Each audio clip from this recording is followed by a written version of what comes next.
今天，我国首个野生狼生态保护站在四川若尔盖湿地国家级自然保护区揭牌，这标志着四川省对野生狼的保护工作正式迈入专业化轨道。初步统计，境内约有野生狼200只。我会跟格林说一声，跟所有的狼群说一声，也跟这么多年支持我们的读者，看你们都说一声，10年了，这条路走得很难，我们走到了，不容易啊，是吧？10年了，当我站在这片草原，我依然记得刚遇见你时的情形。那是2010年的春天。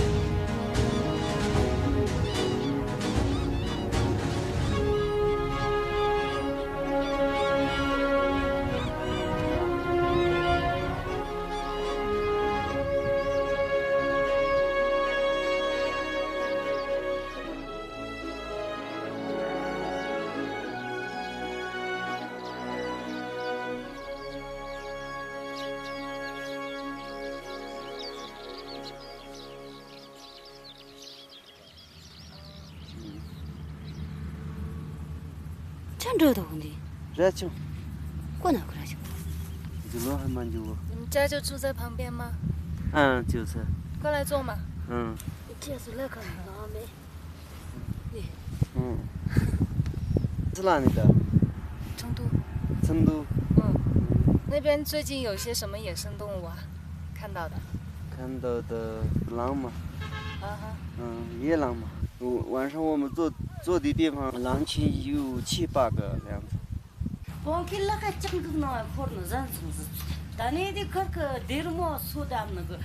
真的？真的。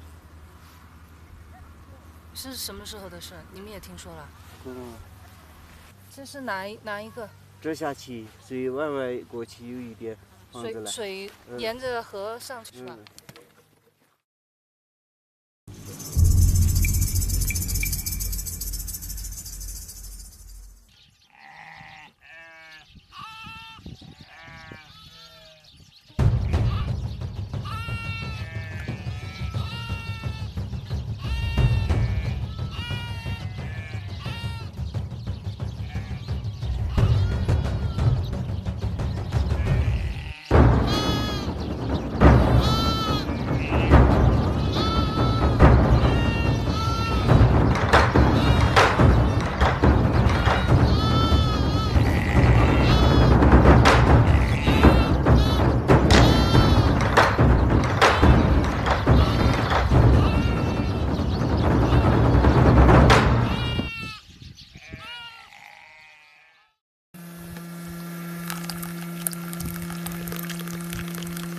狼王大，那特别大。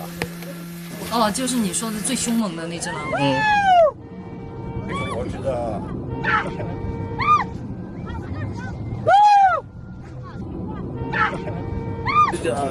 要这样，2米左右，3米，人是跳不过。我撵了，还没撵到。食物短缺，那没办法。侵犯了他的领地，他吃肉的时候，那是应该的。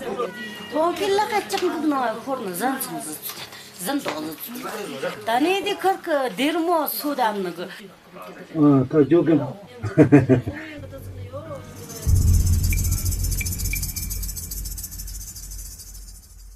那他跑掉了吗？没跑脱。跑得脱啥子哦？2个人扛都扛不住，很大很大。到了最后是把它杀了嘛吃，主要是吃为主。跑了去，他们拿去自己吃，他们要想着跑出。现在就是那个狼那个舌头呢，没有死以前把它都取去了，现在把它晒干，煮酱油的话就最好的。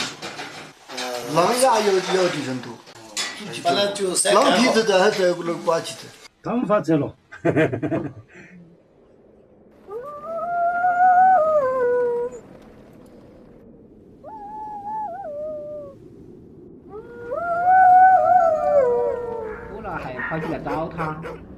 狼进村了？村里来了，一晚上我们看到了。什么时候？就是前几天我们看到了晚上。每天晚上它也叫的。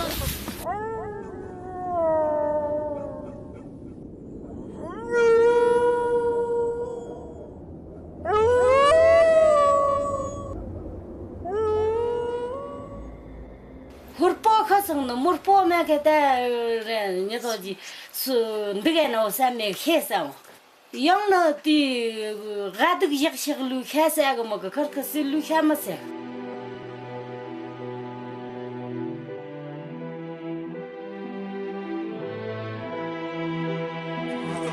幼崽给逮着了，准备把它给吃掉，到现在还在，还活着呢，还有死的。那小狼现在在哪？看到是在哪里？是在我们黑猩猩，能看得见看不见就看运气了。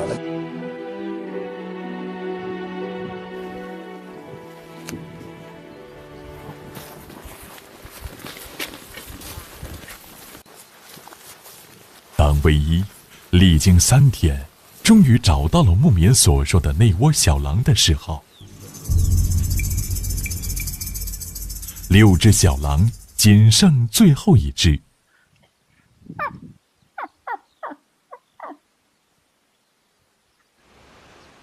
他是听得懂我叫他。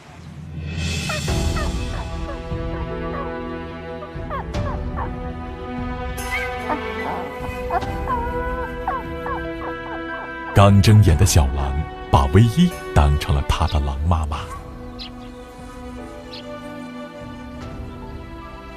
当我抱起你的时候，我不知道能为你做些什么，但是我不想你也被人吃掉。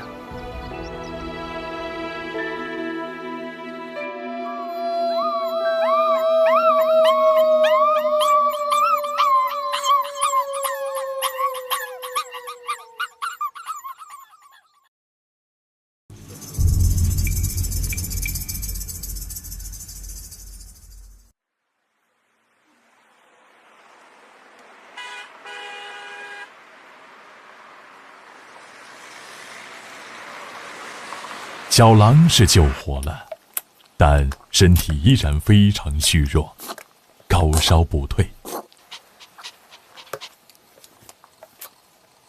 可是草原没有救治的条件，唯一做出了一个大胆的决定，引狼入室。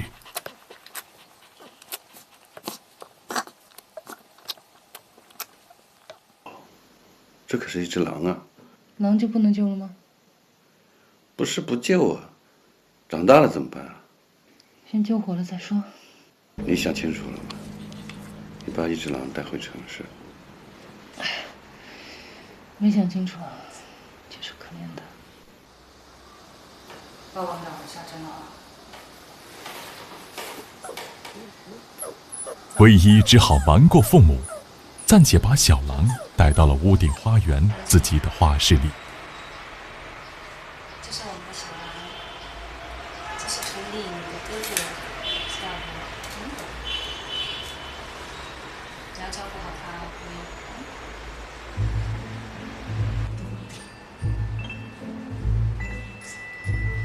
刚开始，狐狸对小狼还只是好奇，但很快，狐狸就发现这个新来的小家伙会分享他的专宠。狐狸走了，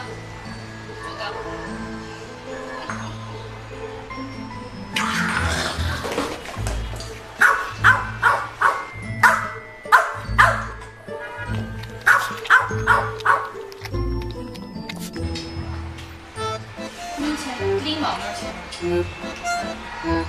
往下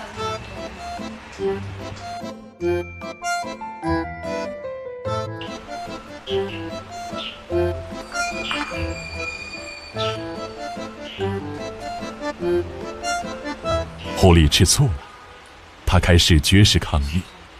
见唯一偏袒着小狼，狐狸开始向唯一的父母告密，仿佛在说：家里有狼，家里有一只小野狼。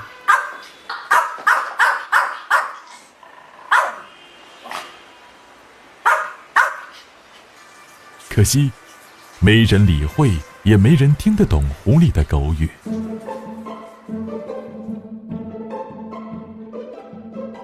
小狼不但极其聪明，而且是天生的隐藏高手。只要狐狸一叫，他立刻躲在床下悄无声息，除非唯一呼唤他，否则绝不出来。小狼安安静静在床下隐藏了1个星期，竟然无人察觉狼的存在，更没有人在意狐狸的举报。我打你，到处都是，讨厌，听到没有？去骂我，到处都我的事，太讨厌了。就连小狼拉的屎尿也记在了狐狸的头上。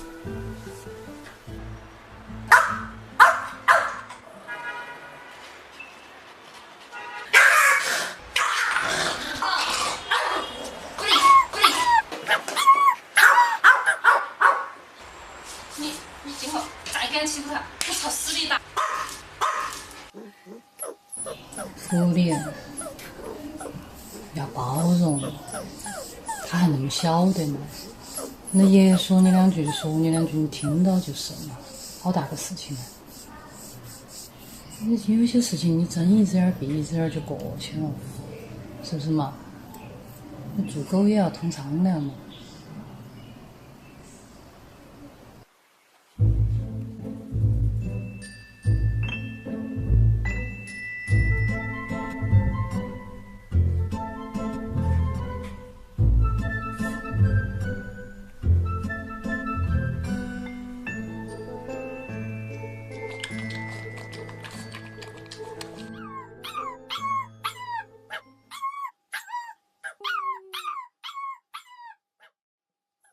喷出来全是奶味儿。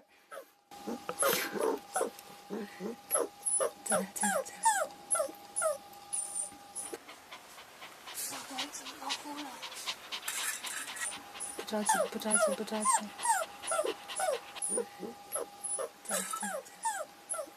再来。看到没有？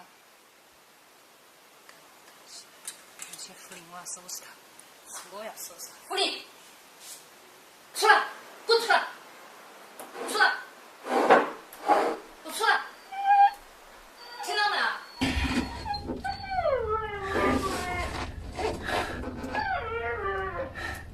你没让你跑得脱啊！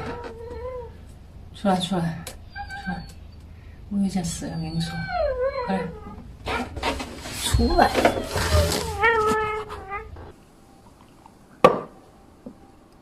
狐狸，你没按到有监控啊？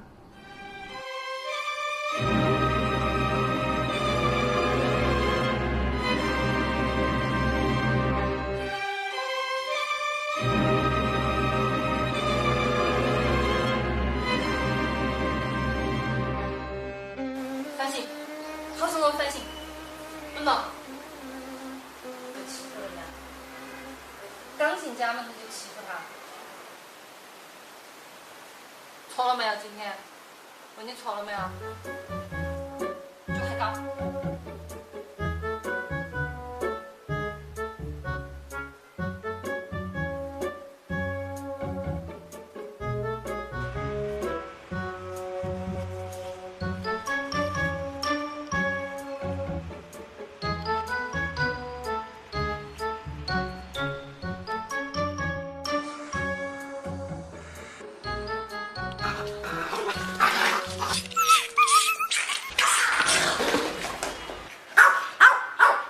真没想到，小家伙还有这一手。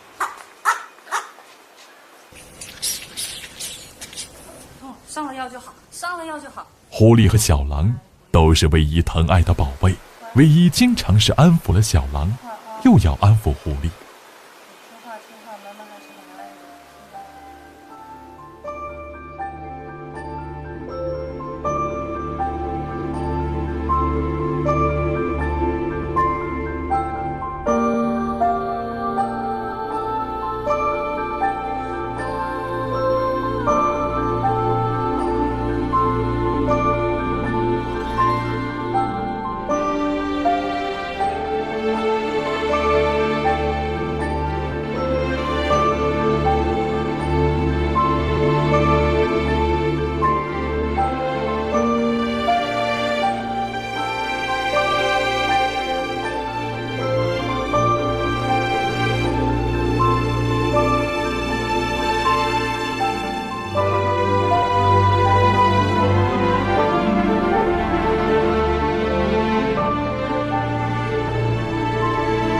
子在狼飞狗跳中度过。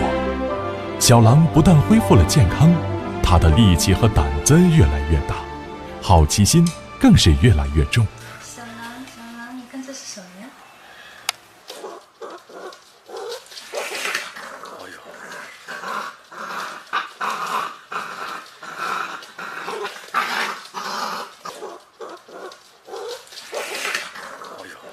你要给他，他是不是就叼跑了？被他拖到床底下就不好打扫了。你拿个绳子来，我拿绳子拴住他，就拖不走。这跟狗崽完全不一样，才1个月啊，还没断奶他就知道肉味儿。哦，他先咬断绳子，哎呀，他好狡猾啊！他知道问题所在。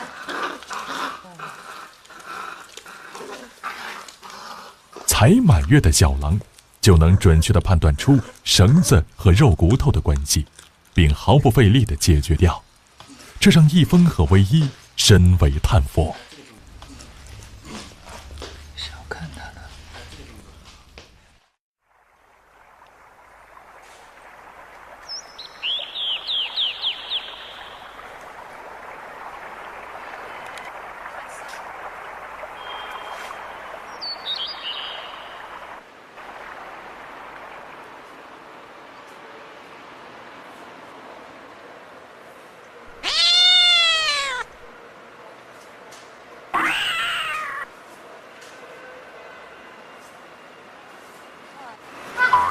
哎，糟了！你在边上换他。哦，出来了，快，把他抓起来！哦，这小家伙，我觉得快呛死了。你头在外面就没事。真的是天生会。天生会游泳。哎，真会游啊！会。你换他。要不要我救他？水不深，我来吧。这个。你到那头去捞他。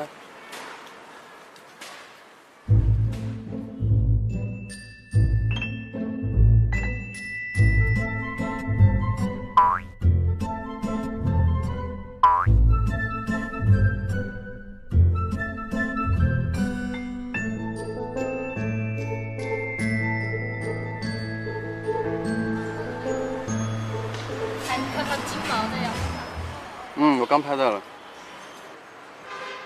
在水里游了7、8分钟，小狼弄湿的只有外层的毛发，而内层的绒毛却是完全干燥的。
给它起个名字吧。我已经想好了。格林，过来，快点儿！格林，过来，过来，快！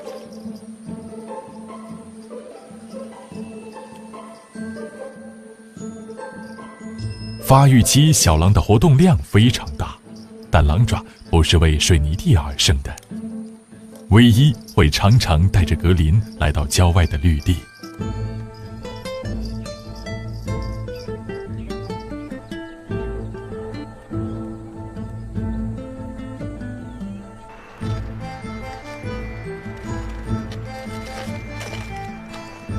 吃的给他了。格林，回来！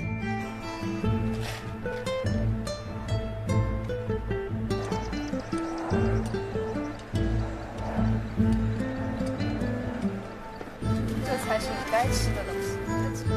哇，哇！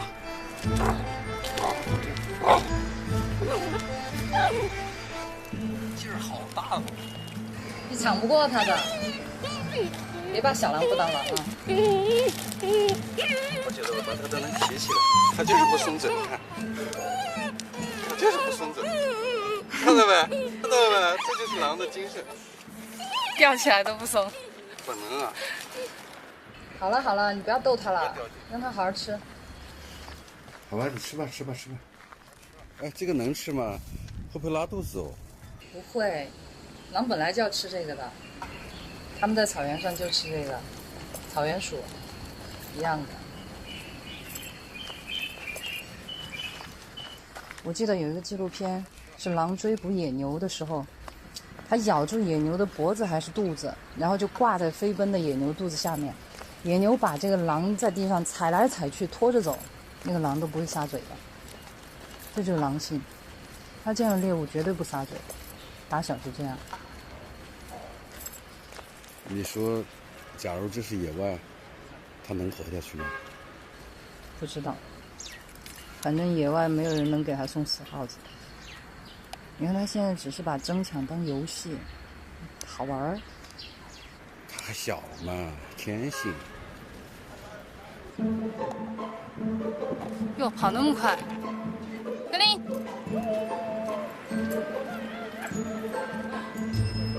翻！你这小子太调皮了。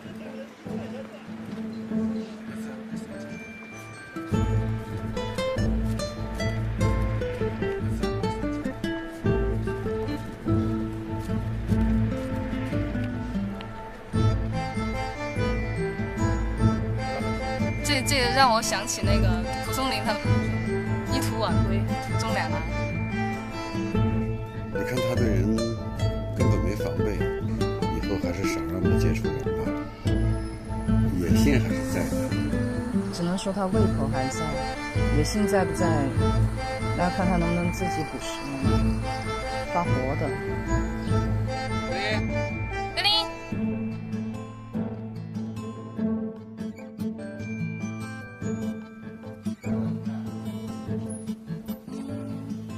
你说他们俩怎么就处不好吗？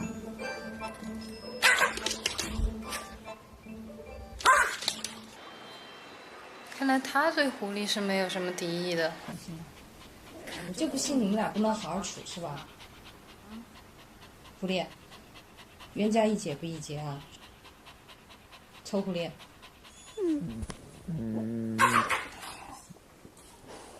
吓我一跳。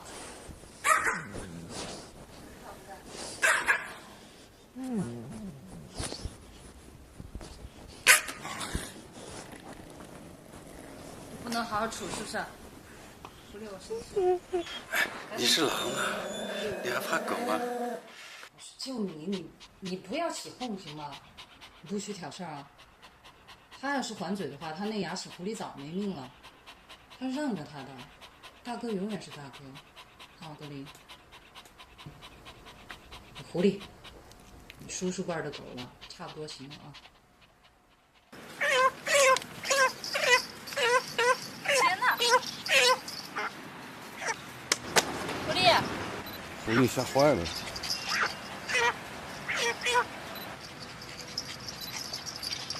格林的基因里深刻地拷贝着一套狼族特有的生存密码。随着时间的推移，密码就会一个个自动激活，使他无师自通的顽强地表现出生而为狼的本色。宠物狗无法与狼共舞。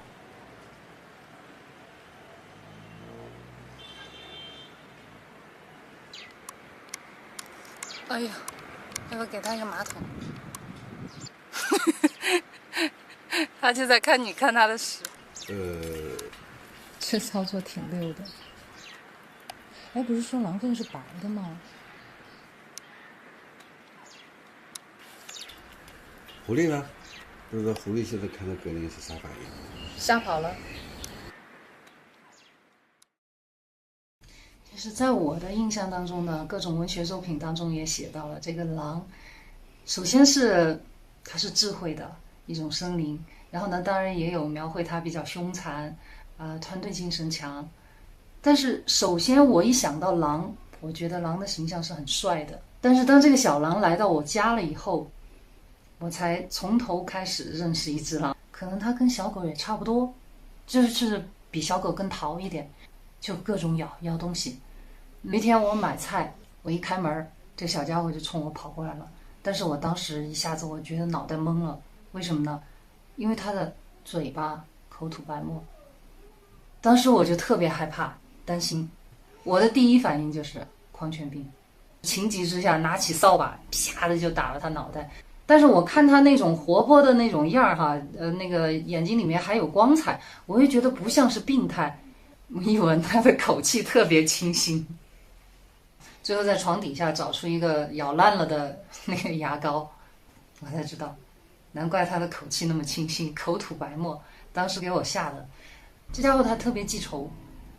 那从此以后他倒也不恨我，他就恨那个扫把，他觉得那个扫把把他脑袋打了一个包，所以从此以后只要见到扫把他就咬，每天在家里面就跟那个扫把较劲，咬坏了我们家4、5个扫把了。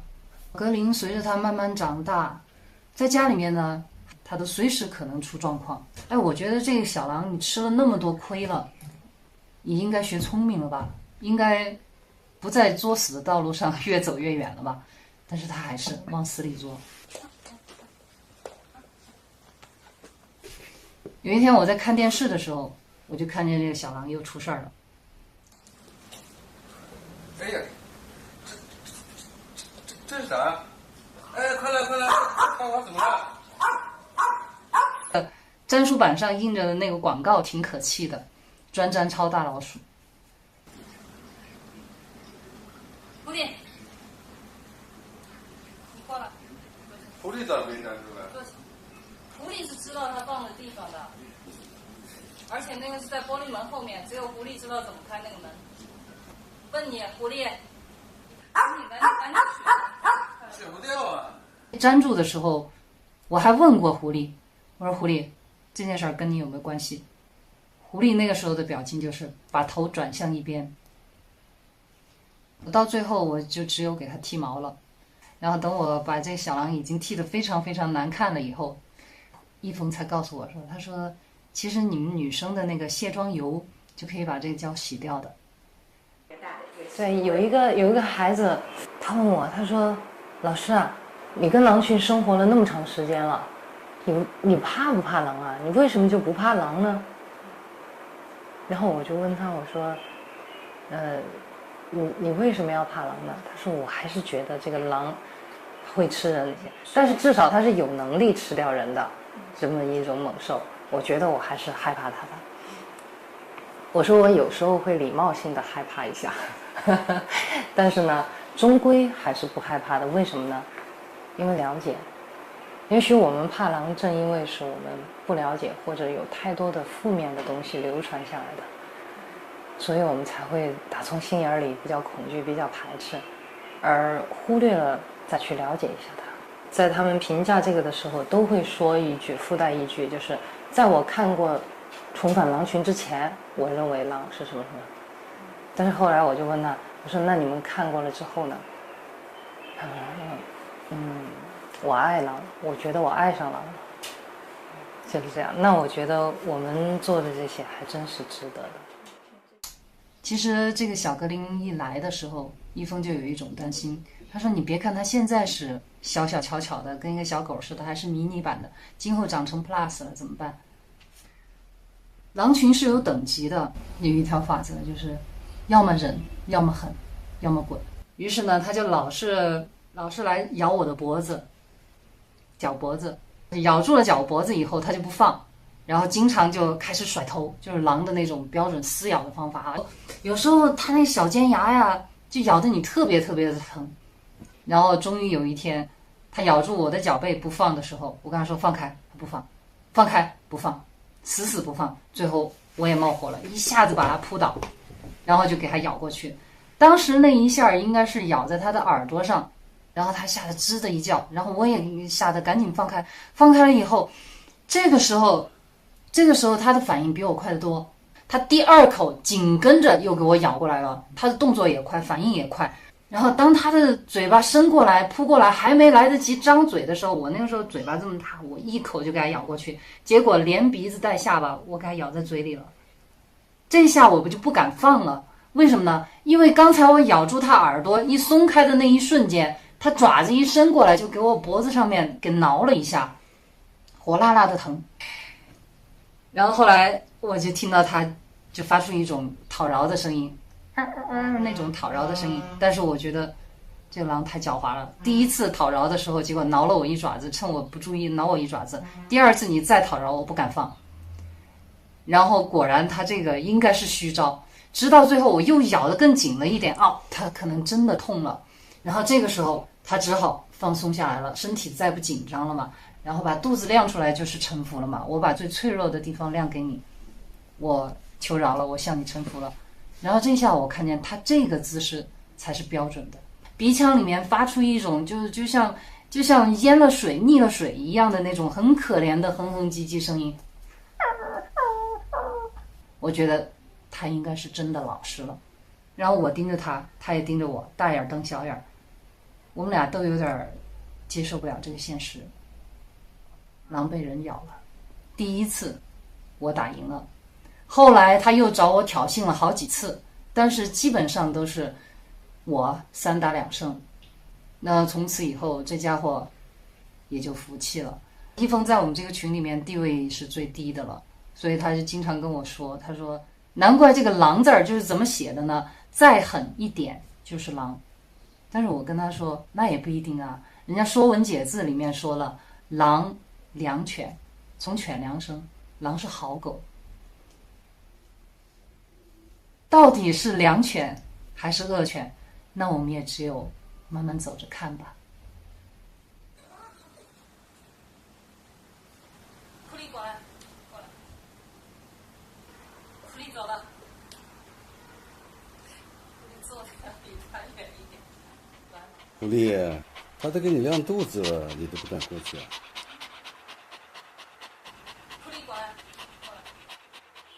自从格林在狐狸面前展示了他的猎杀本性，狐狸就再也不敢招惹格林了。真的是狼性改不了，就要和他吃。六亲不认。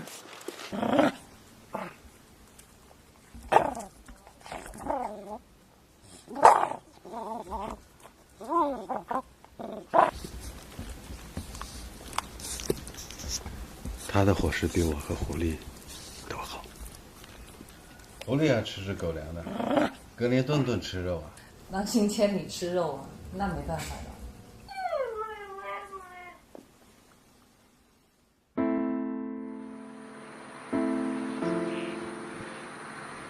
格林会成长为食肉猛兽，可是狼并非六亲不认。过来，你过来。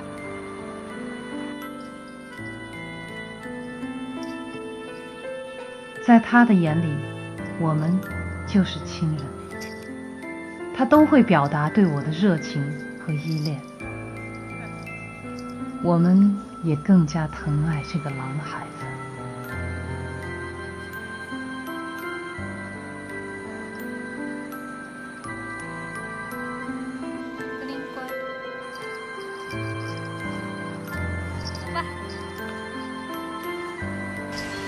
家。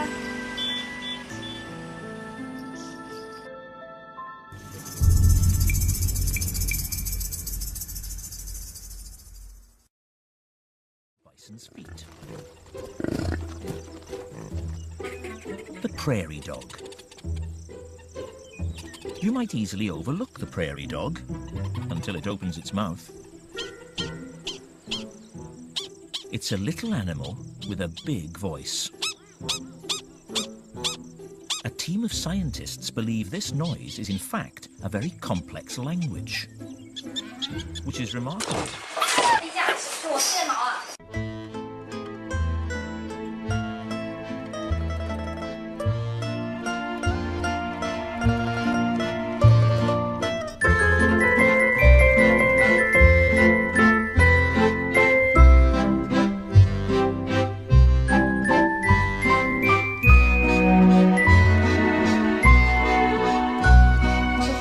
作死啊，格林！它不会是一只哈士奇吧？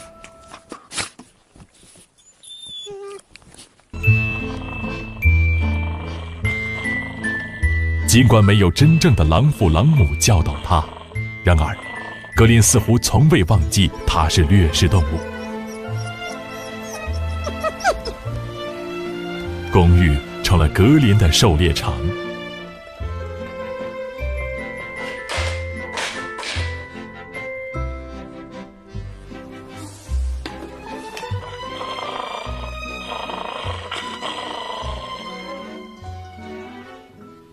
电线不准摇，不准停。哎呀，拆家呀！哎呦，好痛哦！头给我砸了个包，这小子太害了，你得管管他了。我管得了吗？我的命令对狼来说只是个建议，一片狼藉，他跟什么都能打一架。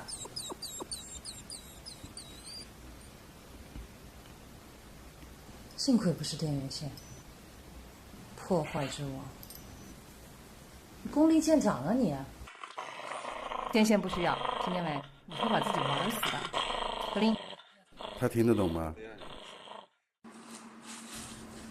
那他一下就老实了。这招还是跟狐狸学的。狐狸以前在他的牛奶里面放辣椒，从那以后那个碗他都不敢碰。哎，行了，不作不死。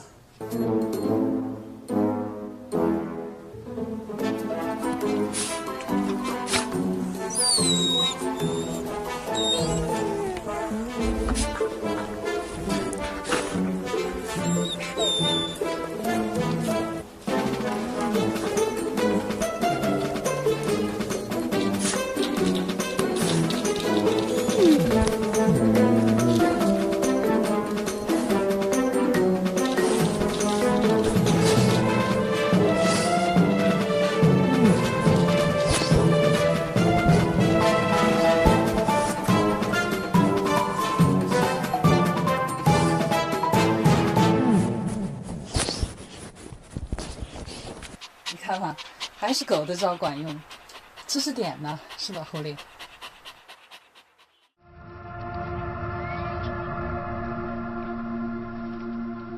格林的学习方式不仅来源于他的经历，还有他的好奇心。他从小还喜欢看电视，特别是关于动物的节目。它们是伊比利亚狼，欧洲境内血统最纯正、数量最庞大的种群。他最喜欢看电视，电视呢也是他唯一能够看见同类的地方。2个月里，他很认真地看了几10部关于狼的纪录片。他是一个接受现代多媒体教育的狼。一峰说啊，他就差不会上网了。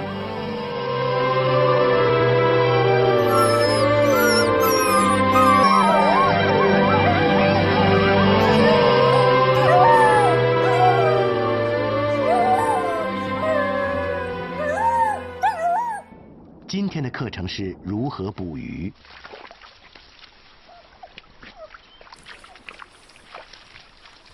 通通过这种并不巧妙但却行之有效的技巧，维克在池塘里制造出了巨大的混乱，迫使鲑鱼游动。他以狼的一贯风格追捕着鲑鱼，等待它们犯错误。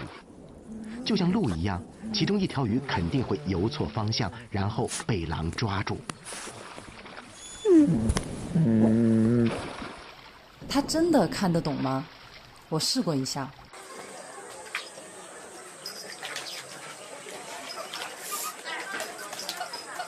嘿家伙！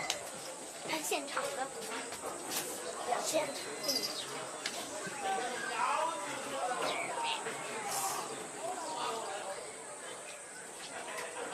吃完喽。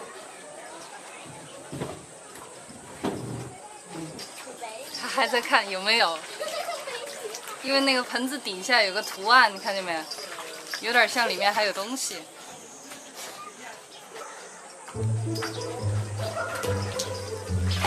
他确实把电视里的技能学以致用了，而且呢，他还并不满足于盆子里的猎物，他会举一反三。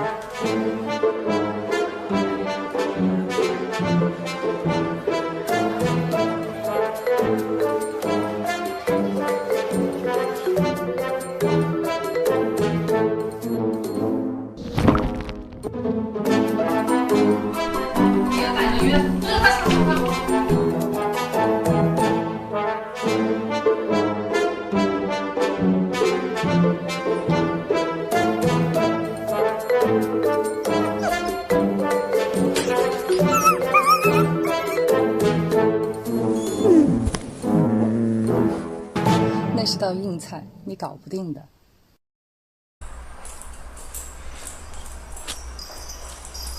狼天生多疑而警惕，在格林的眼里，电梯就像一个捕兽笼，而他的狼妈正在步入陷阱，还向唯一发出表示危险的警告。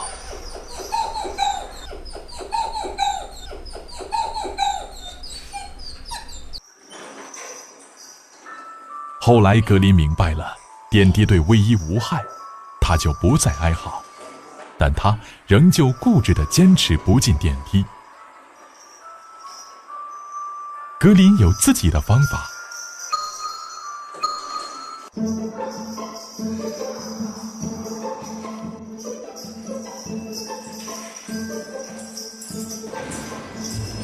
林，快点，怎么了？对野生动物而言，在城市当中，自由是极其有限的。为了确保外出的安全，从格林很小的时候，唯一就尝试给他套上肩带。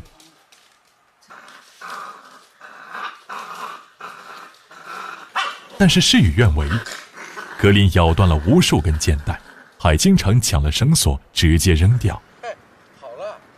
嗨，我那400多块钱呢。直到格林2个月大，他依然坚决抗拒像狗一样被人牵着走，哪怕磨破爪子和肚子，也要反抗到底。上街必须拴绳子，这城市里的规矩就是这样，要不然不能带你出来了。你听话吗？这小子犟得很。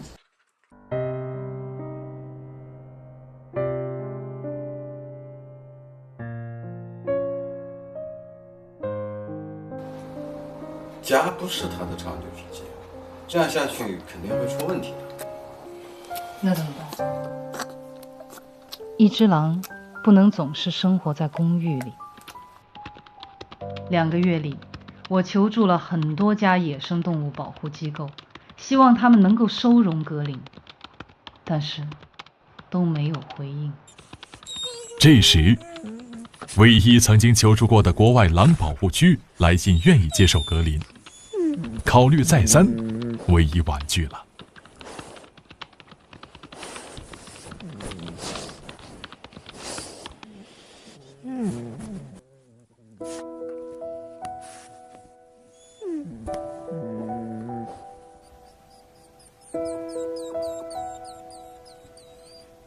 格林越长大越孤单，只能从光影中找寻着本应属于狼的悲欢离合。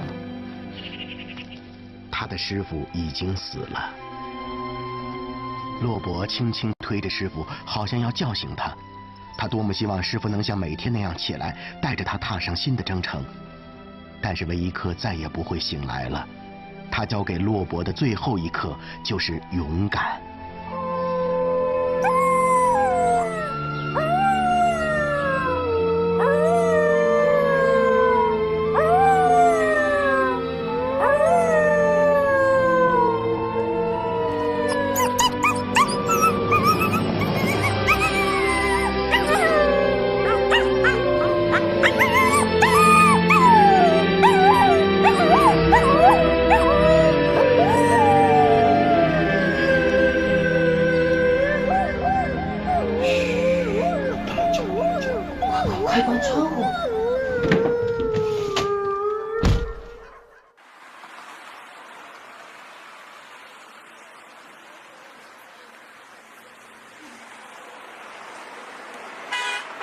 唯一不敢再带格林下楼了，他将格林的活动范围严格控制在公寓楼顶的天台。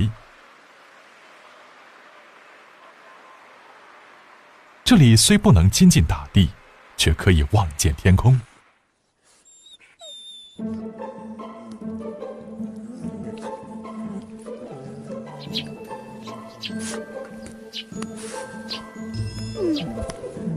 在没有任何娱乐的楼顶，唯一尽量不让格林感觉孤独。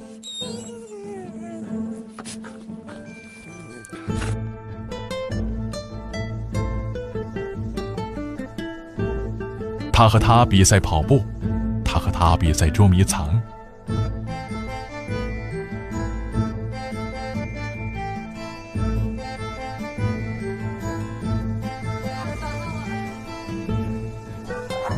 他和他比赛抢骨头。比赛的成绩基本是这样：赛跑我没赢过，捉迷藏他没输过，抢骨头我想平分，他不干。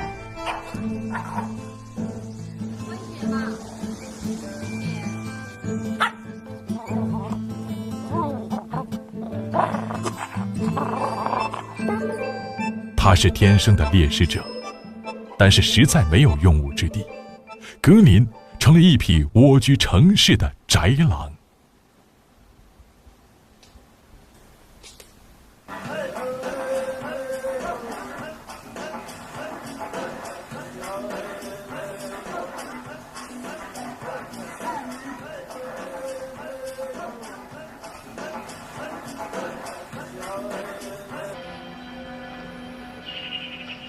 他的师傅已经死了。骆伯轻轻推着师傅，好像要叫醒他，但是韦一克再也不会醒来了。不要让他看悲情戏。最后一刻就是勇敢。一会儿到了晚上又鬼哭狼嚎的，换台。哦。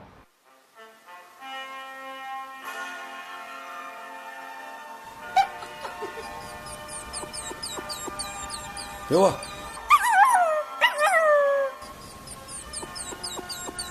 给我，乖嘛！看完大结局还你。今天节目的主要内容：粮食包产田建设。别咬我嘛！你叫就叫嘛，你激动什么？激动你咬我，拿我2013年的，哎呦，这2000是刚上要的。你看，过来创建，按2季来算，占到我们全省粮食包的面积的1次。没有种吧？从总产来说，占到全省粮食总产量5%。对全力推进粮食高产田建设，山东财政对通过验收的地块每亩奖励30元，同时把各市粮食总产量和高产创建纳入综合考核体系，市长、县长甚至乡长都要负责。山东省将以高产示范田建设为抓手。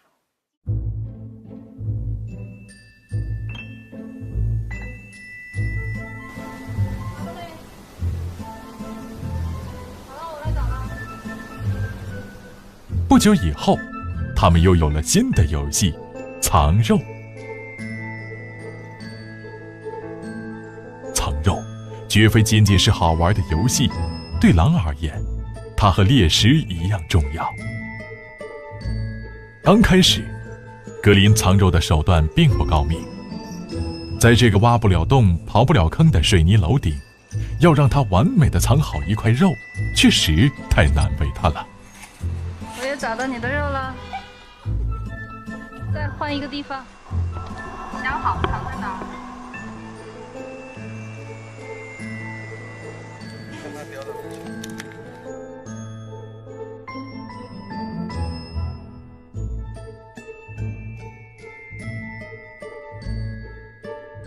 他的藏肉每一次都会被唯一发现，但是格林总有层出不穷的伎俩。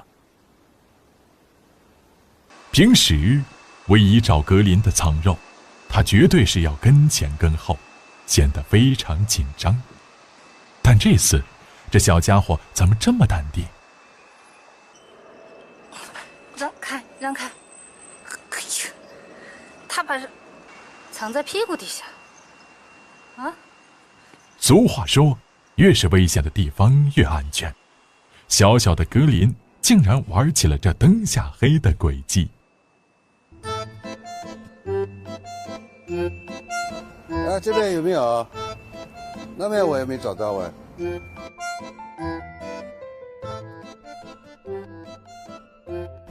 这小子狡猾得很，饿他2天，让他自己找。连续2天没给他食物，格林终于意识到，再不启用存粮，明天就要饿得走不动了。第3天，唯一带他上楼。一开始，格林带着唯一兜圈子，躲躲藏藏绕了几10圈。当格林终于感觉甩掉了唯一的跟踪后，才警惕地从一个雨水管道口掏出了他的存粮。在格林看来，好不容易找到的这个藏食点，远比这块肉的意义更为重要。狼是储存食物的专家，脱离狼群成长的格林却无师自通地懂得这一点。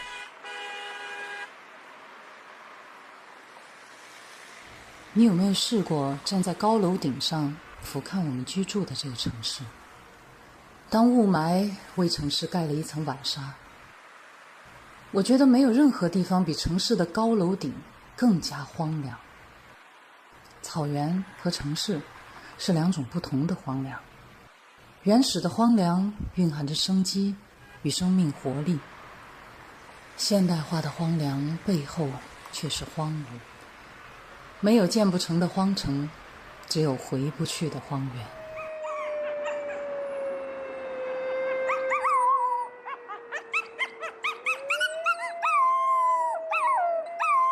随着格林慢慢长大，一些属于狼之天性的东西会越来越多地显露出来。有的本领生来就沉睡在格林的基因里，等待被唤醒的一天。然而，在这高楼林立的城市里，这些天性也可能一辈子会沉睡下去。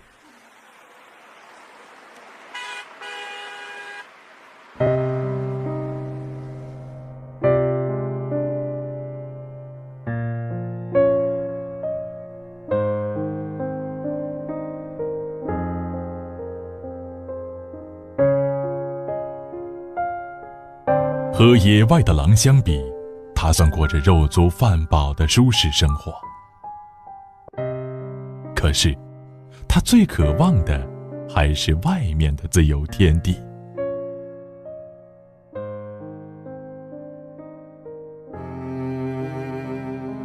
下不了庭院的格林，每天眼巴巴盼望的就是上天台。这小小天台虽说荒凉，却是小格林的乐园。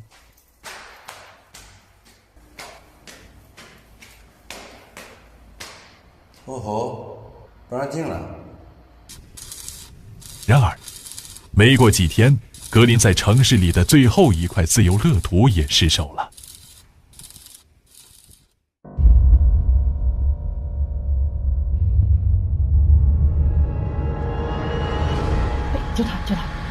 就是他，说到你了。上街了，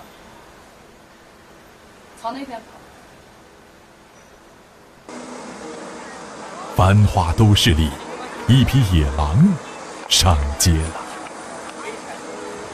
那边。受到惊吓的格林窜上了主车道，造成了交通阻塞。一直到晚上，他们才找到了围困在马路边绿化带中的格林。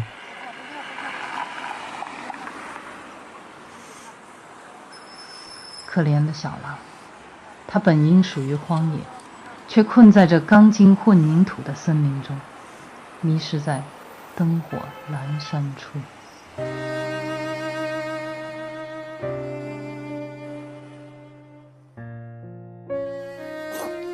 好悬哦，差点被碾死，想想都后怕。这个狼的天性呢，它是好自由的，它肯定是不甘心被关在家里，它肯定还会再跑。我把它看紧点。它越来越野了，你看得住吗？这不是狗跑掉那么简单，城市大街上一匹狼来了，击毙。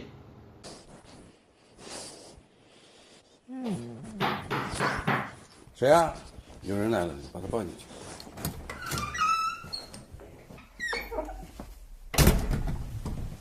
刚才是那个物业的，他们说问我们是不是养了狼狗，他说新的禁狗令下来了，禁养这种大型犬，咋整？他们是挨家挨户养狗的都在问的。格林很可爱的，能不能给他再打扮萌一点，让人不害怕？其实这样子应该像狗啊，这是一只土狗，应该。狐狸不是有套装备吗？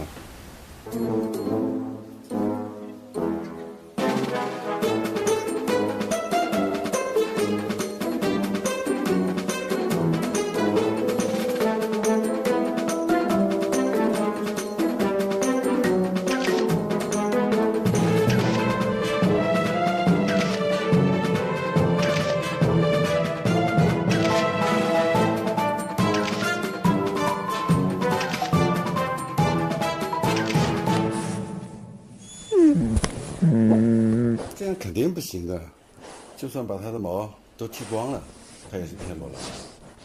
他们说这一次新的禁狗令还挺严的，还是想想别的办法吧。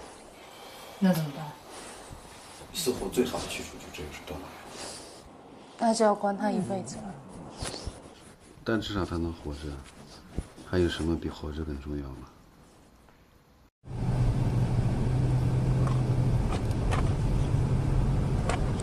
长大了，尾巴都这么大，然后早上，出门的时候，然后他就掉眼泪。从小到大，我都觉得，动物园里应该有动物，动物也应该去动物园。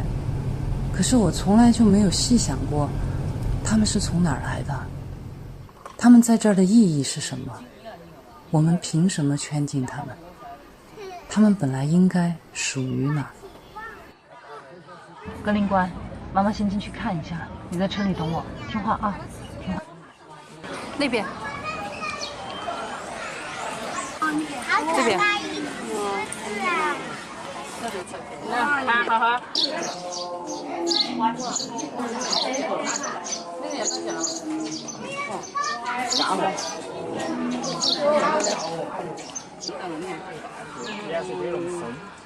老虎打架哦！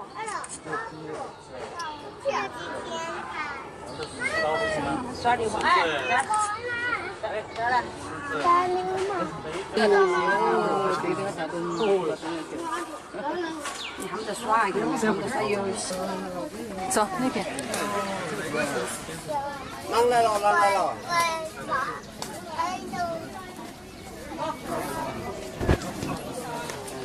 人家跑过去跑过来了。难怪这一坨都不长草，这一坨冲不起来，都到头了。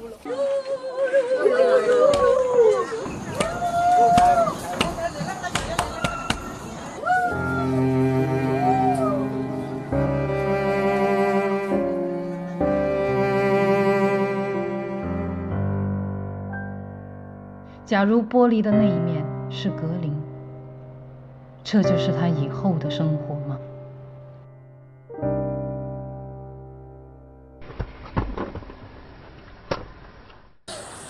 我们回家。对呀，就是说我们发现他爱看电视，那就准备了很多纪录片。哎，他还真看。他不但看的认识了这个同类，看得津津有味的。其实就是那个，他看了电视以后，不但学会了抓鱼，他还学会了嚎叫。哎，我还会叫，原来这是我的声音，哦，每天晚上给你嚎2声，他也很得意。这第一次我们听到他真正的狼嚎，这是第一次，这一下就不可收拾了。3更半夜的，孤独孤单的来一嗓子，哦，当时恨不得把他的嘴捂住，但是不敢。你也捂不住，都捂不住，他是孤单了嘛。那自从学会了抓鱼，学会了嚎叫，新的问题就来了。他意识到了，学会了自己本应该发生的事情，甚至他孤单的时候他就好了，是夜深人静的时候来了，吓得我们3更半夜起来陪他，他就不叫了。哎，结果他就又发现问题了。哎，这一招很管用，我老子要出去玩，你不让出去，我嗷一嚎一嗓子，好吗？啊，我带你出去，带你去上楼顶上。养狼比养狗复杂。那么送到动物园，好像我们就是说尽到了一份责任，把它救活了，也给它一个合法的身份一样。但是到了动物园才发现，他在里面根本就没有身份，他就是一个囚徒。囚徒，对。那救活它的意义又在哪里呢？城市不能带，得另想办法。城市没有狼带的地方。养动物是一种责任。当你接受了这一个生命的时候，你就一定要做好这样的心理准备，你要对它负责到底。而这一个承诺可能长达10年甚至更久。格林作为一个另类，他到我家，小到生活的每一个细节，每天都是麻烦。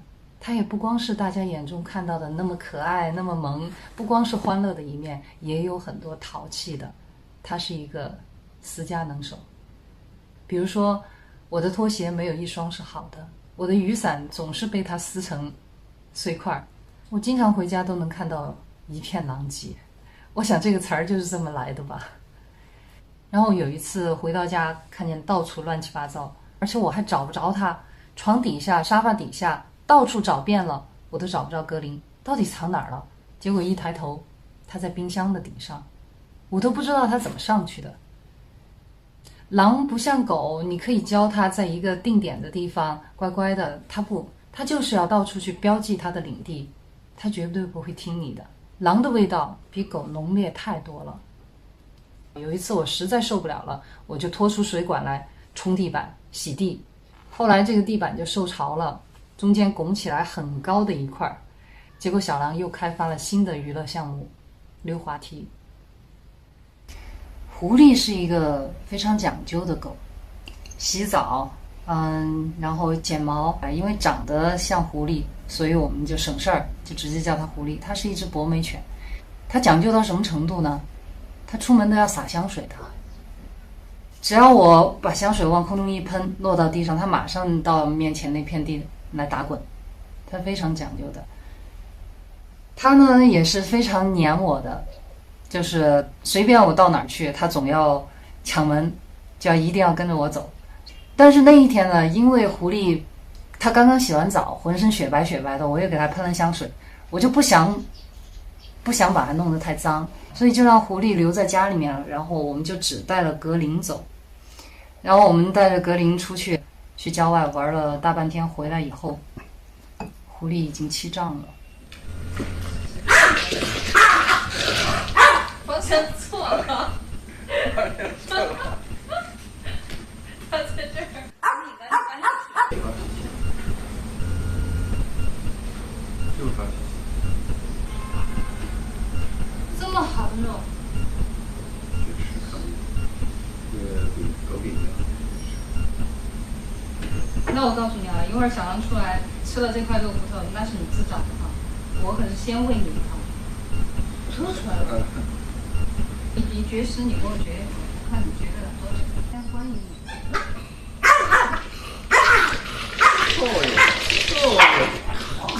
不是这样的，是你自己不吃的，你看。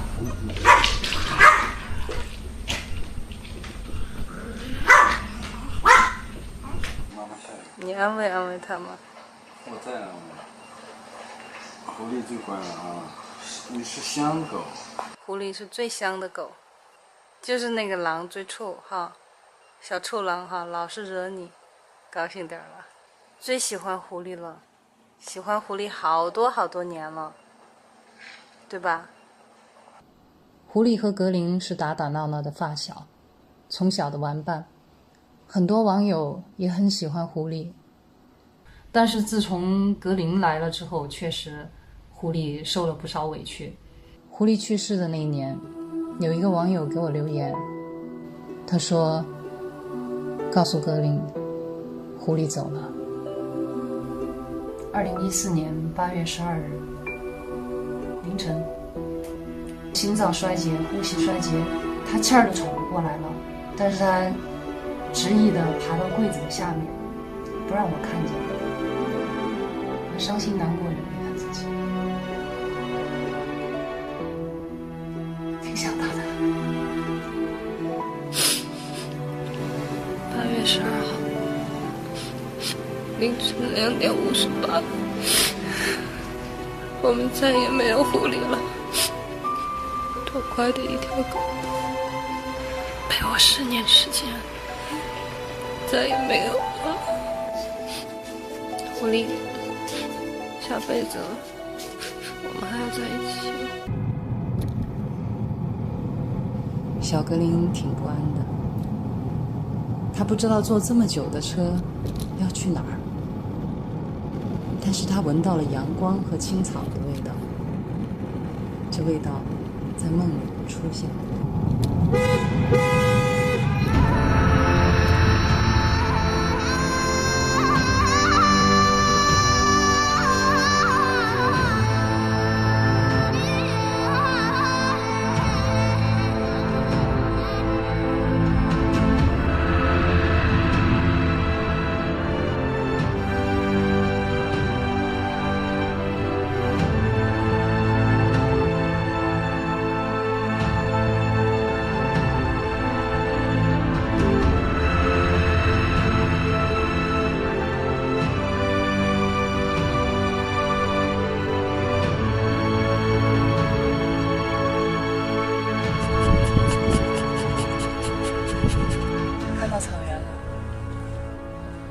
让他出去吗？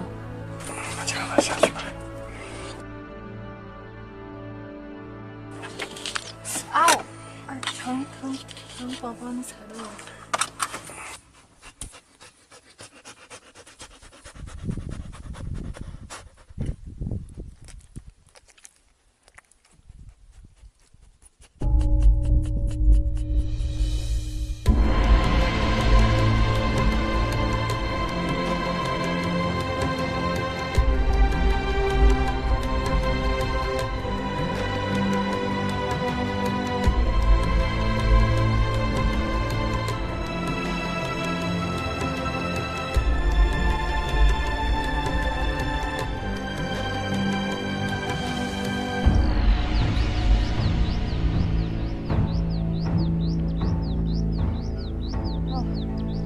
好没眼儿了。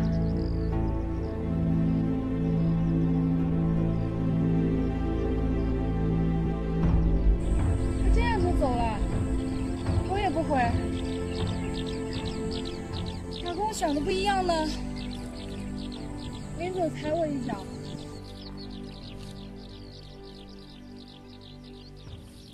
不可能这样就放生了吧？这么大的地方，这下自由了。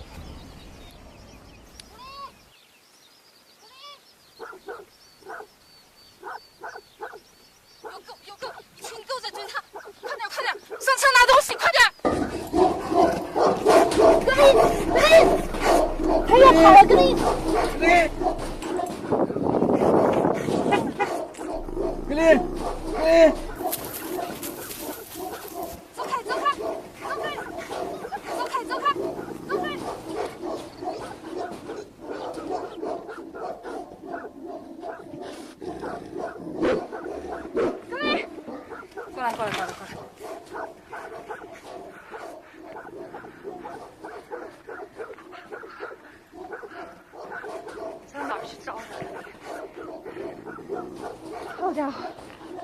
你不要我了。快点快点，又来了！快，赶紧过来，赶紧过来！对，就冲过来。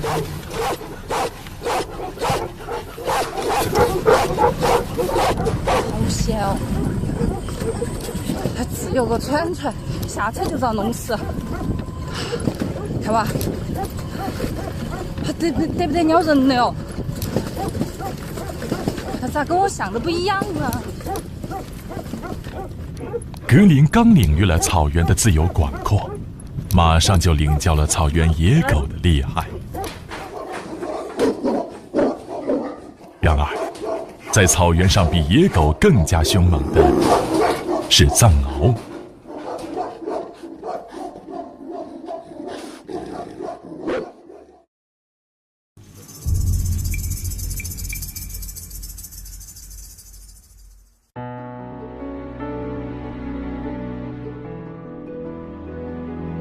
相传，獒和狼是天上的一对战神。獒叫做龙狗，狼叫做天狗。龙狗忠诚骁勇，天狗智慧善战。战神龙狗因为嗜杀成性，触犯天条而被贬到人间，成了獒。獒选择依附于人类，人给它提供食物，獒为人看护牛羊。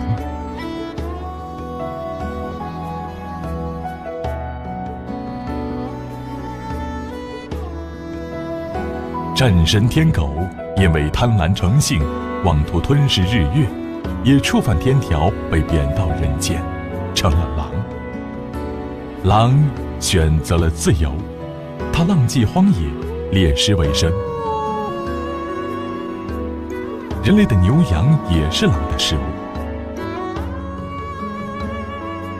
于是，这对天上的兄弟在凡间却成了宿敌。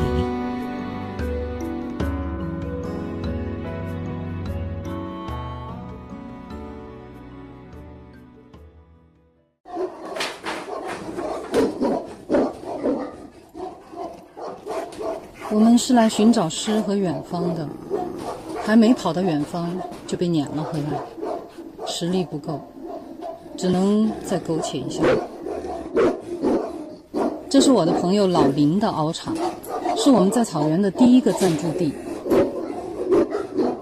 獒场的铁皮墙分隔了3个獒群，中场的獒群数量最少，只有6只，自成一个小群体。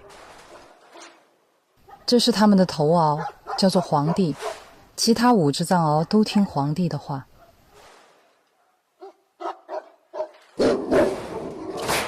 狼和藏獒是不共戴天的仇敌，而几个月大的格林必须面对30多只凶猛的藏獒。虽然在主人的命令下，藏獒们勉强接受了这只小狼，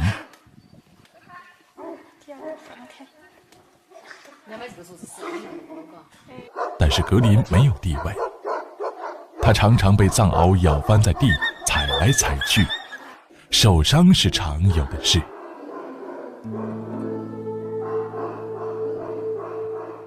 每天的蹂躏结束，格林总是精疲力尽，几天时间就瘦了一大圈，很揪心。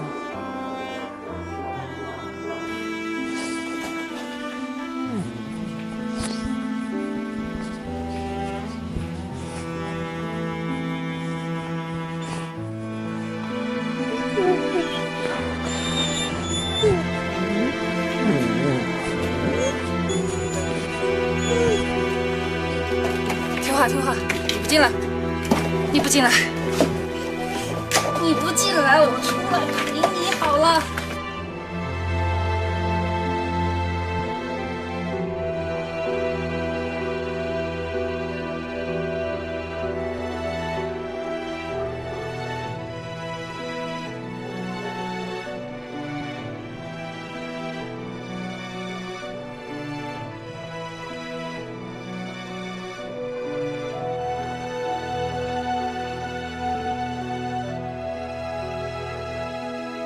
但每次我安慰完他之后，他还是要回到敖社，他还是渴望和同类群体生活。生而为狼的格林，为了确立自己的地位，日复一日，屡战屡败，屡败屡战。然而，独狼难敌众獒。但是格林变得更加强韧，更加敏捷，更加机智。狼的力量在于团队，在于智慧。当格林没有狼的团队可以加入的时候，他唯一能凭借的就是智慧。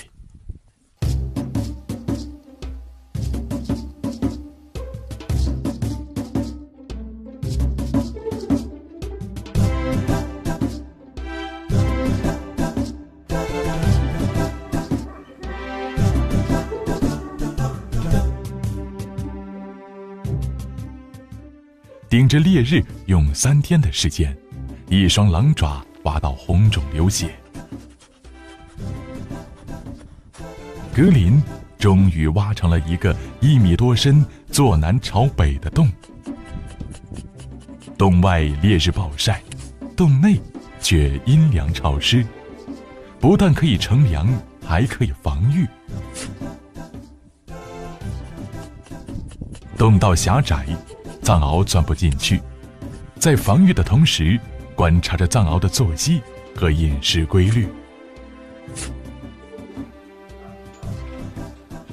在这高原上，空气稀薄，日晒强烈，白天太阳直射的时候，气温可以达到40度，而藏獒黑色的皮毛吸热，烈日炙烤对他们来说如同炼狱。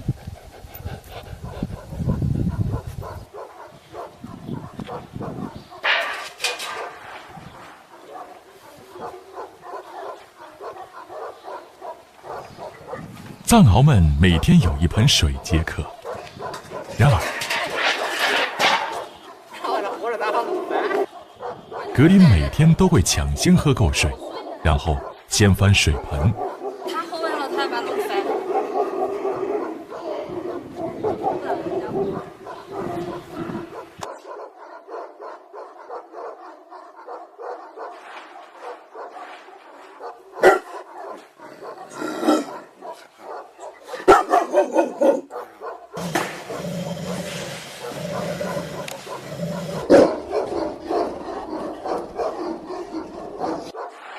藏獒追他，他就躲进洞里。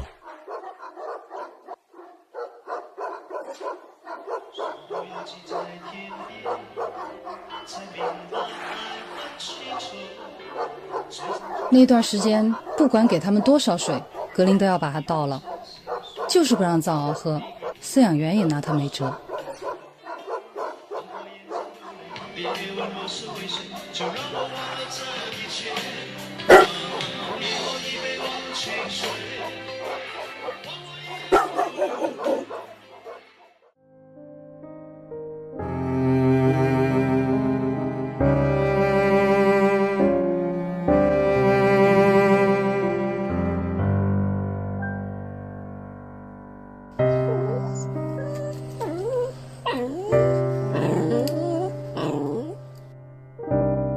等到藏獒干渴疲惫时，报仇的时机到了。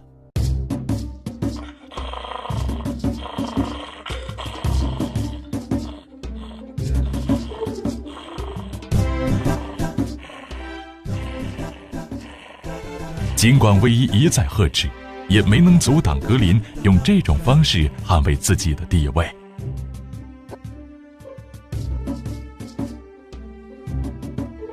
4、5天之后，藏獒连反抗的精力都没有了。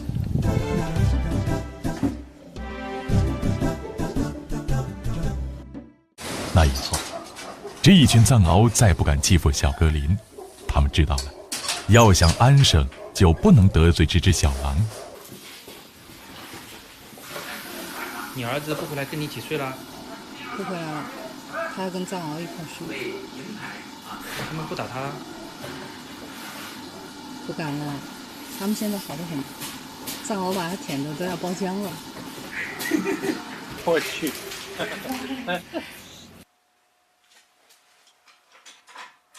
尽管是默的，格林终于在藏獒群中有了一席之地。人们总是好奇狼和藏獒这对宿敌谁能咬死谁，没想到久而久之，格林和这群藏獒们竟然成了好兄弟。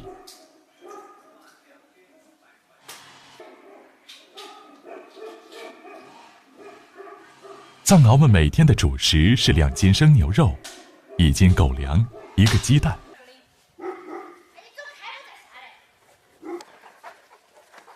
藏獒进食听命于人，但狼绝不遵从狗的规矩。在食物面前，格林一定要让自己掌握主动权。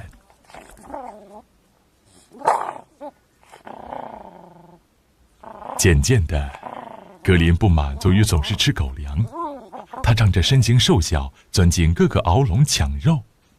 有一次，他吃得太胀，肚子被卡住了，竟然先把肉反出到笼外，钻出笼子后再把肉吞回去。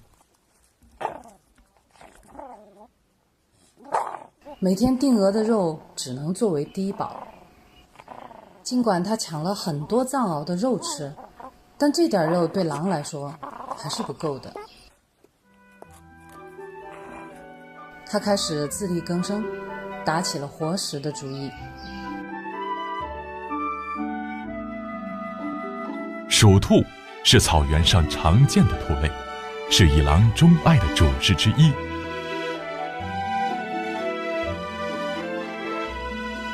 由于狼和狐狸等天敌的减少，鼠兔和野鼠渐渐泛滥，对草场危害极大。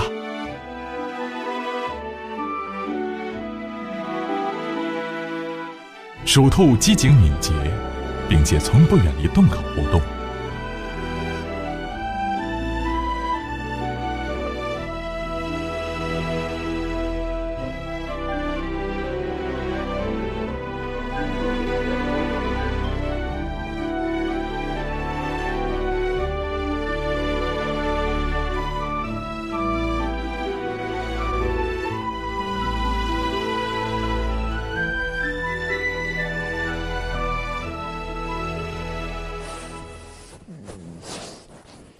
有时候看见格林在草场上扑来抓去，却一无所获，挺心疼的。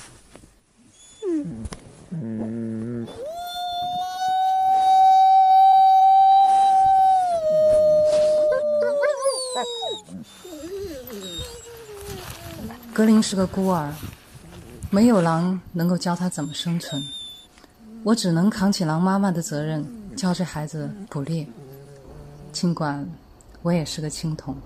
你看见那个了？过来，我教你的，来吧。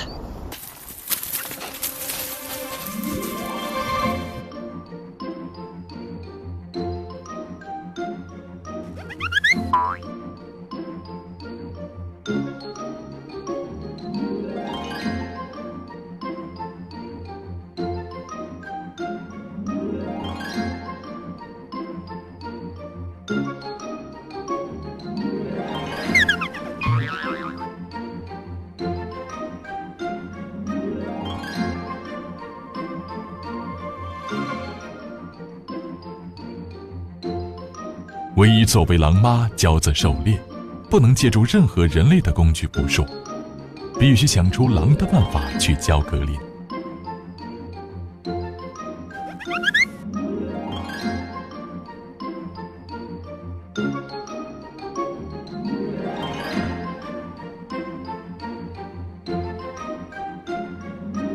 多次失败后，他终于有了一套办法。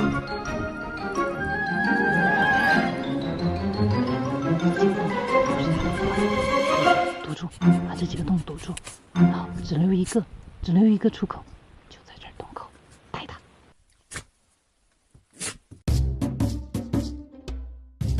格林很快学会了唯一的方法，并且青出于蓝而胜于蓝。哎呀，快，能干！哇，踩到第一次，太棒了！虽然是一只小小的鼠兔，但对格林意义重大，这迈出了他野外狩猎的第一步。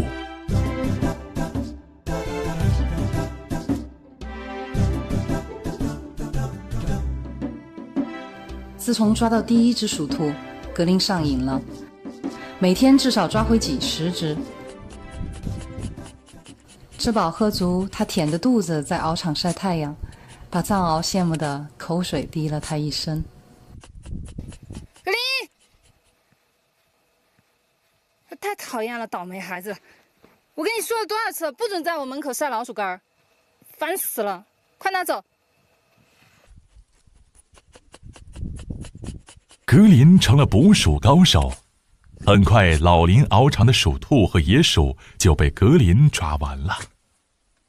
隔壁獒场听说后，都争相请格林前去灭鼠，但隔壁獒场的藏獒却容不下这只陌生的小狼。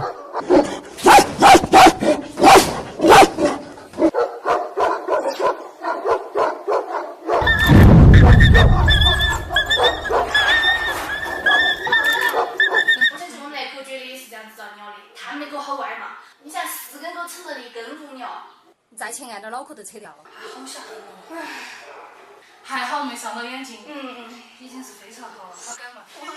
这个洞洞咬穿了。舌头就流血了哇！你检查舌头咬得很。就这儿压紧，你看那流好多血。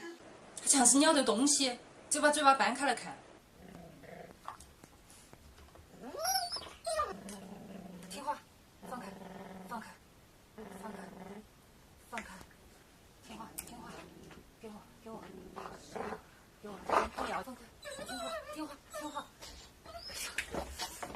格林太小了，他敌不过成年獒的围攻，眼看脑袋都快保不住了，但是在最后时刻，他就算死，也会咬下敌人一块肉来。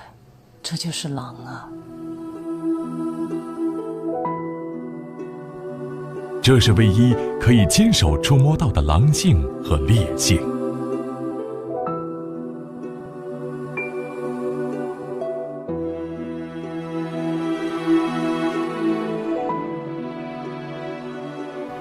格林的脸颊被咬穿，狼牙折断，颈动脉险些撕裂，他张不开嘴，甚至难以进食。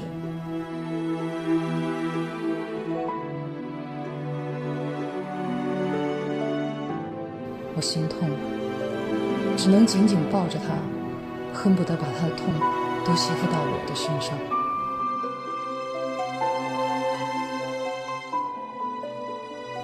格林刚出生就被掏了窝，为了不被囚禁，我们踏上了寻求自由的征程。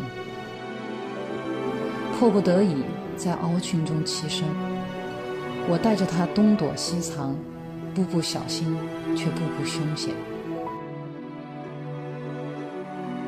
可是对于一匹想要回归荒野的狼而言，还要面临多少的未知？自食其力并承受危险，是追求自由的必然代价。可如果有一天，这代价是他的生命，我还舍得让他走这一步吗？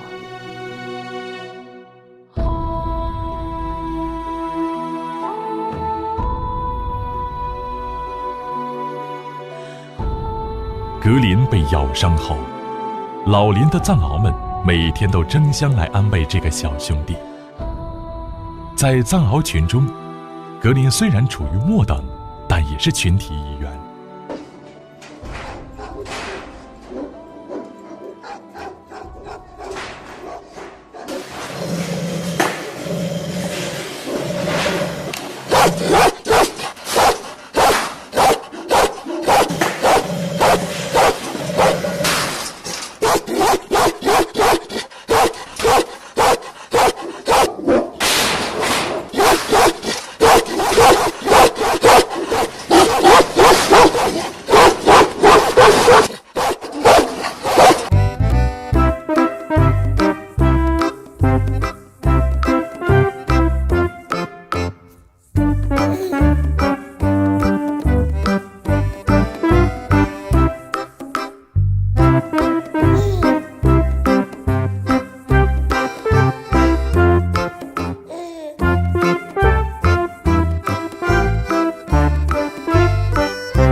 许传说中的天狗和龙狗真的是可以并肩作战的一对战神。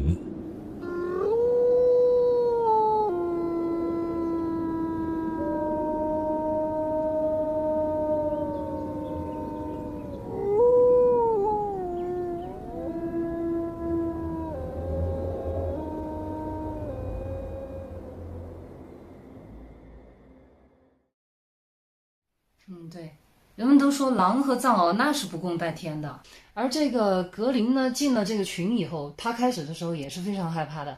头一天他见到这些藏獒的时候，他是根本不敢进去，然后呢，他自己缩在一个车子的下面，车子底盘低嘛，藏獒钻不进去，然后呢，他就缩在车子下面，就看这些獒。也许呢，在这个观察当中，他能分辨出哪一个獒是头獒，看气质。皇帝，他就找到了皇帝，他觉得皇帝可能对他来说也是最好说话的，皇帝看他的眼光也许是最友善的。然后他第一个就把皇帝找着，死皮赖脸的亲人家、抱人家、舔人家，跟他撒娇。因为皇帝有一种天生爱幼崽的那种天性在里头，他的性格当中，他就特别喜欢那个幼崽。最后呢，皇帝居然接纳他了。然后其他的藏獒都听皇帝的，那皇帝就下了命令，哇，这个干儿子我认了，你们其他的都不准把他往死里咬哈。但是这些藏獒的理解也许是不准咬他可以，没说不准盘他呀。然后后来我就经常就是看到这个小格林啊，每天就是在獒场里面就狂跑，一圈一圈的狂跑，然后后面就是狗仔队跟着他追，一圈一圈的追，不管正追反追什么。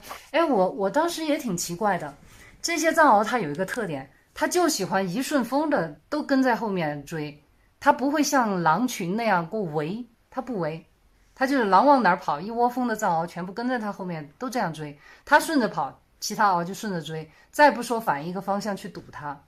所以我当时在想，这些藏獒是不是有点四肢比较发达，头脑呢可能斗不过格林，当时只是这么一想，但是我没想到后面事态的发展。这个格林虽然小，但是他确实在智慧上面有他的过傲之处。再后来呢，他们慢慢的可能在体力上格林是斗不过他们，但是他们发现在一些精灵古怪、刁钻古怪的这些事儿上面呢，他们又老是斗不过格林，于是呢可能就产生了一种英雄惜英雄啊，或者是什么之类的这种怪怪的一种情愫，慢慢的把这两个生冤家死对头的，慢慢的这种奇怪的情感把他们往一块儿聚拢，往一块儿扯，打打闹闹的居然不打不成交了，成了好兄弟。再到后来就是格林到隔壁獒场去抓鼠兔的那一次也是非常的危险，可以说我是把格林从獒嘴里面给挖出来的。当我把它给挖出来了以后，我当时想想我都后怕，因为我当时抱着那个藏獒的脑袋，用一个铁笼子的两根铁柱子把那个藏獒的头嘴巴给卡在那个铁柱子上面，我就这样抱着藏獒的头，让它的嘴巴卡在铁柱子中间，而那个格林的头呢就在藏獒的嘴巴里面，我是把它给抠出来的。抠出来了之后，然后我刚刚一抠出来，那个藏獒转头就咬我的手臂，我能够感觉到它的那个鼻子尖，冰凉的鼻子就在我手臂上一擦。我想我再慢一点点的话，可能我的手都保不住了。然后当我浑身哆嗦的把这个小狼给抱出来的时候，我当时都闻到一股臭味儿，就是他也可能吓得大小便失禁了吧，因为他毕竟还很小，他还是个孩子。当我抱出来的时候真的是惊魂未定，不过我觉得能保住性命已经是万幸。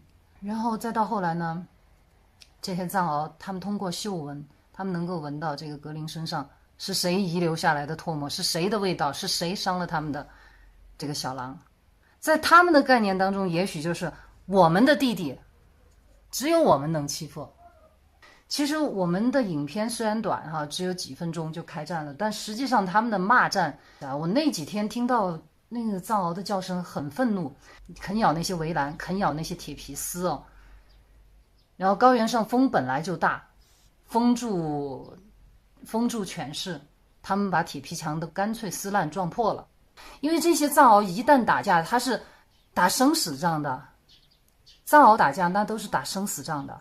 不咬死了绝不松嘴，那个时候谁来劝那都是杀无赦，更何况我们对于隔壁獒来说，我们还是陌生人。藏獒见到陌生人也是咬，往死里咬。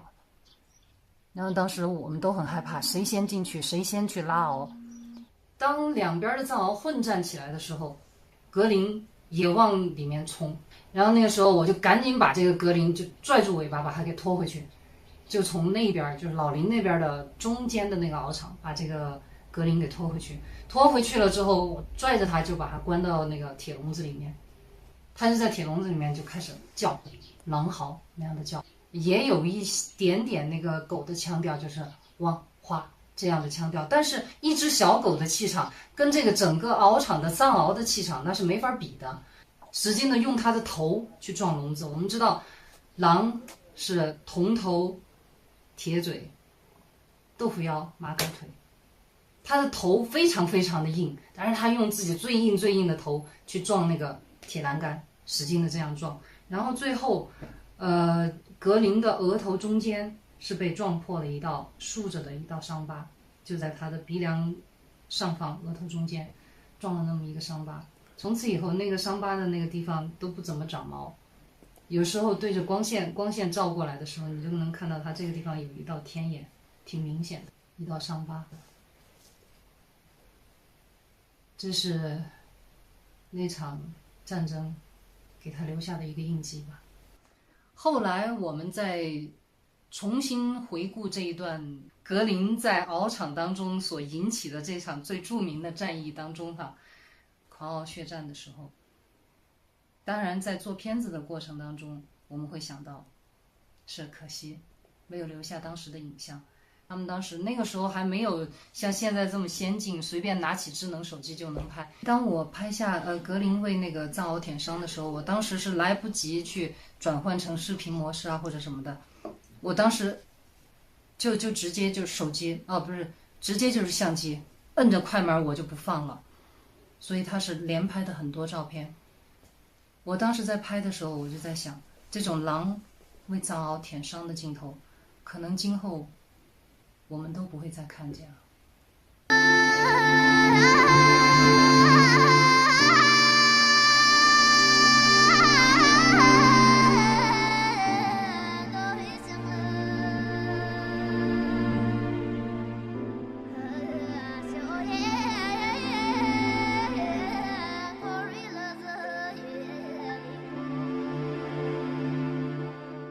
若尔盖大草原位于京藏高原东部的四川省阿坝藏族羌族自治州，平均海拔3500米，是中国最美的湿地草原。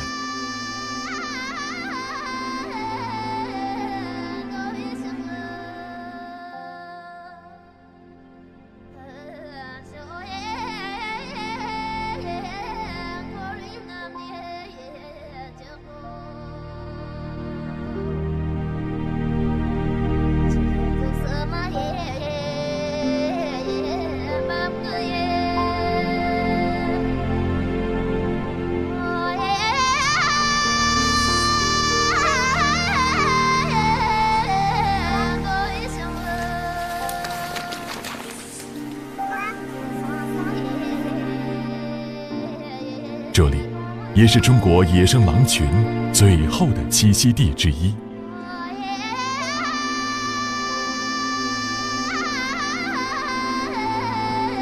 随着格林一天天长大，獒场的销售早已不能满足小狼的捕食需求。为了让格林有更多的锻炼机会，他们需要寻找更广阔的猎场。满脑子浪漫幻想的唯一，带着少不经事的小狼雀跃着投身于草原最美好的季节中。这才是一个城市姑娘梦想中的草原，人间的天堂。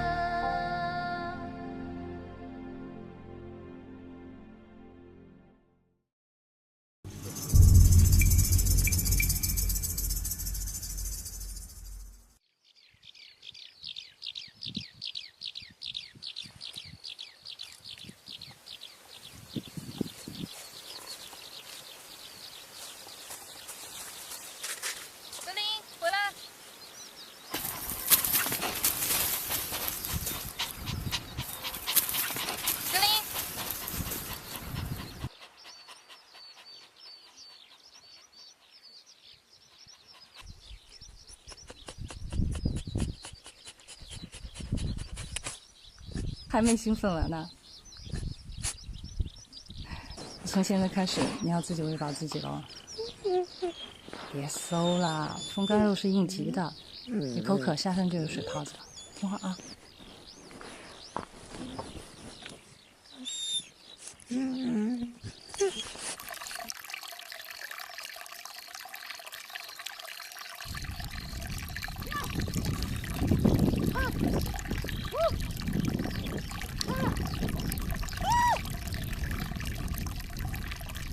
他们在喊什么？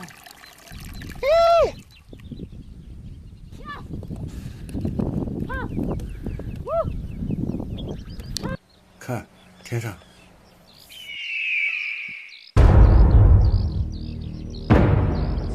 走，跟你快跑！跟你快跑！跑！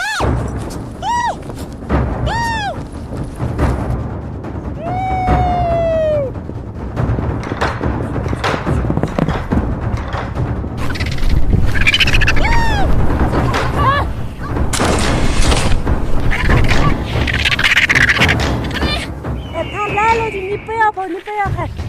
那是个什么东西啊？刚才那个鸟的名字叫金标是那个嘛？金标，好快哦！还要吃肉，小羊随便抓得起。我们小羊生的时候，它拉了几个，所有鸟的里面是最矮的一个。这一展起码2米多，比我还大。成年人都扑得倒。很轻，很密实，拔都拔不开。捡来当纪念。Hello， 谢谢你，快走，幸亏你来了。你叫什么名字啊？切成扎西。哦，你们从哪里来的？成都。哦，你们这么一只狼？它是跟着我们的，它叫格林。我们一直养大它的，它的父母都被人打死了。那你们好。格林，过来。他那个。他不认识，他不过来。狼是有点害怕的。这孩子看见狼，看见金雕，他也不怕，也不哭哈。什么意思啊？认识了就不怕。啊，放牛放羊的娃子，迟早会见了。这个摔得下，这是个。我们这不对。对。都能对。什么意思啊？听不懂，没字幕。那么给你们讲吗？我刚刚看你在牵小孩。小娃娃走路不得行的，小孩也可能被抓走啊。肯定要抓走，抓活的也吃，小羊也吃。我第一次见识到雕。没有肯定人的地方，他肯定要抓吧。这么厉害。谢谢。你们就住在我们这儿吧。会给你们添麻烦吧？不会，我们这儿草场大得很，兔子和那个野兔多得很。兔狗和野兔多得很。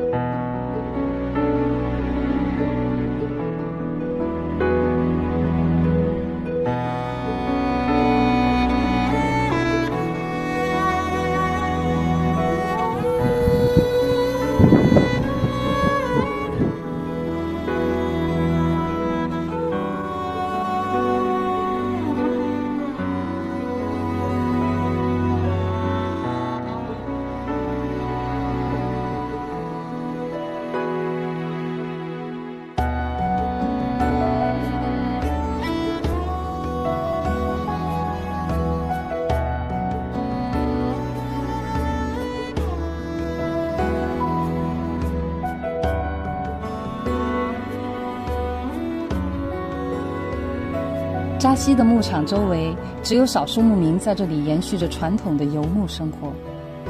他们逐水草而居，放牧牦牛和绵羊。在信仰藏传佛教的牧民眼里，众生平等，所有生灵其生命源于草原，消亡后血肉也归还于草原，这是自然的轮回。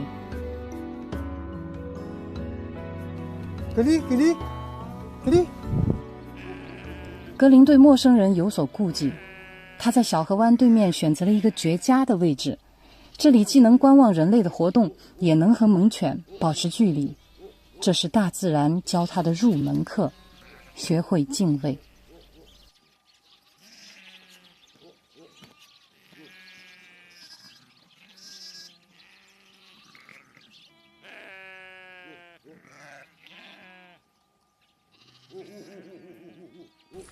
趴着就可以吃草，但只有跑起来才能吃肉。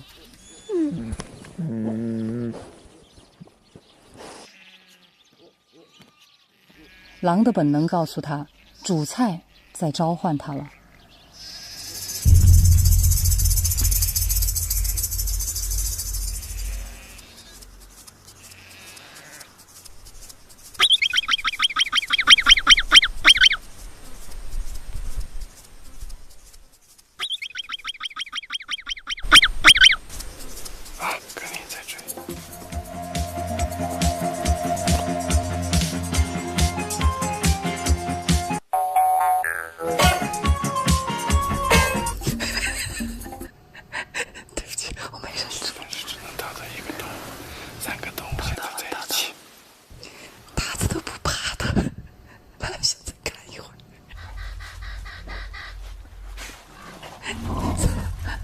这个喊他长这么大了没见过这样的狼，长知识了。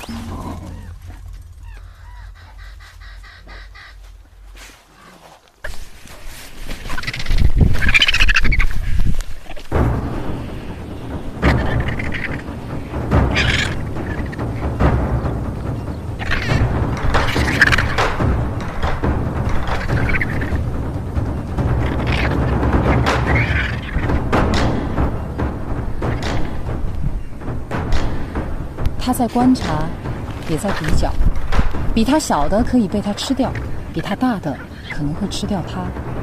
吃与被吃就是自然法则，他也只有两种选择，要么成为猎手，要么变成猎物。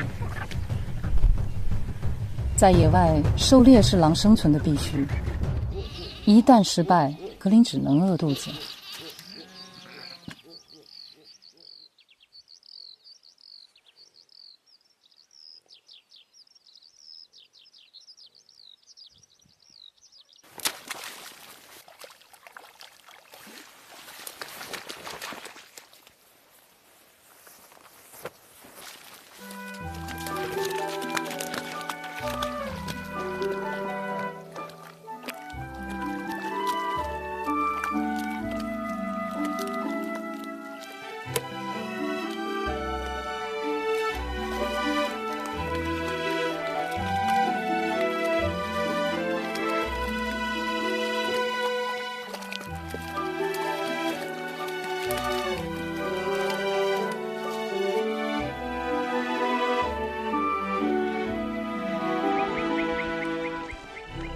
清晨是抓鱼的最佳时机。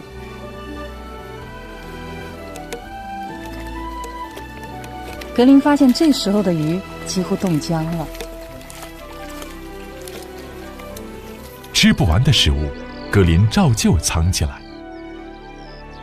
但这次，格林把食物藏在了狐狸的领地。狐狸没有抓鱼的本领，也不敢公然抢夺狼的猎获。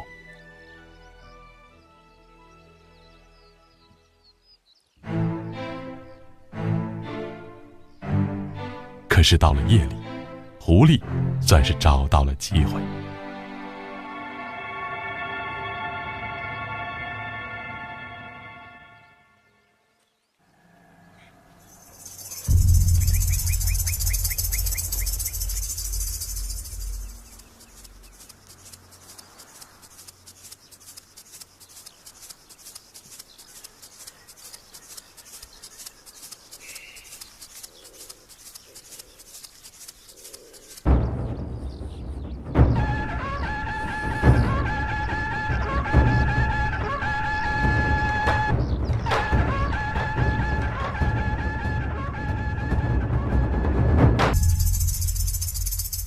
格林一直将狐狸赶到了山的那头。这片狐狸的领地归狼了，格林成了这块草坡的新主人。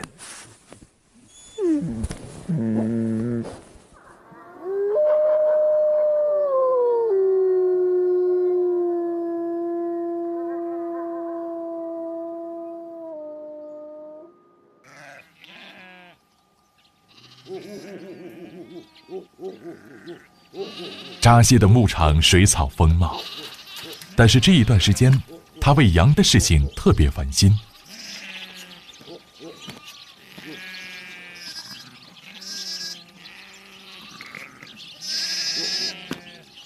现在的羊群惰性很强，早上懒得出圈，晚上不想回圈。白天喜欢懒洋洋地趴在湿地上吃草，夜里窝在羊圈里拉屎撒尿都懒得站起来一下。久而久之，羊蹄开始腐烂。现在狼少了，没有天敌，少了危机感，羊群的惰性更强了。相比过去的几十年，羊的体质越来越弱，病死冻死率非常高。病羊必须隔离在干燥的草场放牧，但扎西家人手不够，唯一便帮忙当上了牧羊女。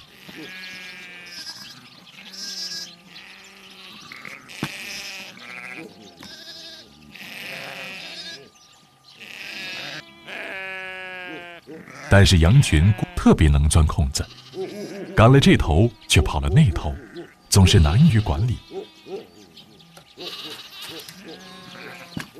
脚崴了，鼻子也打红了。我心目中的牧羊女不是这样的。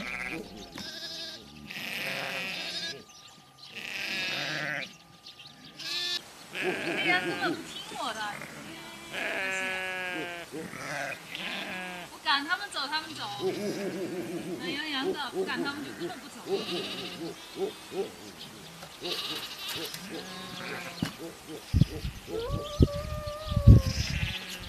哎，你还嘲笑我哈！有本事你过来帮我放。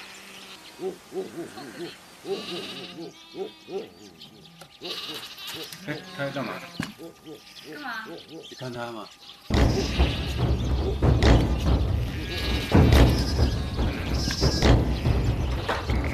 哇，这家伙！你太笨了，聪明没？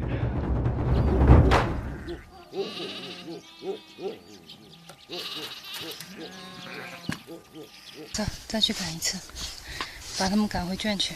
走吧。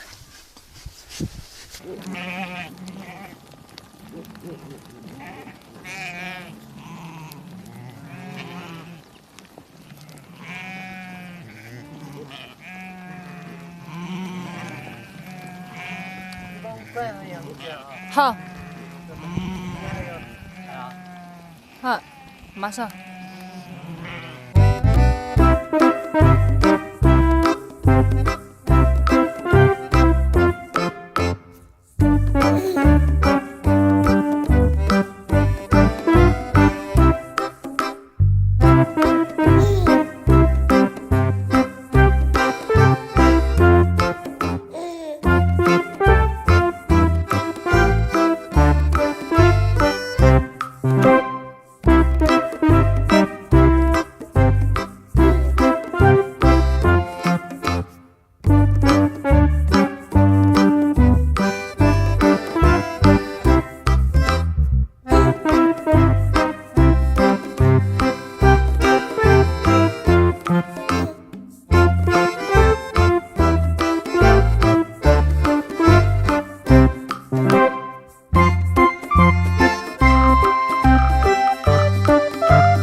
格林的捕猎技艺越来越好，还意外地收了个徒弟。在这个季节，他逐渐能养活自己了。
在哪儿呢？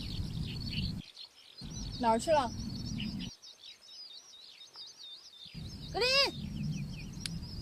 吃饭了，回家吃饭。吃饭不积极，肯定有问题。做狼都那么忙。你家格林把纱窗网偷走，好多天了，医生要的都知道。什么叫偷啊？借。是有点反常哈。在那，在那，在那。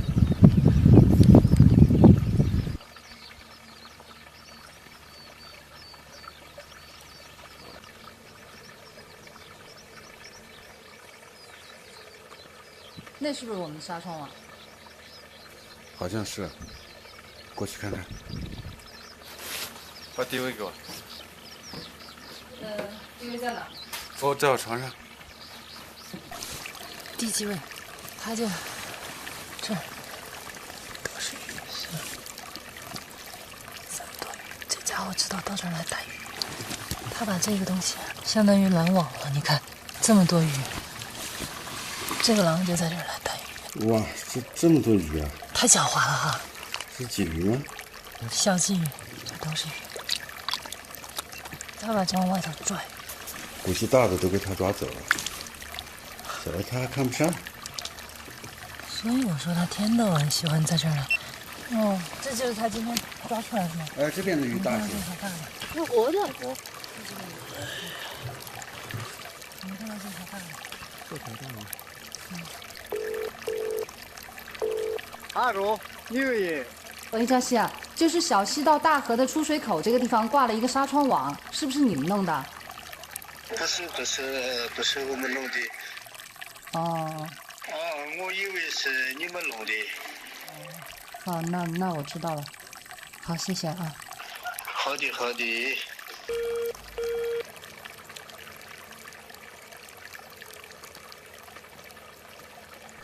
我终于知道那只流浪狗为什么喜欢追随他了。领导，更重要的是脑子。格林，回家吃饭，快点，快点，快点！孩子长大了，经常不按点回家，在外面有饭局了。雨季捕鱼可以以逸待劳了，格林有了更多的闲暇时间。每天他填饱了肚子，就回来分担我的工作。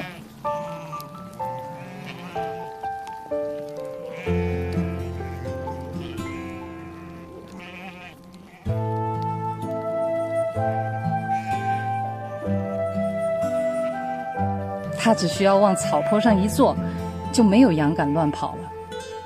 狼是天生的管理者，对付羊是他的强项。每到黄昏，他又帮我把羊赶回圈去。1个多月了，一只羊都没丢过。在食物丰沛的季节，狼是不必袭击牛羊的。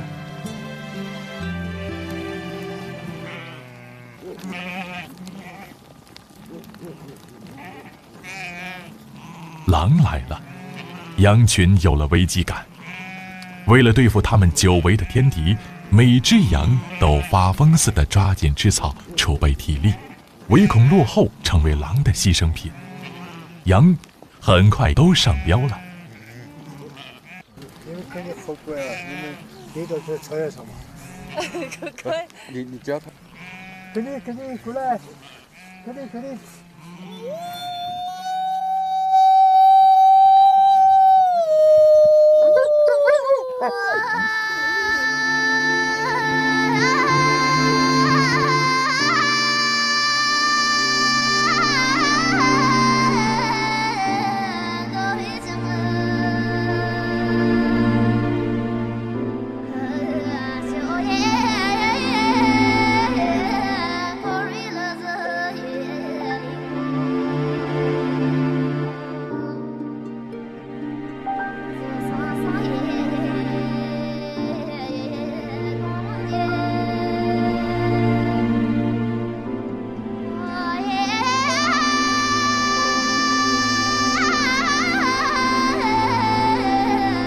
到草原快2个月了，从前的生活似乎已经消失。这里的岁月是静止的，我忘了时间，忘了我是谁。在离天最近的草原，做着奔忙的人们都不会去做的事。我的眼里只有他的成长。再给他时间，格林有希望回归原野。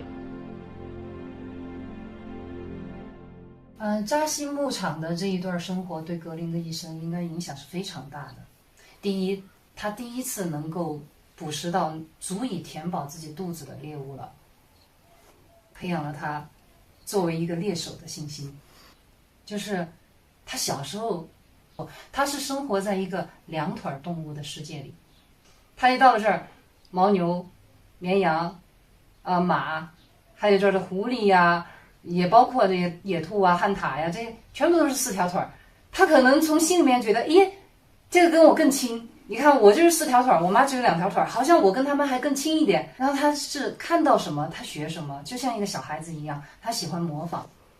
当他看到这个马的时候，马正在吃草，他也有模有样的跟马一样，他也在那儿吃草。结果吃了一会儿草以后，这个东西不好吃。这个旱獭的报警的声音一响起的时候，他本能的感觉到滴滴滴滴滴滴滴滴滴滴，哎，这个声音好像在电视里面听到过。然后他。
然后报警，并且看到了格林一路栽着跟斗去失败的捕猎的这些场景的那只旱獭，他万万没想到，就在他放松了警惕的时候，祸从天降，光顾着看热闹，他的那个洞还没有挖好呢。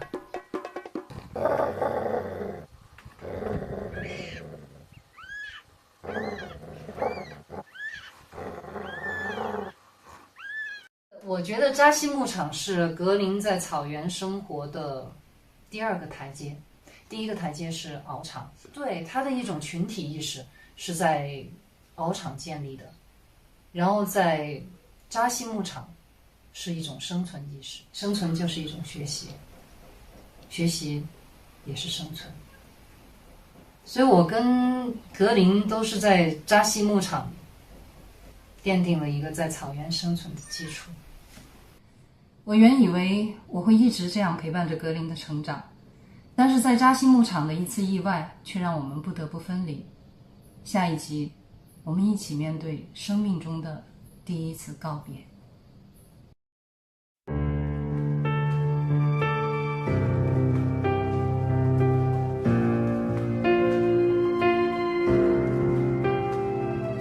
有人终将离开，雪花终将覆盖，遇见你那刻也是分离的开始，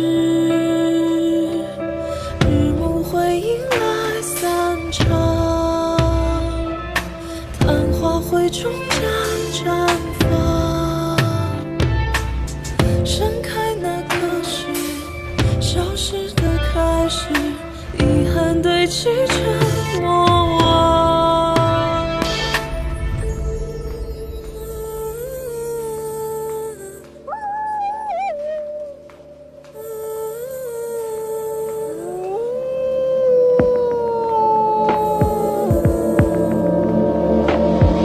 想念会有声音吗？呼喊换来再见吗？分离的那刻也是遇见的开始，日暮会迎来散场，昙花会终将绽放，消失那刻是重生的开始，重返最初的模样。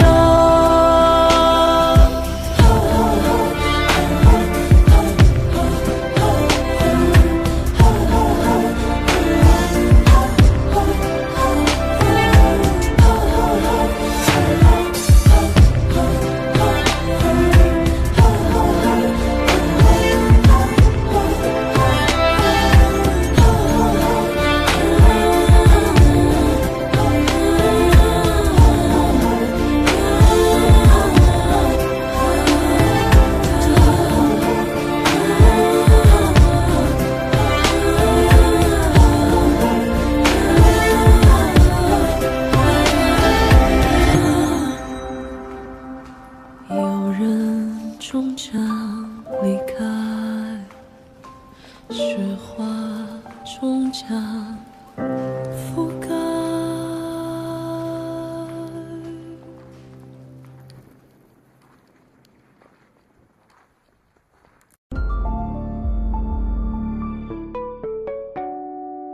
放羊很辛苦，好在有了格林的陪伴，牧羊女的生活也并不孤单。可是这天早上，格林却一反常态。他们不要走啊！哎，听话，乖嘛。裤子给我扯破了，还听话嘛？你怎么了你？怎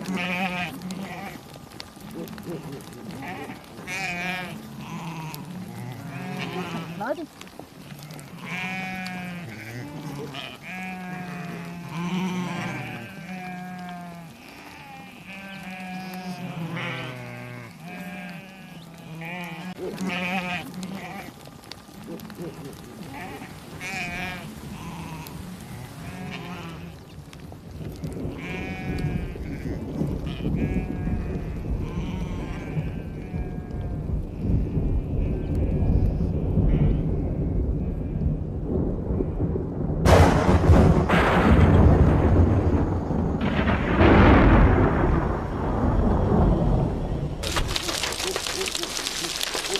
怎么会突然下雹子啊？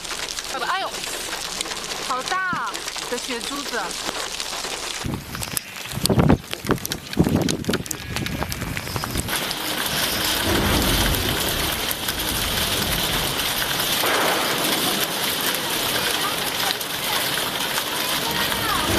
格林回来没有？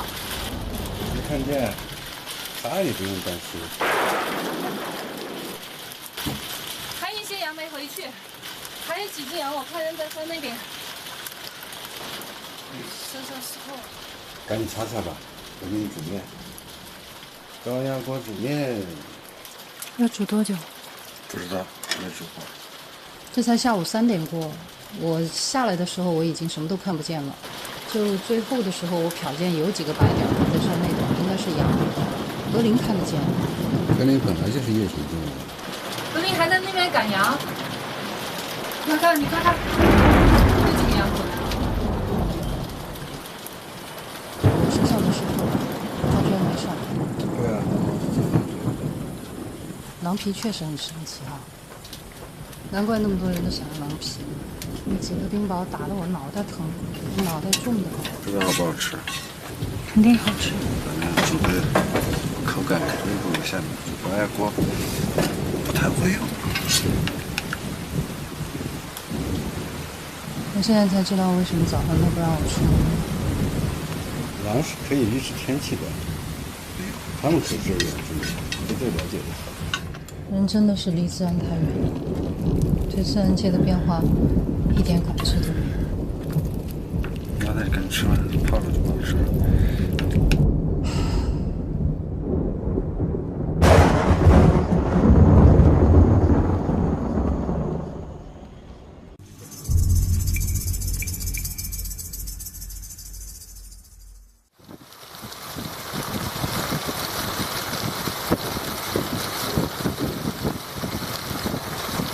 在扎西牧场放羊途中，一场突然起来的冰雹让唯一患上感冒，他不得不带着格林重新返回敖城养病。自从唯一生病以后，格林就一直守在唯一窗前，哪怕刮风下雨也不离开。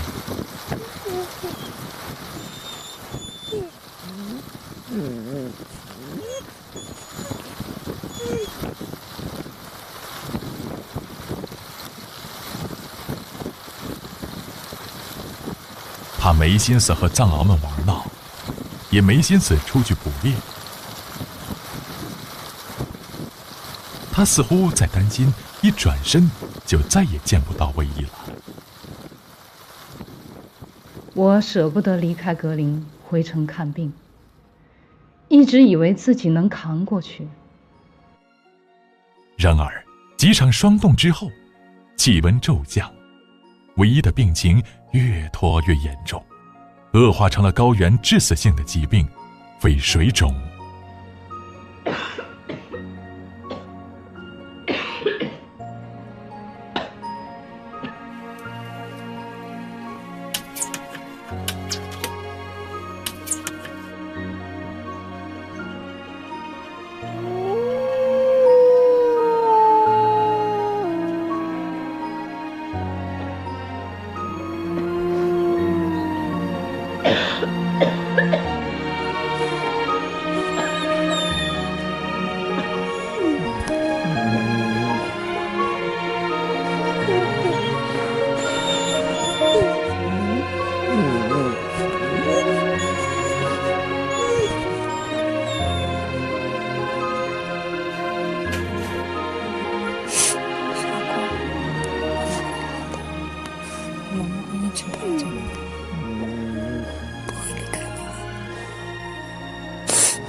5个月的格林还是个孩子，他不知道该怎么办。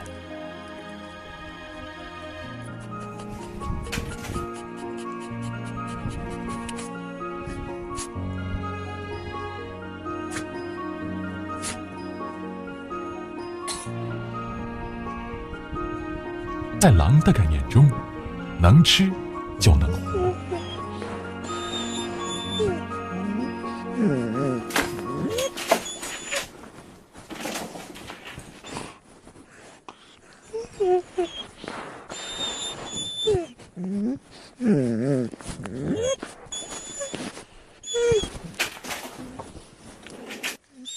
平日里抢食、护食、藏食几乎亡命的小狼，却把自己的救命粮给了唯一。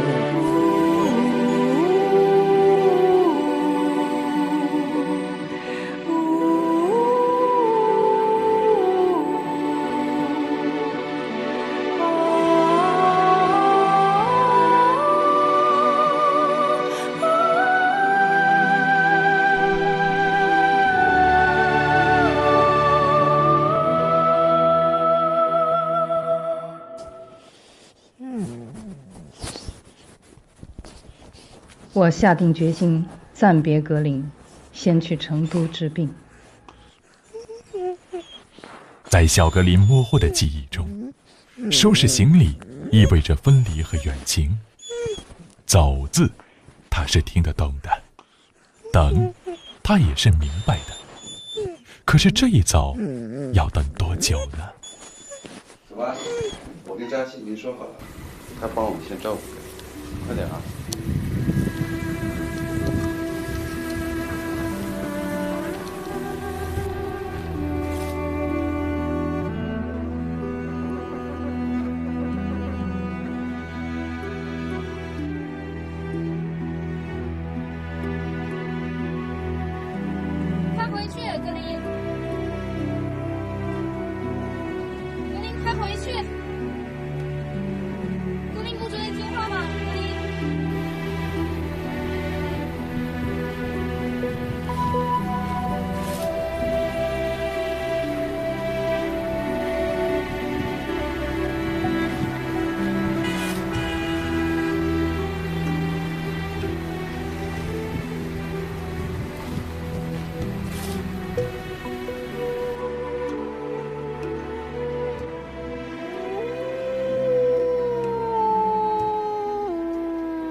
唯一走后不久，若尔盖降下了第一场雪。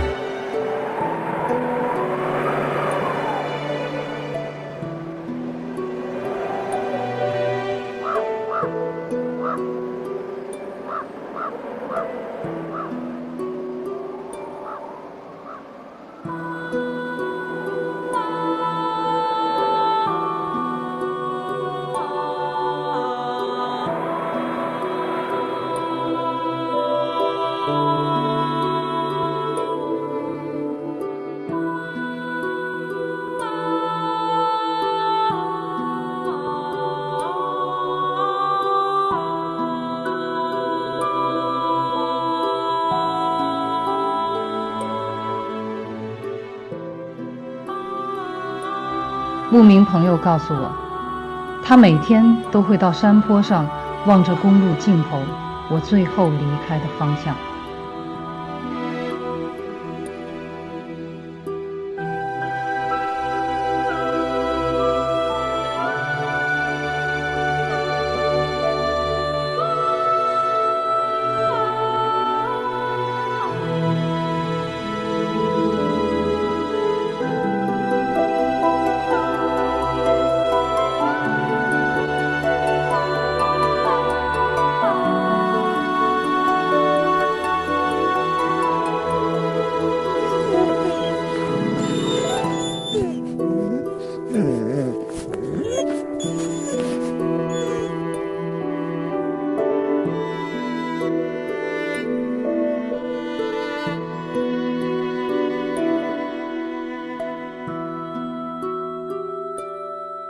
若尔盖已经进入了初冬，这里的冬季长达8个月，缺氧严寒。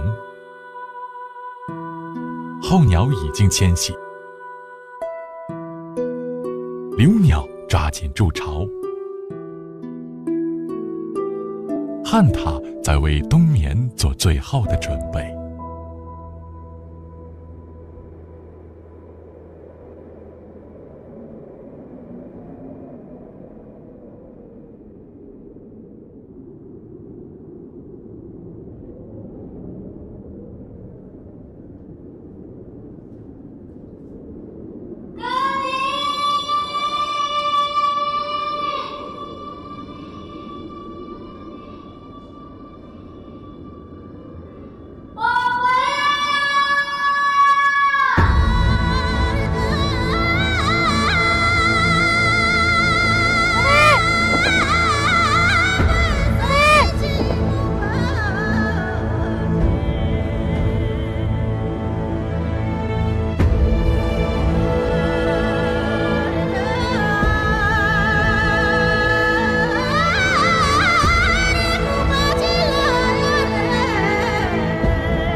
对，这儿，我在这儿。真漂亮。哎呀，其实也得很长大。哎呀，其实也呀，好久没看过了。他以为我死了。让我看看你牙齿好没？他换了牙了，他换的牙在哪儿？看见没？从小就抢镜头。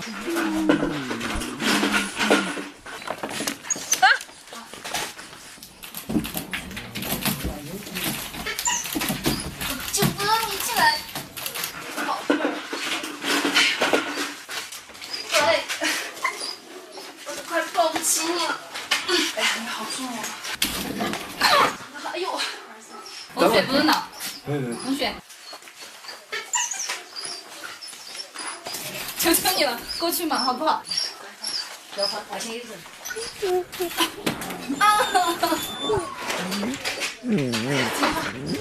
放这，我马上进来。好重啊，死重，特别是他手撑在这儿的时候，你根本过不去。他以为我死了，这么长时间了，他不知道我去了哪儿，没有人能告诉他我去了哪儿，他一定是承受了太多的分离了。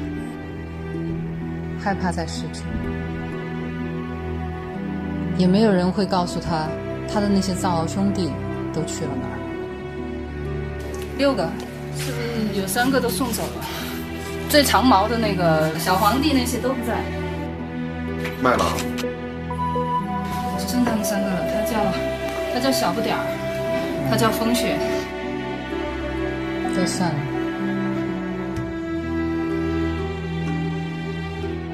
格林的部分藏獒兄弟们被陆续卖给了新主人。昔日喧嚣的獒场，再没有了獒追狼赶的热闹光景。格林越来越孤单。格林仅剩的玩伴就只有大中华了。大中华就是我们书里面的森格。中华，过来。大中华，那个大中华最大。讨厌你！你不进来，我出来陪你好了。然后我也记得皇帝，这一群藏獒都听皇帝的话。因为我之前听老林说，最早他的这个獒场是在玉树那边，玉树那边地震的时候，那一天皇帝最先报警，然后把这些幼獒一只一只给救出来的。所以这些幼獒长大了以后，他们都听皇帝的。皇帝也是最早接纳格林的，是个很有灵性的头獒。其实我最怀念的是黑虎，它是一个很沉默的藏獒，它为獒比较低调。但是当格林出事儿的时候，它冲在第一个，腿断了，耳朵也被撕掉了。在玩藏獒的人眼里，它的品相就不好了。它是搭着皇帝半卖半送送人的。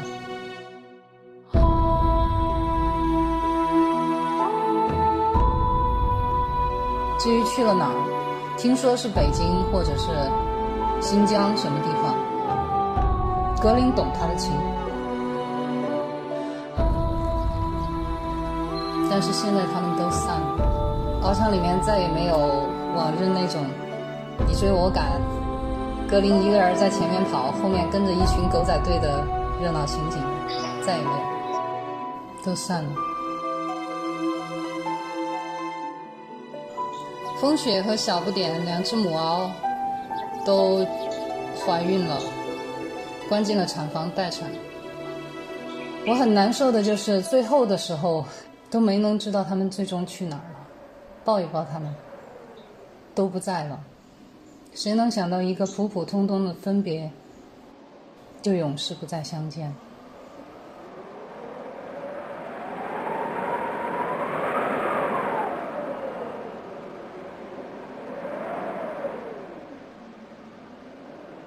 格林已经换上了冬季的战袍，他在鏖战中折断的乳牙也换成了成年的獠牙。他该重温他的捕猎记忆了。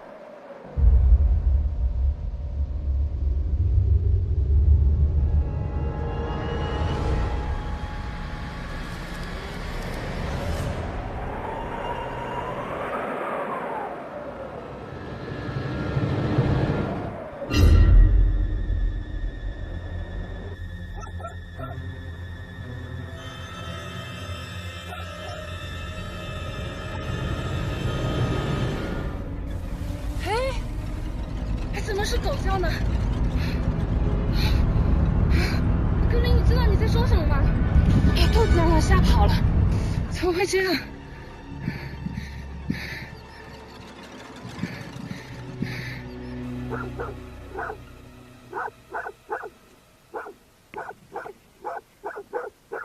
格林，过来。你们不在的时候，你们跟你就是经常勾在一起。来，格林，过来。是这样吗？还不回来了？他有伴了，也是好事儿。跟狗学恐怕不是什么好事儿。虽然捕猎失败是常有的事，但唯一察觉到格林变了，胖了，懒了，少年时的勇猛烈性淡了。由于衬在獒群中，他对自己的身份定位已经模糊。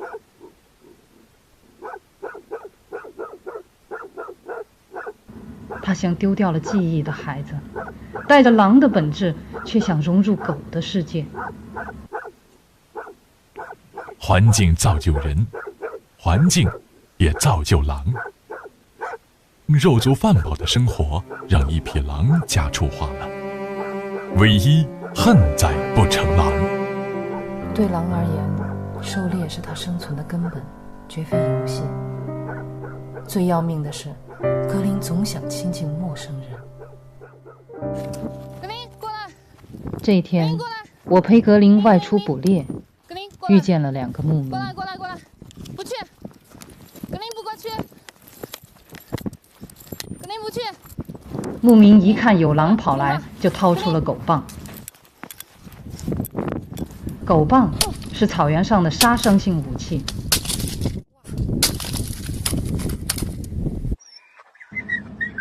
而格林还以为人在逗他玩，好不容易劝走了牧民，我们远走到河湾附近。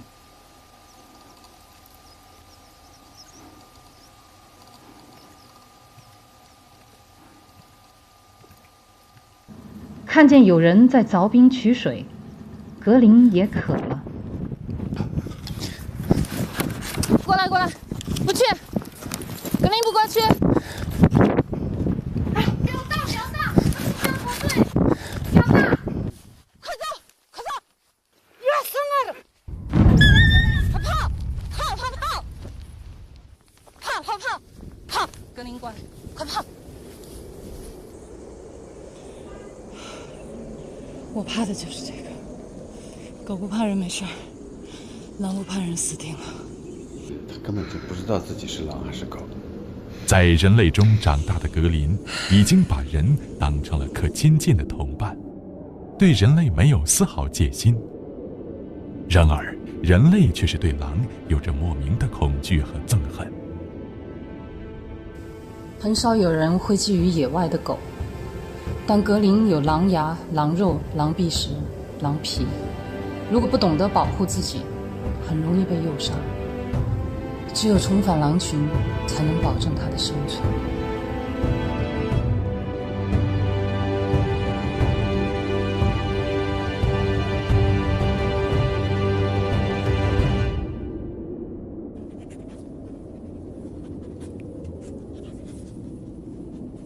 格林不属于獒，不属于狗，更不属于人类。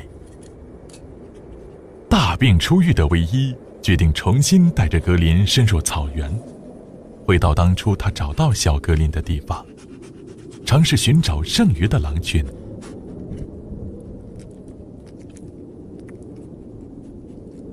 临行前，唯一特意领着格林与他的剩余的藏獒兄弟告别。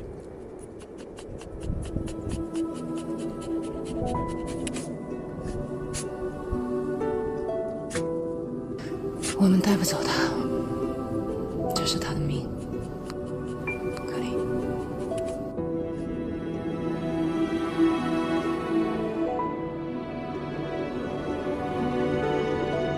狼也许会回归荒野，生死难料；人或许会回到城市，坠入纷扰。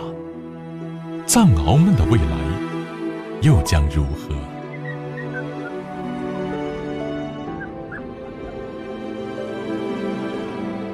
人、狼、獒，今天能够同鼻相抵，明天离别将不会再见。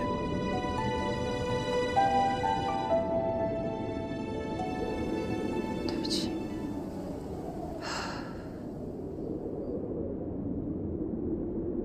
狼和藏獒本来是草原文化中最经典的部分。在原始游牧时代，狼、獒、人相生相克，相依相伴。狼保护草原，獒保护牧民和牛羊。狼和藏獒本是同根生，这对传说中的战神却走向了不同的命运。藏獒的悲剧是被人爱，生产囚禁；狼的悲剧是被人恨，灭种绞杀。人类的恨和爱，都将演化成了一场灾难。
人狼獒终究还是走上了不同的路。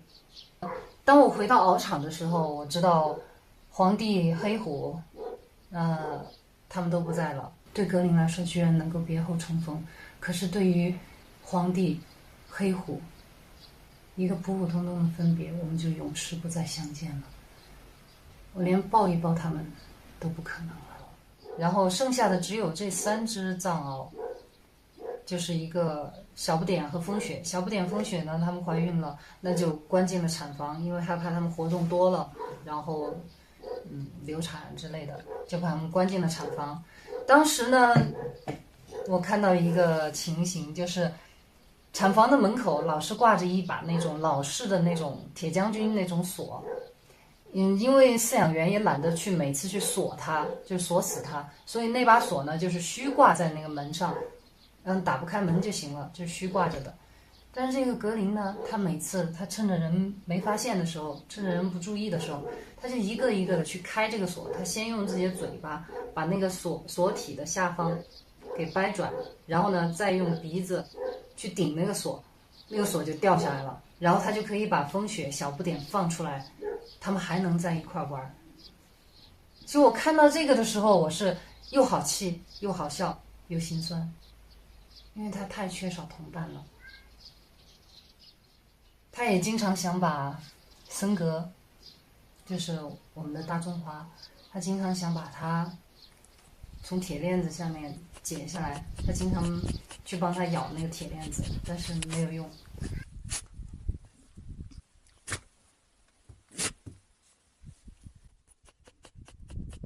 我一直对大中华挺歉意的。因为大中华呢，他是这个群体当中的2当家的，他经常欺负格林，但是呢，其实他是一个非常憨厚，调皮，就是一个憨大个儿吧。他也很淘气，其实骨子里面像一个小孩一样的性格。我记得有一次，我喂这个中华，我当时手里面拿着一个大白兔。然后我想要喂这个中华给他吃，然后我剥掉上面的糖衣喂给中华的时候，这个中华因为从来他就没见过奶糖，然后不知道这个大白兔奶糖到底是什么，他就嗅，闻到一股奶香，然后他觉得应该是好吃的东西，他也张开了嘴巴等着我把这个糖放进去。然后就在这个时候，格林从旁边穿过来，一口就把这个糖给咬走了，然后那是我最后一颗糖。然后这一下我也没办法，我跟那个中华一摊手，没了。然后中华最后把我手里的那个是糯米纸吧，还有糖衣给舔了一点上面的那个糖的碎渣，发现真的很好吃。于是他这一下更恨格林了，追着的咬。但是我那个时候就一直觉得啊，中华我真的我欠你一颗糖，我欠你一个大白兔。直到分开的时候，我都没能给他。从此以后，我们也再没见过了。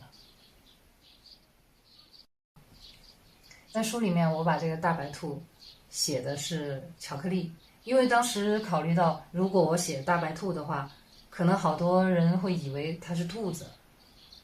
为了不多做解释，所以我就写的是巧克力。但是呢，很多很爱狗的人就一下子就非常的担心了。他说啊，狗狗是不能吃巧克力的。然后我当时看到这些留言的时候，我挺感动的。尽管事情已经过去了，他们都还会很关心狗狗不能吃巧克力哦，证明现在爱动物的人、关心动物的人真的是越来越多了。刚刚到草原的时候，我看见格林捕猎，我觉得他很笨，但格林可能那个时候他也觉得我笨笨的。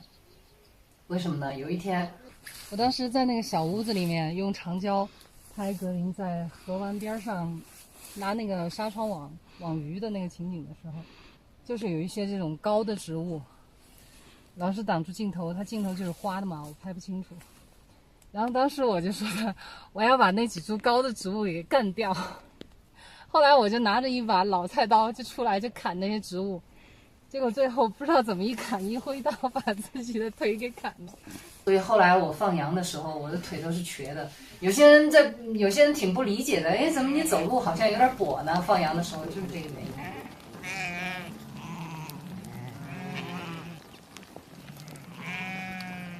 我现在腿上还有一个疤呢，我把自己的腿砍到了，不好意思说。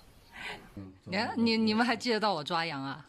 抓羊。你还抓马的，那个马，你还拿绳子把它牵过来，那个马一跑，你还不放绳子，还抓着，你手到这里全部都弄红了，脱皮了。啊，我都不记得这一段呢。我给扎西留下的印象就是抓羊凶得很。我们的那个羊摆子6年个放的个。对，以前就这样。有100多只吧？就是将近有100多只。放了有1、2个月。肯定有1、2个月。那时候格林还帮着在放的。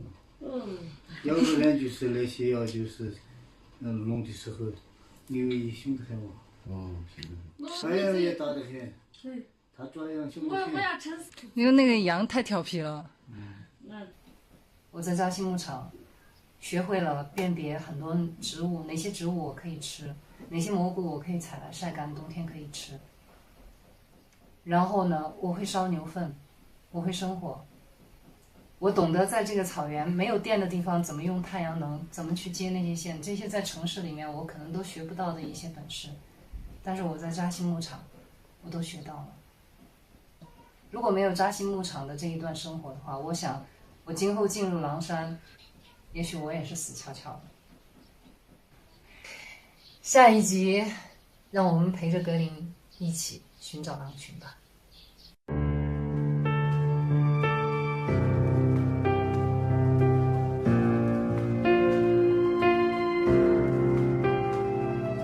有人终将离开，雪花终将覆盖，遇见你那刻也是分离的开始，日暮会迎来散场。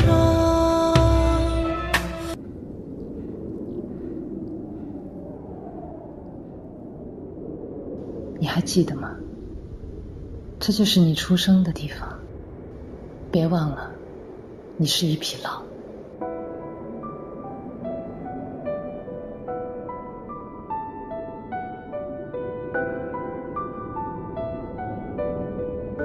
前面是狼毒滩，远处就是狼山了。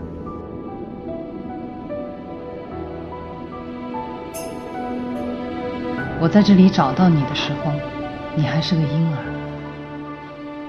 你们原本有6个兄弟姐妹，你的父亲是狼王。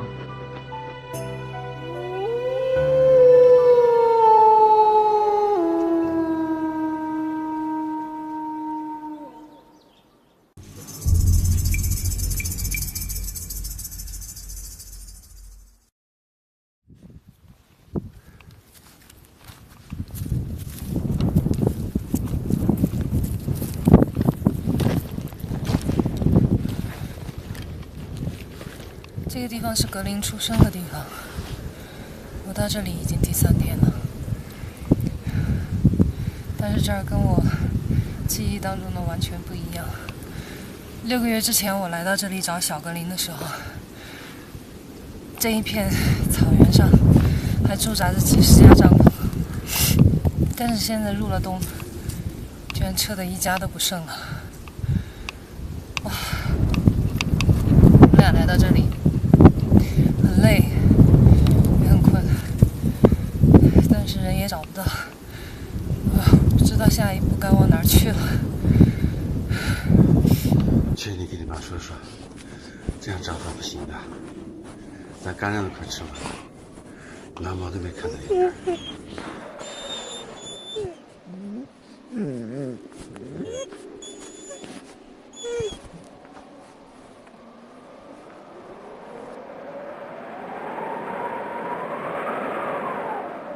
如果没有月光，草原上的夜晚对我们来说就是睁眼瞎。可是狼是夜行动物，格林一到了晚上就倍儿清醒，喜欢到处溜达，但我真不敢让他走远。白天格林觅食的时候差点踩上狼夹子，我怕清晨一醒来就再也看不见他了。这个家伙，大晚上的就不要到处乱跑了，我一个人在家里面害怕，知道吗？你还知道害怕呀？你要不要喝水？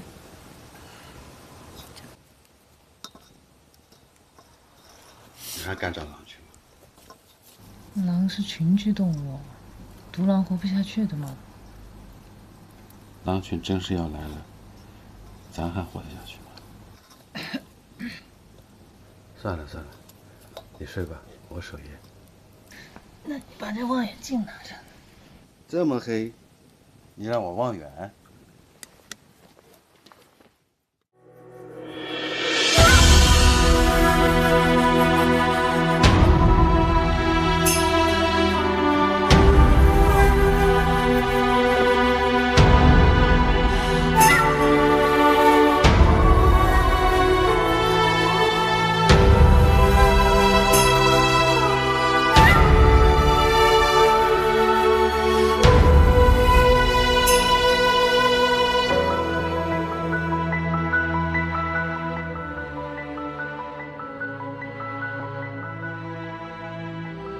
独居荒野，孤立无援，有限的食物和冰冻的草原，而更具威胁的是频繁出现的盗猎者。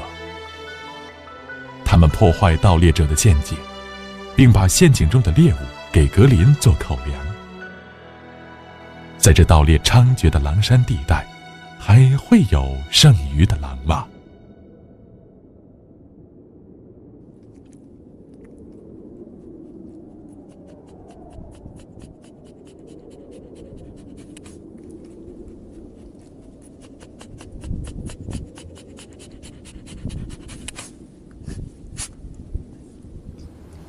发现什么了？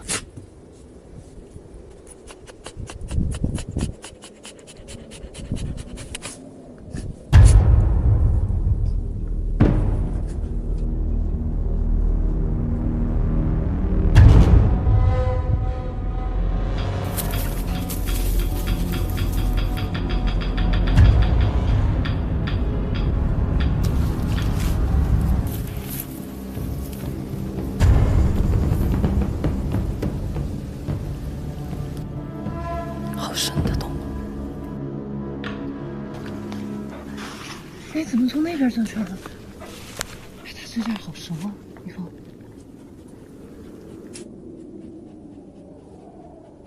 这个洞位于倾斜的山坡上，这里灌木丛生，既隐蔽又有绝佳的视野。山脚下是清洁的水源，洞口的沙土平台是小狼玩耍和大狼瞭望的地方。洞边还遗留着春天时候的小狼粪。主洞附近另有几个逃生出口，在冻土坚实的高山上，这是要历经几十年、几十代狼才能挖成的老狼洞。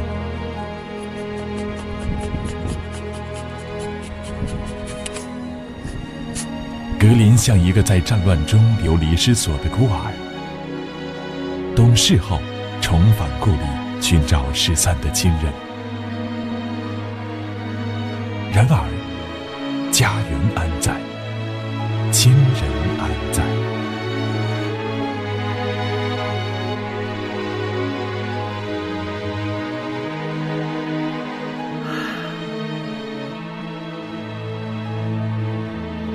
格林，这就是你的家吗？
这天，他们巡山归来，就发现了异常。野狼探查过了他们的营地。这狼个头不小，他比格林大1倍。再找一找，他们从这个地方转过去。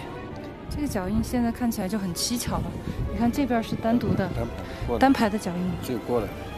然后过来呢，应该是直接往前走了。你看，好，然后他从那儿返回了之后，然后就在这儿打了一个滚，然后之后再往哪儿走的脚印，我们就找不到了。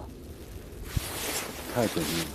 对，他就让自己的脚印形成了一个圈，然后让你无从跟踪。哦，这都有狼吗？狼吗？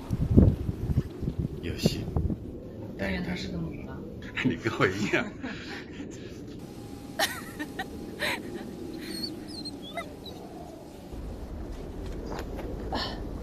行了，就把帐篷扎在这儿吧。帐篷哪里顶用啊？我找牧民帮忙给咱们弄个房子吧。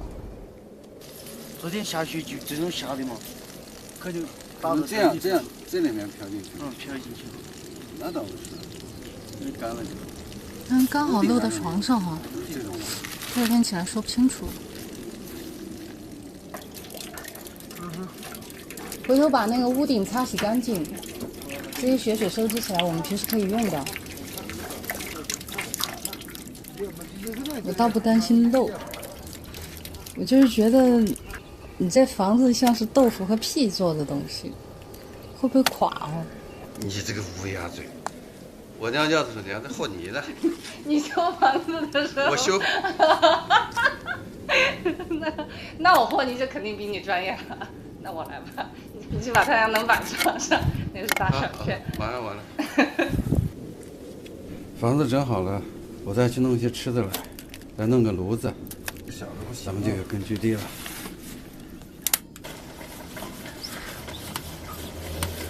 这个冬天我们还得多囤点牛粪，要不然冬天那个雪一下以后，牛粪全是湿的，一烧全是烟，屋子里我们成腊肉了。能用的我就还没用。我们分一下工嘛，收集牛粪、铲雪、捕猎、巡山这些事儿我来干，然后你呢就在家里面做饭，带格林。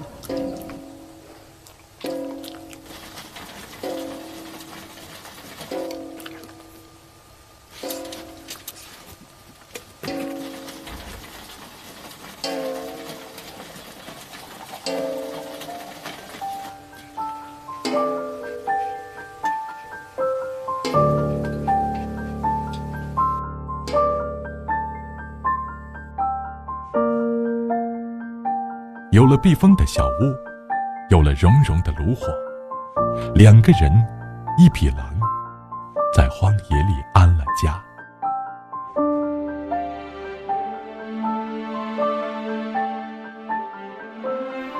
狼群等级森严，群体里的地位必须通过争斗夺取，所以格林总是一有空就要提醒蜜蜂，自己才是二当家的。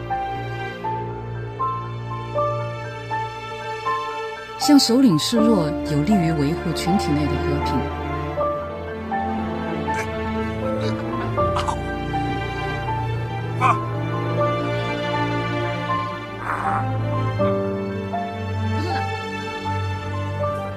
推你。一峰不用跟格林抢电视了，因为这儿没有电视，也没有网络，与世隔绝。我们用太阳能蓄电，收集雪水，用干牛粪取暖做饭。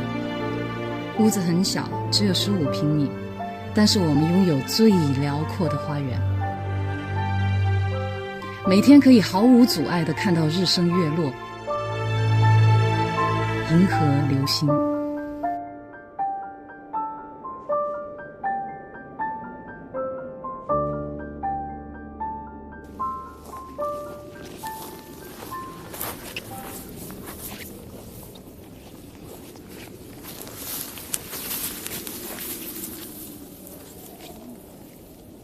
为了寻找野狼的踪迹和锻炼格林的野外生存能力，他们经常深入狼山地带以及狼渡滩和大河湾。这些地方是野狼最可能出现的地方。哎，有你太讨厌了，过去嘛。看着，对。他踩着我，站都站不起。好了。背着干粮翻山越岭。草原有句话，望山跑死马，有些看着近的地方，走起来可能要一整天。高原徒步是非常耗费体力的，我们也像狼一样，顾不得风吹日晒，随时累了随时歇息。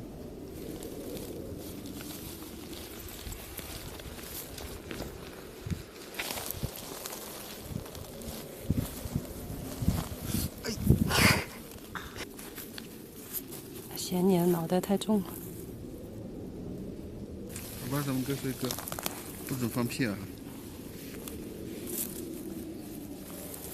把尾巴收回去，夹紧。好臭啊！去，放狼屁。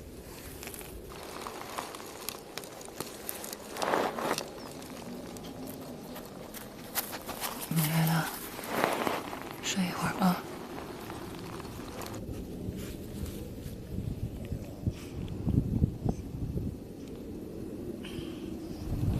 以前你小的时候还躺在我肚子上睡觉，记不记得？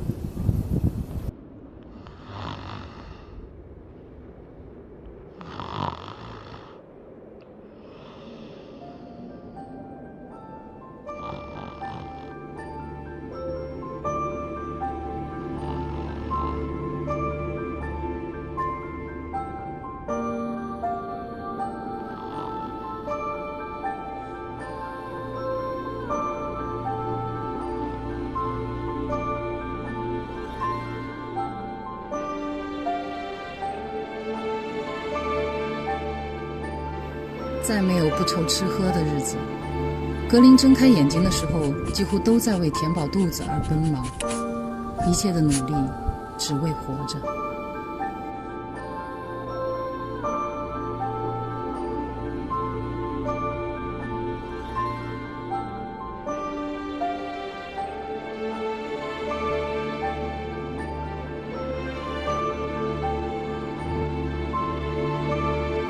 兀救盘旋是开饭的信号。格林已经足够强大，他不再惧怕猛禽。一群兀救吃光一头牛只需要不到30分钟，要夺食就得快。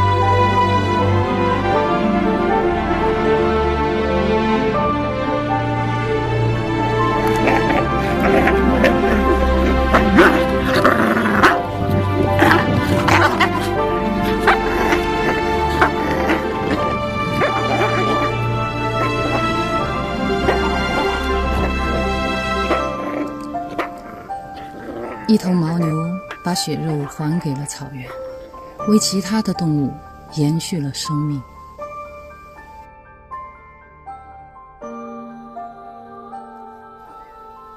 每个狼家族都有属于自己的旋律，我们的歌如同人与狼的相遇。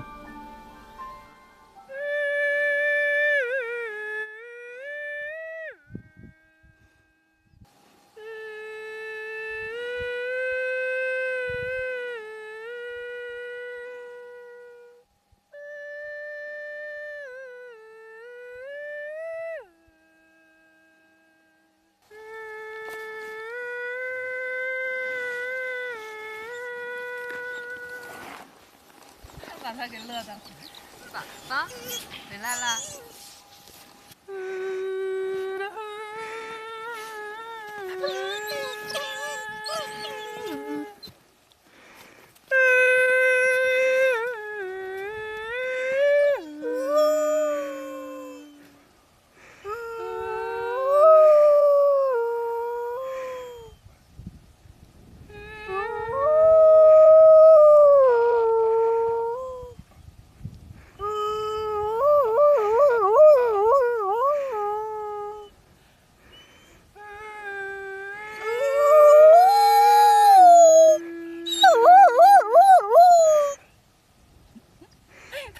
加变调，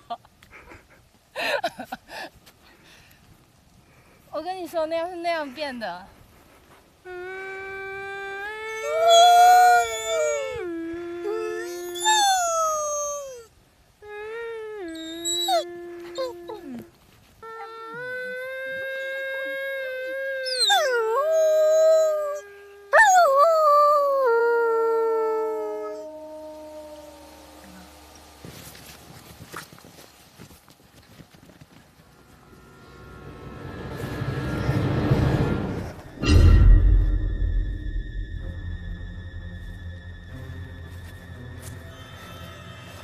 格林，看见吗？那个才是你真正的同伴。快去，快去，快去啊！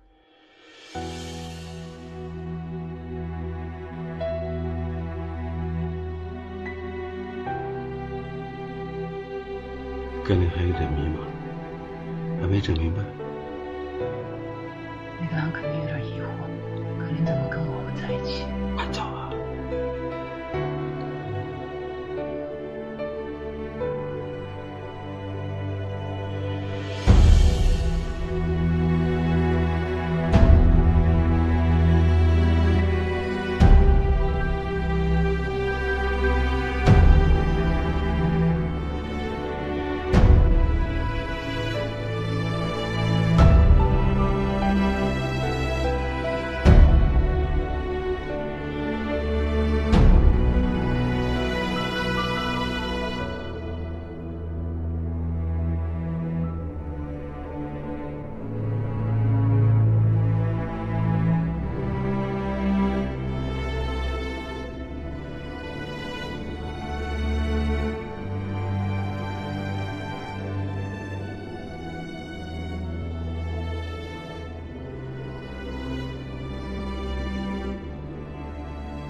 快！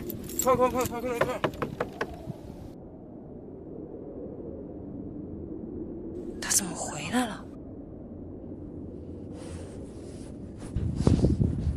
他受伤了。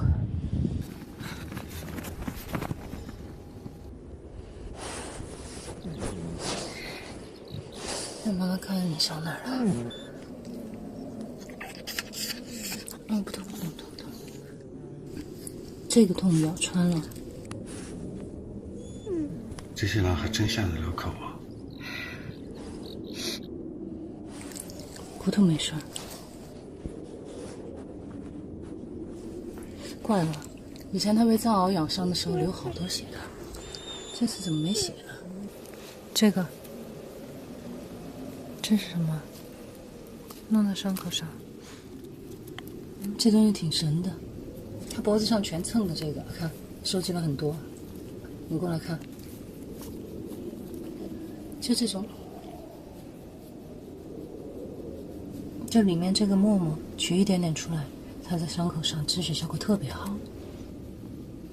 回头如果碰到牧民，问一问这是什么东西。后来唯一才知道，这叫马搏，是一种腐生真菌。干后烟尘状的粉末是最好的伤药，藏语名字叫波切，意思是狼的奶渣。野狼捕猎受伤是常有的事，也许这正是狼发现的药。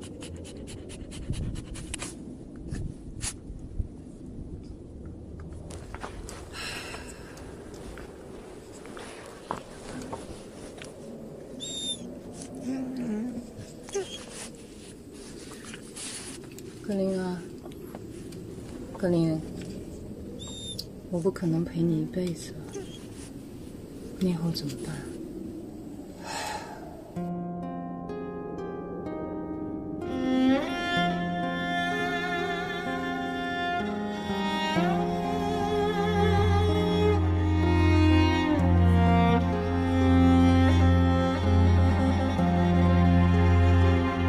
唯一根本没料到，野狼不仅没有接受格林，还对格林下了口。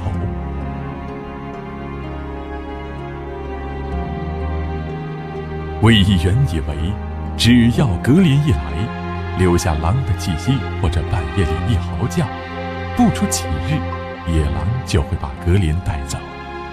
现实是，送一只人养大的狼回归狼群，绝不是唯一想象的那么简单。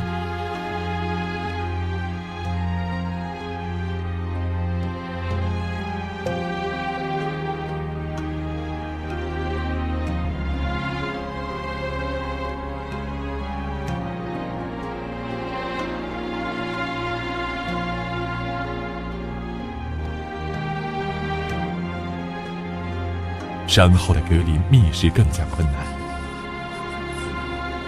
他已经3天没有吃到像样的食物。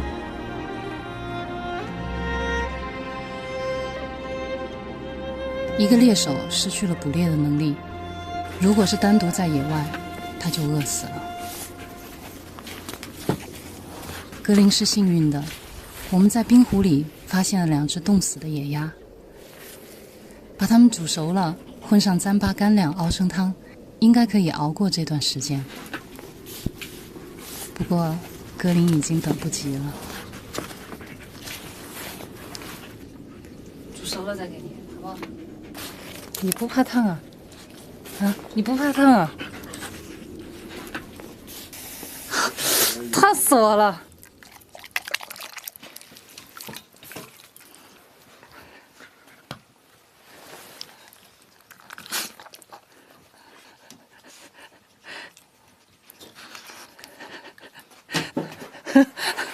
它那个爪子很烫，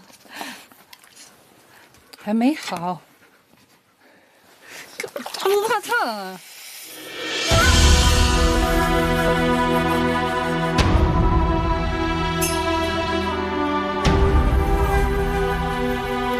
在大白兔，太好逗了！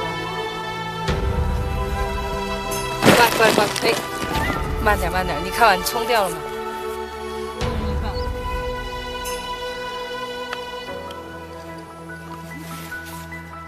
腿已经好意思了。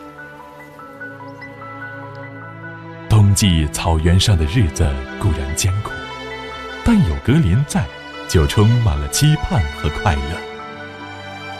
格林成了唯一和一峰草原生活的中心，格林是他们的全部。他们也记录和见证着格林成长的点点滴滴。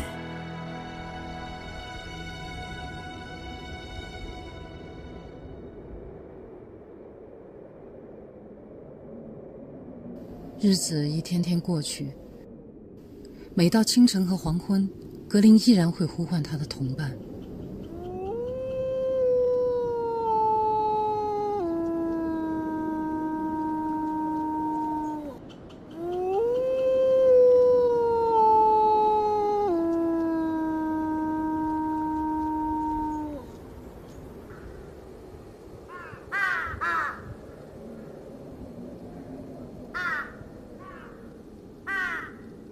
这片山脉是格林唯一的希望，只有这儿的狼群才可能跟格林有血缘关系。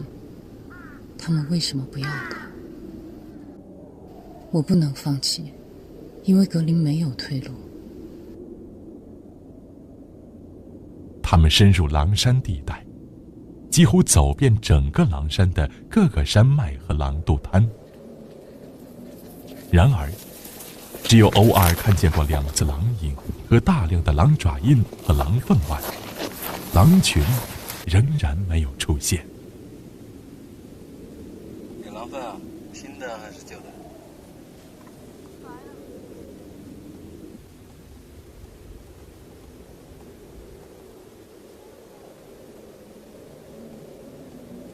哇，这儿这么多狼粪！这个肯定是头狼的狼粪，好大，它的消化液太强了，里面只剩下骨头的粉粉，还有那个一点点毛发，而且那个毛发都已经变得很脆了，里面的蛋白都被消化了。咱们不会闯到狼群的公厕里了吧？我觉得这就是狼群交换信息的地方，狼粪就相当于他们各自的留言。你收这个干啥？带在身上呗，得让格林熟悉这个味道。全部装一块儿。那个刚才那儿还有一堆，捡了没有？捡了。啊，格林哪去了？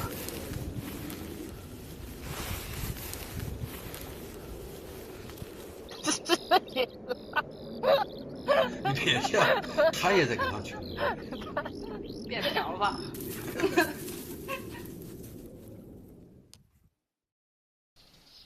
这是格林第一次尝试跟狼接触，但是最后第2天格林回来了。我觉得第一点就是，我觉得他如果想弄死他的话，就不会让他活着回来，因为那个狼完全有能力咬死格林。第2一点就是，我一直觉得很迷惑的，就是格林回来的时候，他的伤口像是被处理过的。到现在在我心里面也是一个谜，就是我从来没有教过格林伤了以后他怎么处理，那都是我给他处理的。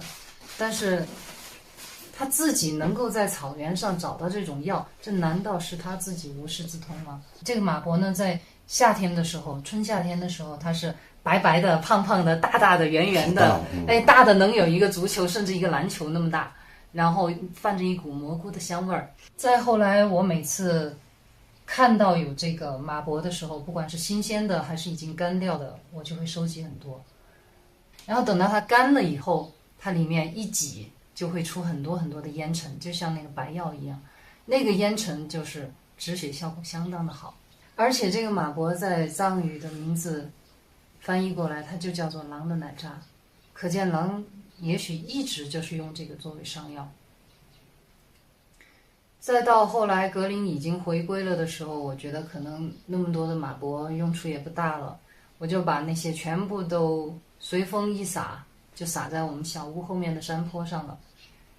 再后来那片山坡上就随风长了很多很多的马博，你远远的看去，一片绿油油的山坡，到春天夏天的时候绿油油的山坡碧草之上，一颗一颗的白色的那个乒乓球大或者是更大一点那个像网球大小的那个马博，就像是高尔夫球场散了一地的球。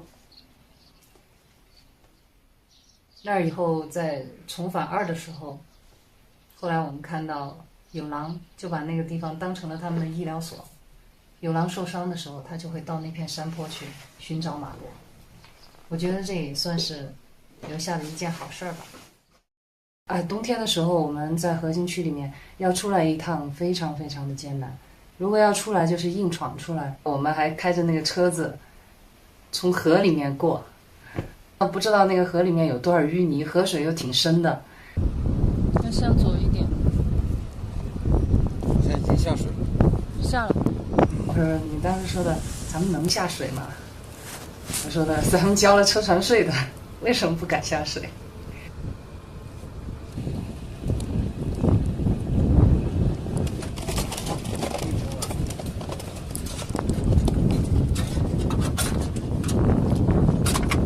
牛，过了。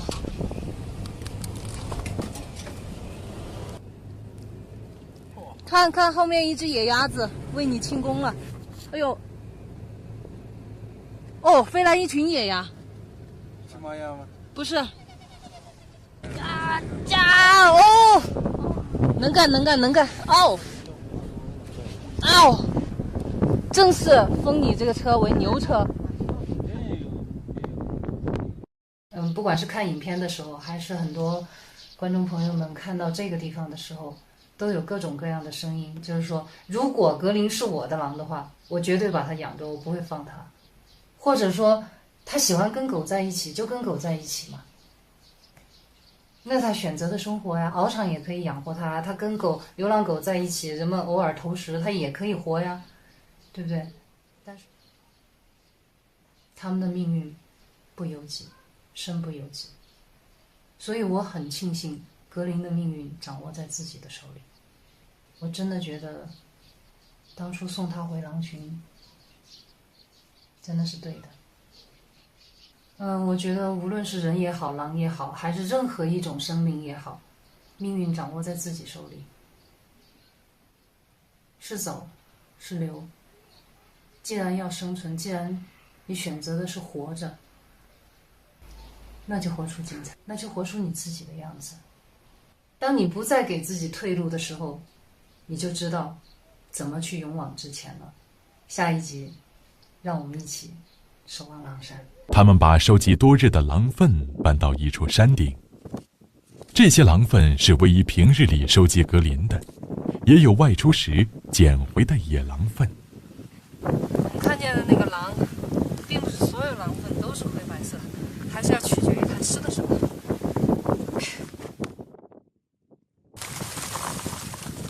狼粪包含了很多信息，如狼的性别、健康状况、领地范围等。这些野狼粪的信息，格林已经了解过了。估计这儿有多少斤？20-30斤吧。哇，这好多都成粉末了。主要就是骨粉嘛。大量囤积的狼粪引起了我们的好奇心。给狼报信的狼粪是否也曾经给人类传递过信息呢？听说狼粪能烧出冲天的黑烟。身为狼的铲屎官，我很想见证狼烟。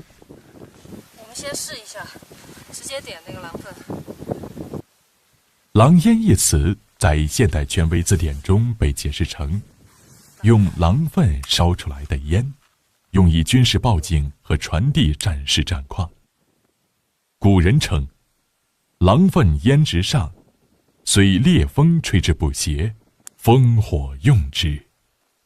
自古就有烽火戏诸侯和狼烟四起等成语典故。你不错啊。不错，这壳子都燃了。如果这一堆是牛粪的话，可能现在已经全着了。我下面还专门垫了几块石头，有空气。但是这个狼粪的那个灰哈，这灰一去，什么都堵死了，没空气燃不了。我捡些牛粪。是啊。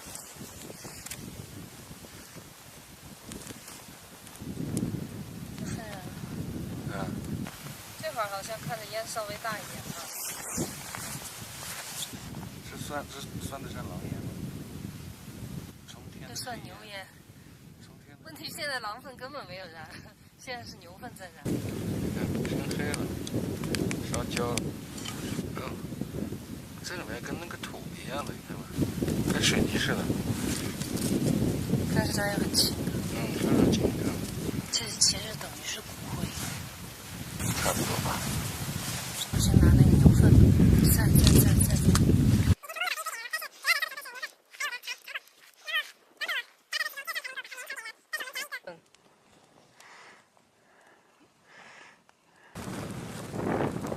这堆火生了有2个小时了吧？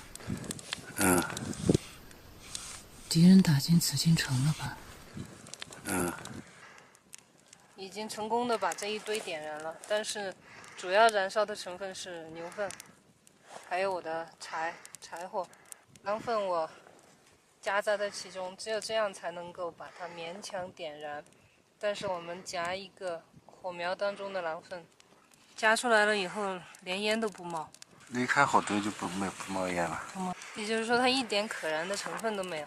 然后我们看烈火之下的狼粪还是原来的状态，灰白的，清白的那种烟，而且很淡，你飘一会儿马上就散了。今天还只是微风啊，没有黑烟。白烟，那就是我们平时做饭的烟。继续烧。从下午一直烧到落日，他们也没有点燃这堆狼粪。那这个毛团都很难燃烧的。狼烟到底是真的狼粪烧出来的烟吗？还是古人的一大谬传呢？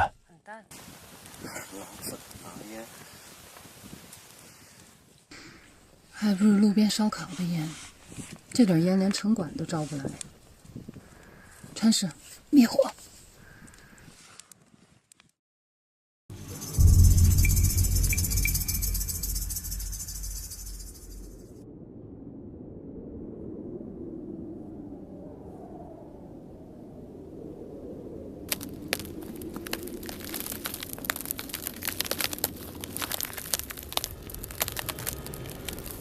那边，好大一层。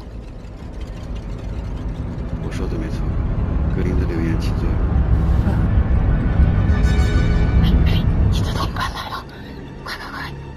我喊他，快去！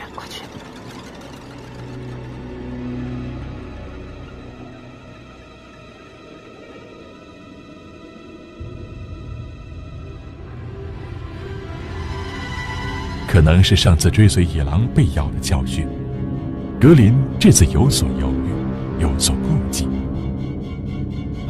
山上还有一只。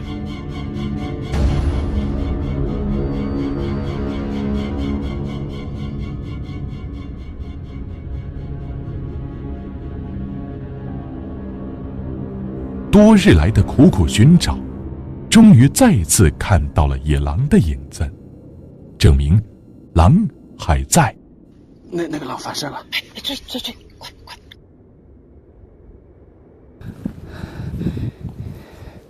已经跑过山背后了，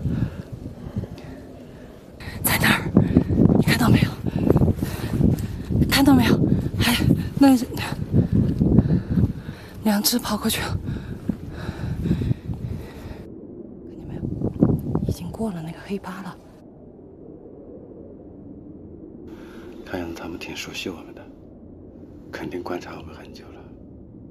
他们在意的是格林，狼心也是肉长的。哎，三只了，哎呀，太好了！格林，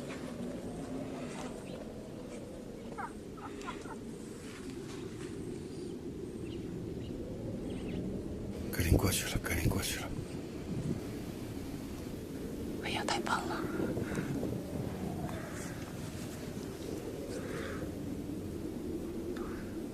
好大的狼！他们在等他呀。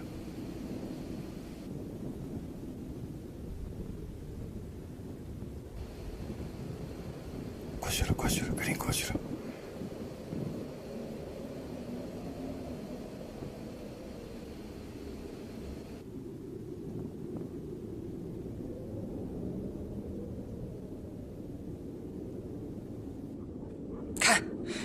看，好大哦！看见没？哎，在哪？右边。靠近了。这家伙不知道夹尾巴，下半身放低，夹着尾巴进去，这样去容易挨打呀。替他捏把汗。那个是不是狼王？狼王狼后在前面，看见没？还好，挺友好的。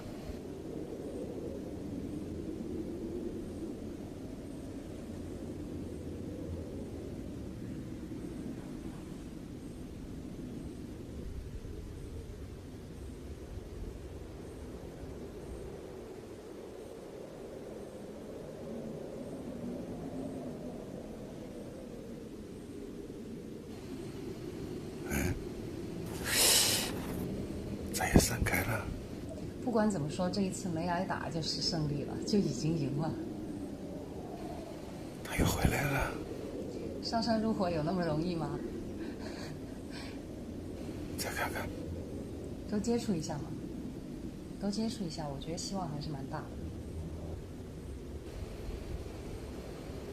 他回来了，回来了。我跟过去看看。你把对讲机声音关小点哈，老耳朵很尖的。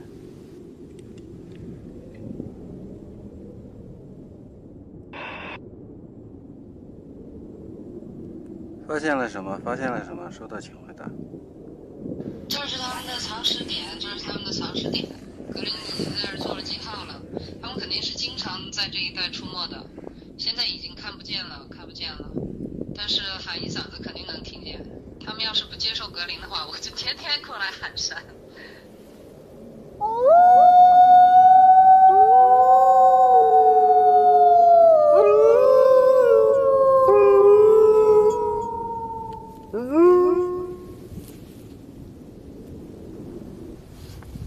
过来，过来。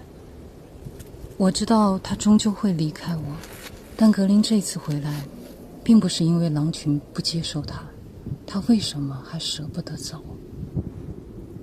我对格林没有更多期待，就希望他勇敢、自由、有伴儿。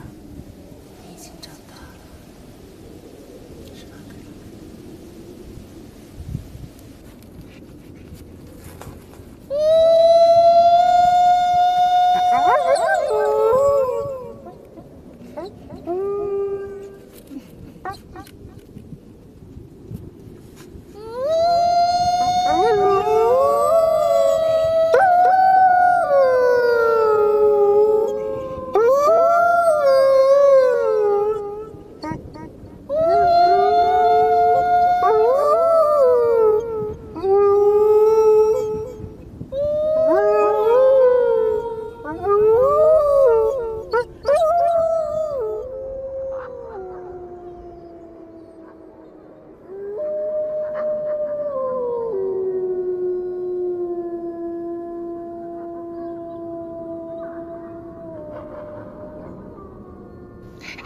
听，有回答。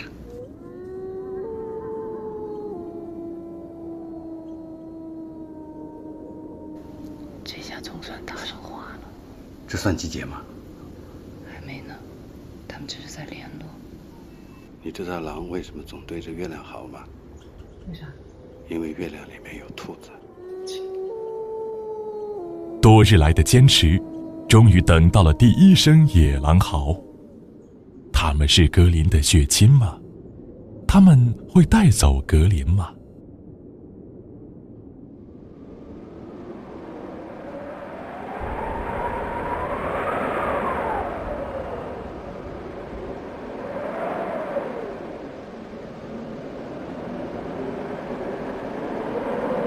分不清是白天还是黄昏，美丽的若尔盖笼罩在一片沙尘之中，风沙裹挟着雪粒在无遮无拦的草原上肆虐着。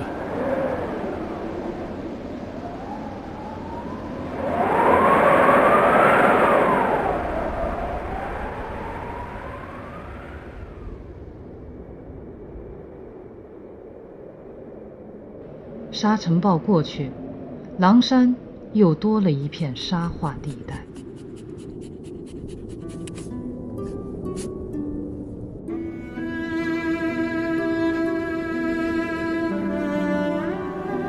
若尔盖湿地大草原是中国2大母亲河最大的天然蓄水池，储存着长江、黄河1/3的水量。每一个中国人喝的4杯水当中，就有1杯来自若尔盖。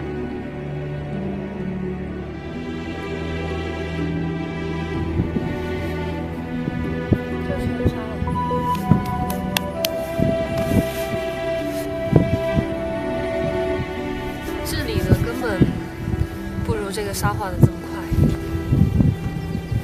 搞不好这儿会成为最高的、海拔最高的沙漠。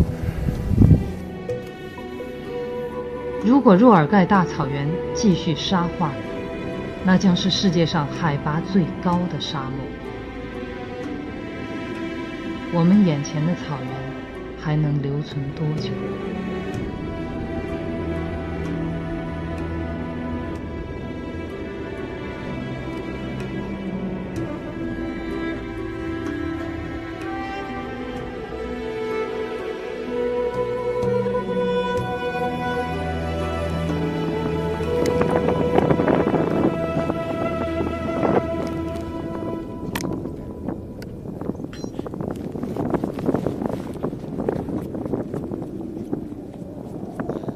原本冷清的狼山地带突然热闹起来了，成群的牛羊占据了荒芜的狼渡滩。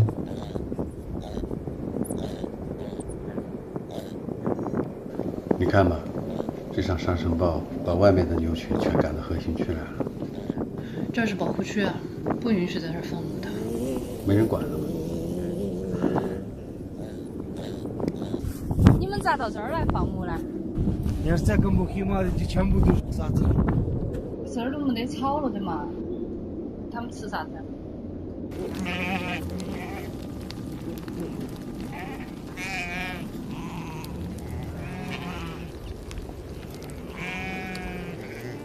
在格林的眼里，在狼的地盘上的食草动物都可以成为他猎食的对象，但他哪里知道，这些牛羊都是人类的财产。尽管格林现在还没有猎食牛羊的能力，然而没过几天，就连续有牧民找上门来了。怎么了？我的羊子2个大份了。啊？我的羊2个大份了。今天啊？2个多大的羊？3岁。3岁的？3岁的大羊啊？这不可能啊！他没往那边去啊。到目前为止，他还没有杀过羊，尤其是3岁大的羊，他根本杀不动。而且他一次性的杀2只，我觉得他恐怕没有这个能力。是狼多的很嘛，肯定我跑得不止了。经过再三的解释，事件算是平息了，但唯一和一峰感到了无形的压力。为了避免不必要的麻烦，唯一和一峰常常带着格林到远离牛羊的地方活动。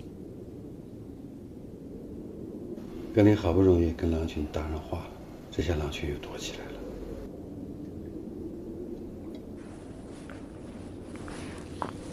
我怕的是这儿还有一只狼没躲呢。他们家的羊到底谁杀的呀？又不是咱们格林干的，那是谁干的？野狼啊！所以啊，我们只要盯着这群羊，没准哪天野狼就来了。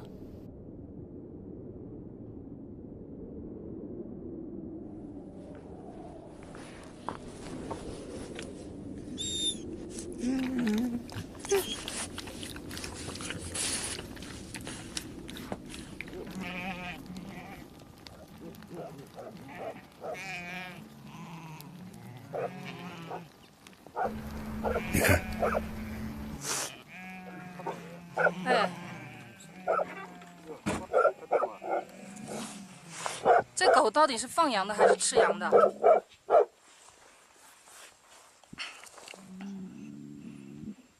他们自家的狗还是哪家的狗？不知道，不认识。这条狗经常到我们小屋这儿来找吃的。尾巴是白的。啊，白尾巴。就上次咬我的就是那条狗。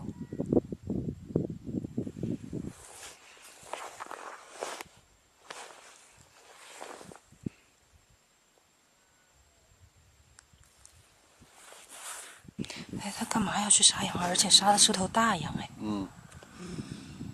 这只羊一直出来好像就掉队了，掉到里面。他杀羊没有狼那么厉害。说不定前几次他们的羊就是被这个狗杀的。有可能啊。就是这个狗，狗又不显眼哈。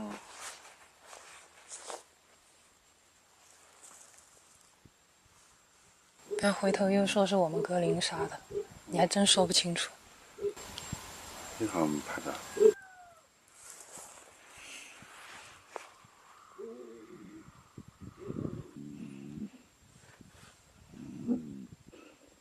那狗还不怕，根本不跑。看来是他们自己的狗。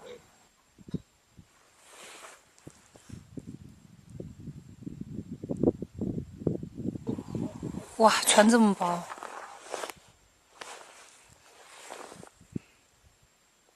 就是他们自己的，你看，他跟着那个女主人了。这才叫做家贼难防哈。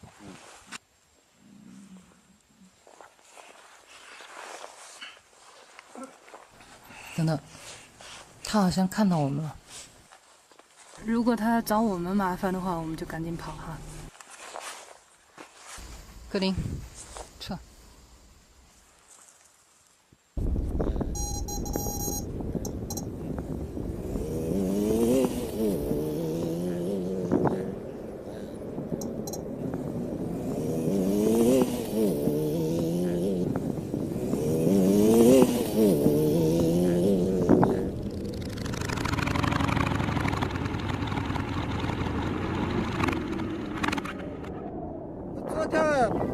前天我吃了4个羊吃了它啊，4个羊。前天不可能。不是，我拿这个。啥？他说苹果树。给你。就是嘛，我那不行啊，那肯定不行。狼是属于这个草原的，不属于任何人的。10几个羊吃了。那不行，那不行。你说的10几个没有任何证据。那我跟你说，这个狼它是属于国家2级保护动物，是谁都没有权利带走它的。它不是我们的狼，它是这个草原的狼。一方不能让它接近，他想把狼带走。这个咋就赔你？不行。这个不行，这个可以马上叫公安来。狼是任何人都没有这个权利带走狼。不行，我们就打电话110。马上叫公安，他肯定是放狼，不会是让你逮狼。这羊我们赔你，赔你不要赔。他今天来居心就没对的，他就是想带走狼。这个抓出去，任何人都不能抓他。用这个大狗帮垃圾打。这个抓出去。快走！快跑！快跑！快跑，傻瓜！快跑！跑！快跑！跑！格林乖，快跑！你要知道，你不能对什么人都那么亲近，知道吗？以后你见到人就必须跑，随便什么人。跑！快跑，格林！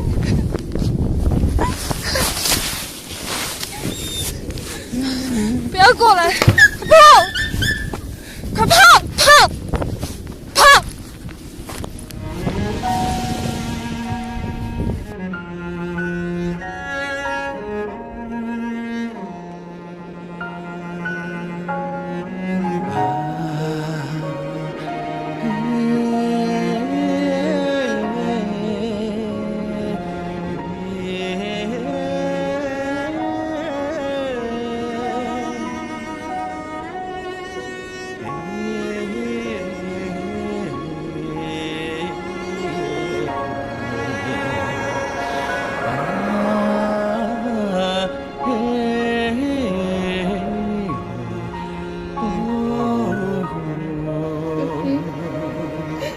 对不起。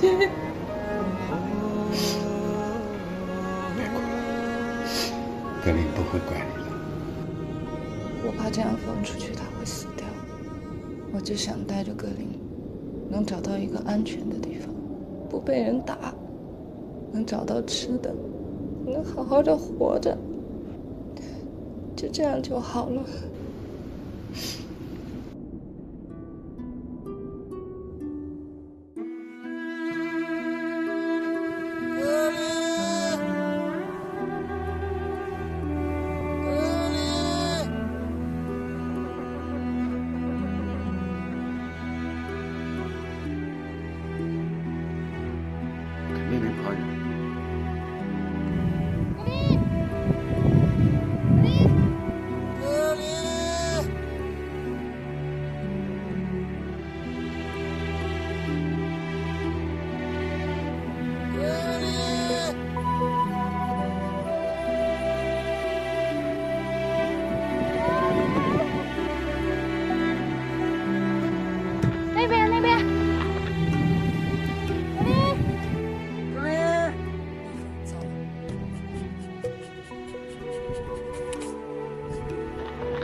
臭小子跑哪去了？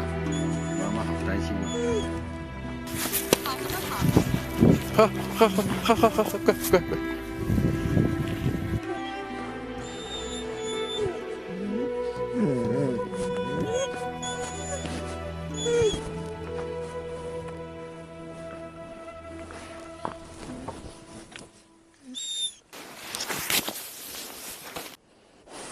林啊，你要记住，以后妈妈叫你跑的时候，你必须马上跑，不要管妈妈，听见没？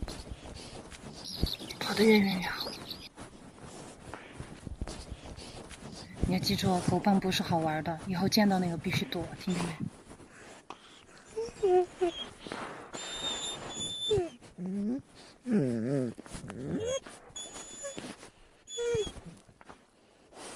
让妈妈看看伤到哪儿了，痛吗？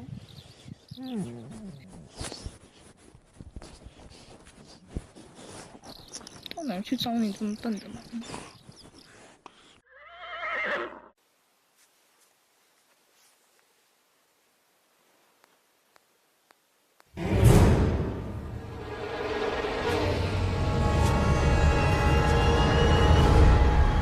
有人来了，快跑！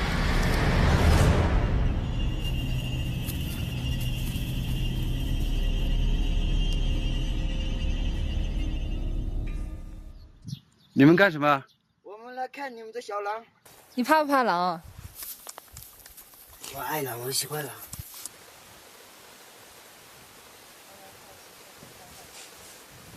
转了一圈回来了。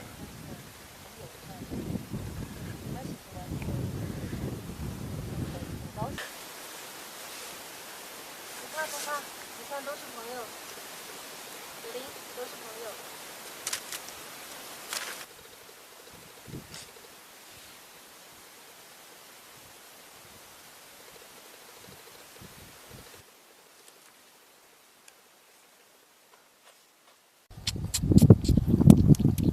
还要跟他走？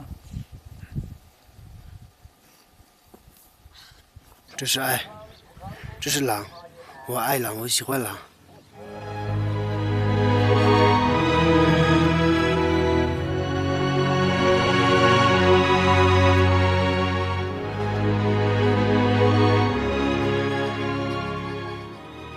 在牧区长大的孩子，虽然经常与狼打交道，但这样近距离的接触狼，接受一匹狼的舔吻，还是第一次。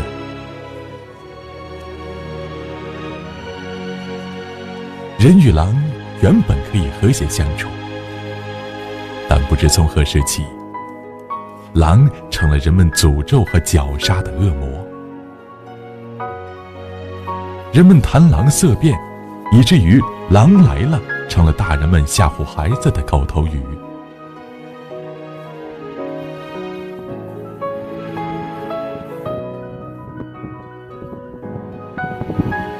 只要人不伤害狼，狼对人很友好。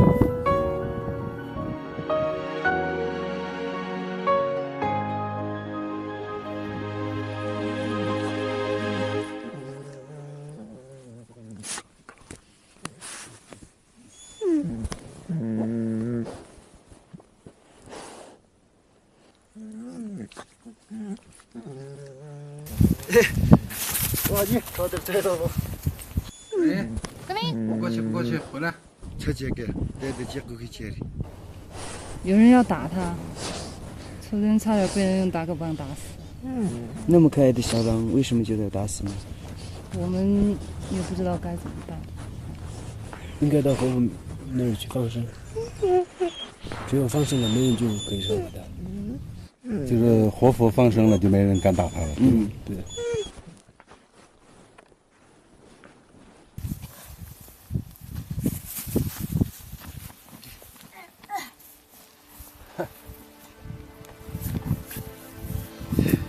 从此，格林认识了这对牧民小兄弟，也认识了他们这匹穿着马甲的老马。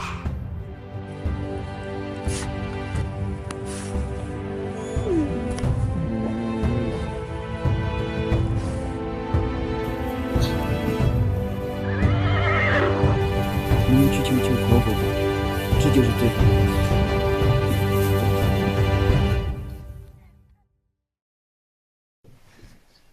很多人都听说过狼孩的故事，国外一个纪录片所讲到的一个词儿，他用的是仁慈。他说狼是一种仁慈的动物。人和狼斗了这么多年，这么尖锐的矛盾，人可以说是狼最大、最凶险的天敌。当然，人是所有动物的公敌。人和狼的矛盾这么尖锐了，狼都还能够收养人类的孩子。所以我想，狼连人的孩子都能够接纳，更何况格林是他们自己的孩子。所以那个时候，我就守在狼山，我就死皮赖脸。狼群曾经好几次想把我们驱赶走，他们不会跟我们正面发生冲突，但是他们用一些什么方法呢？跑来探我们的营，然后把我们的气垫的那个床垫给放了气了，就是直接狼牙一扎，你能看到上面几个牙洞，然后它就放了气了。但是我们在我们的小屋附近的那个围栏上，小屋门口的围栏上，我们还装了一个监控，就是红外线的，可以在晚上拍到。我们还指望能够拍到这个狼群来探我们的营，我们看到底是什么样的狼。然后呢，但是这些狼它能够成功的躲过，哦，你在这儿装的监控，你想拍到我，别做梦了，你想多了。然后它能够绕过那个监控，但是它能够骚扰到你。那些监控就只能拍到我们每次傻乎乎的跑到门口来看，到处看不到了。就是当我们有一次安这个监控安在一个死羊的旁边，然后本以为狼可能会来吃，但是呢后来是狐狸来吃的。但是这个红外线一启动以后，我发现那个狐狸盯着镜头，狐狸都能看见这个红外光，同样是犬科，狼更能看见。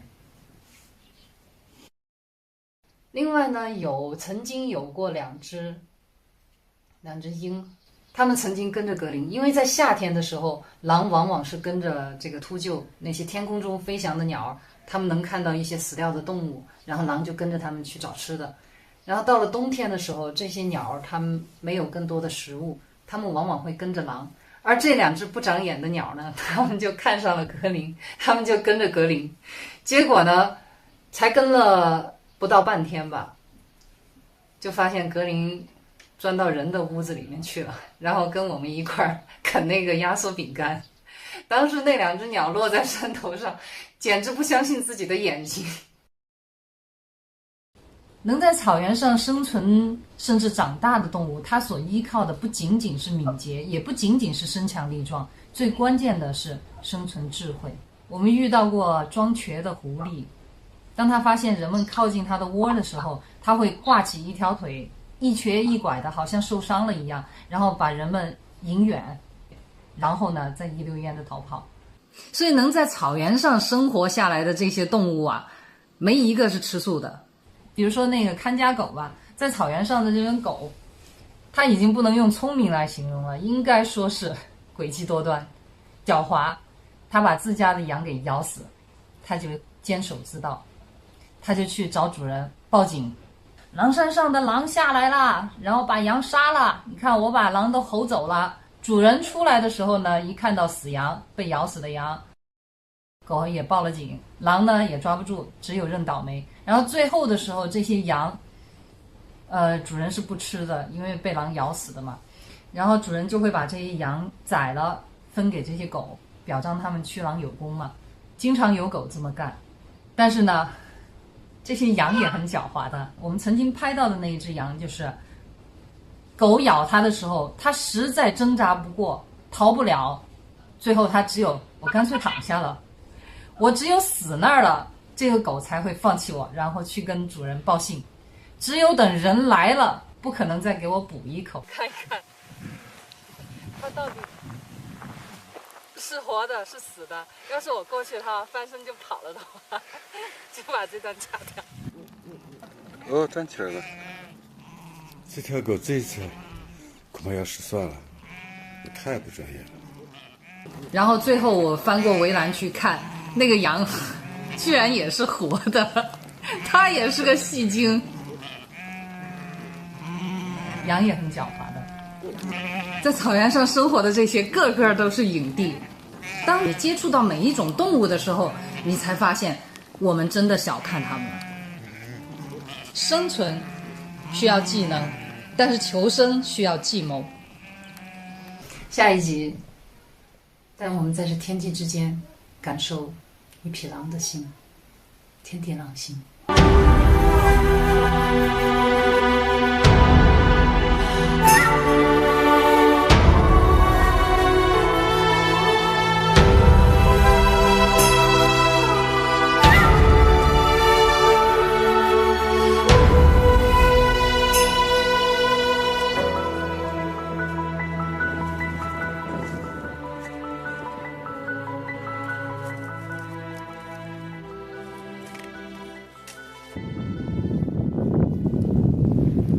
我现在已经在狼群的领地范围之内，所以我必须小声说话，保持安静。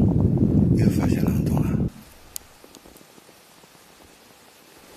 原来他们搬到这儿来了。这个狼洞，人可以钻得进去。你不会是让我钻吧？看他这样我能拍他。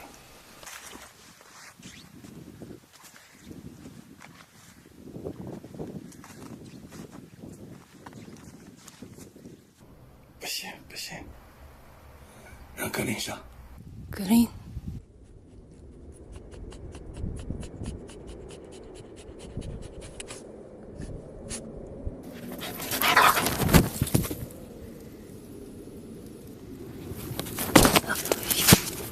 里面有东西。里面不会还有狼吧？这洞是穿的，那如果有狼，早就地遁了。他叼了个骨头出来，哎呀，真是吓死我了。他是这样子穿过去的。哎呦，那边还有他们吃剩的骨头。前山被那群放牛的人给占了，他们只有到后山来了。对。哦，说最近怎么看不到狼啊？一个大白兔。哎，抢妈妈的，妈妈那里，妈妈这儿有。野狼哪有你吃的糖多呀？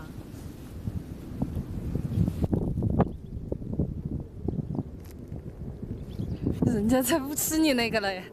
啊，这2个你不吃？伯伯。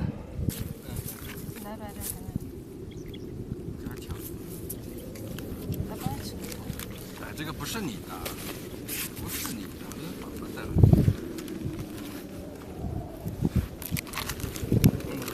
然后先给他吃。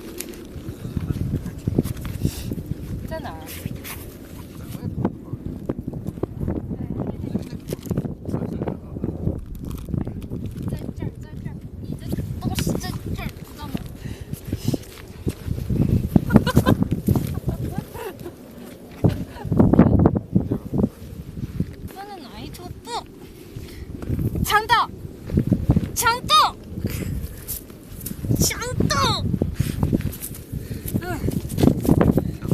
抢了一头走。哎，可以。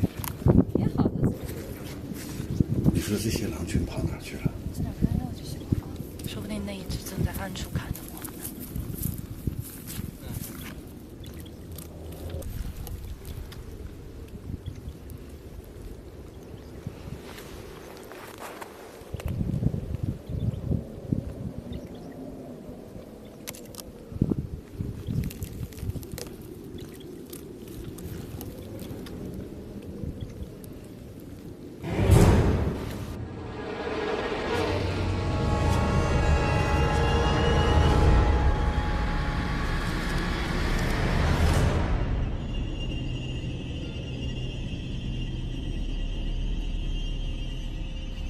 这狼咋这么瘦啊？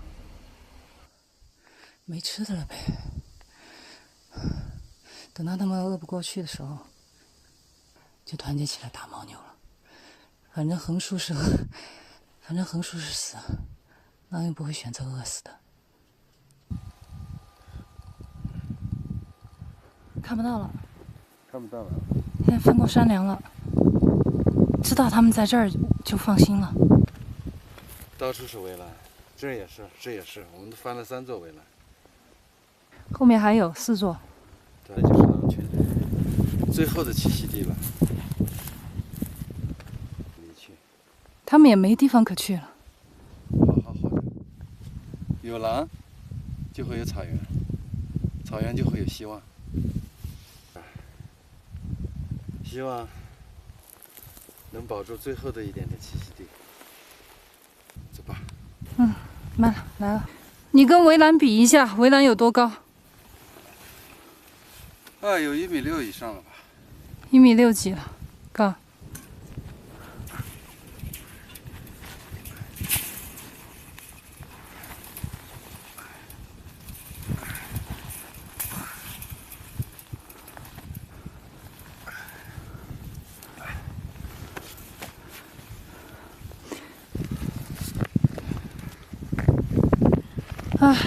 休息一下，累不累？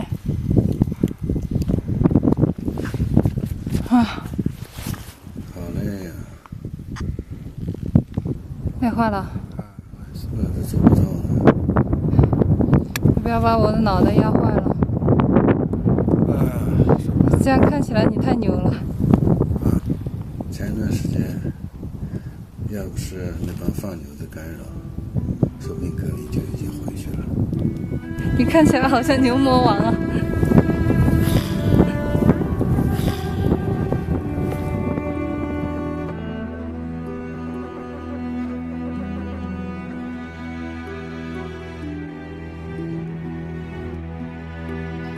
快点起来了吧，牛人！咱们的坚持牛到底。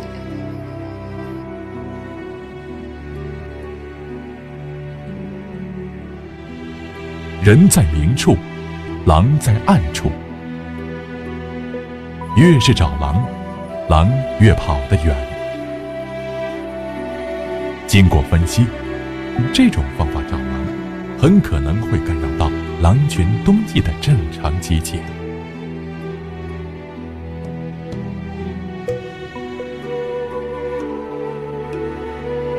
为了不让野狼再产生怀疑，能顺利接纳格林，唯一和一峰决定转变策略，不再带领或跟随格林，而是让格林独自巡山狩猎，从而增加格林遇见野狼的可能性，也可以锻炼和提高格林的独立性。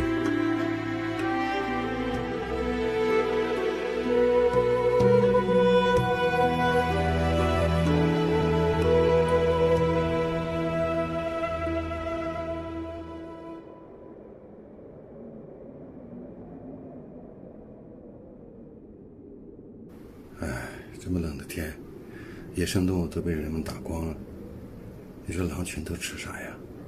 只有牦牛。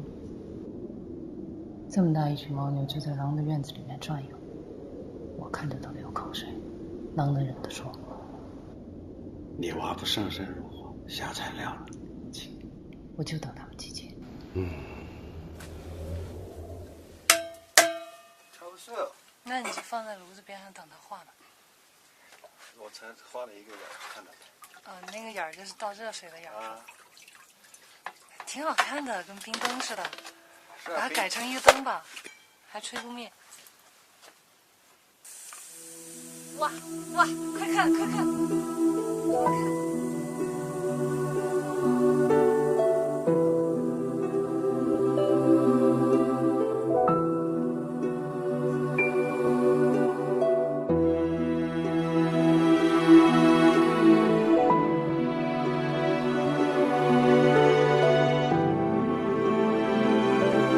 越是看不到希望的时候，越要让自己保持乐观的心态。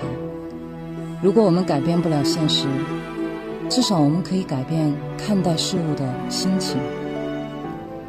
如果没有这些苦中作乐的时光，看不到平凡事物的美好一面，我们可能早就被日积月累的失望给击垮了。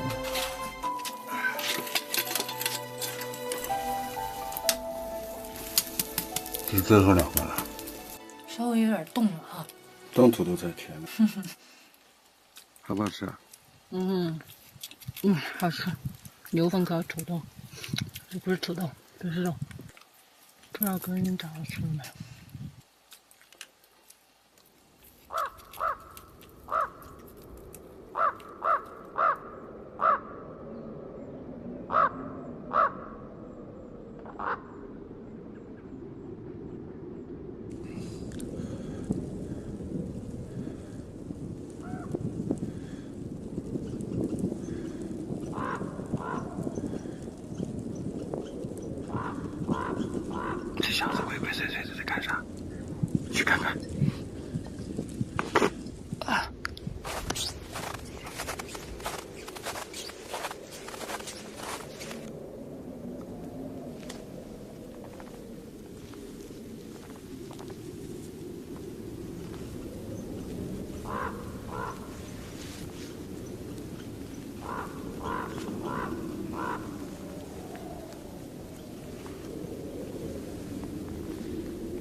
你不会是要偷他的吧？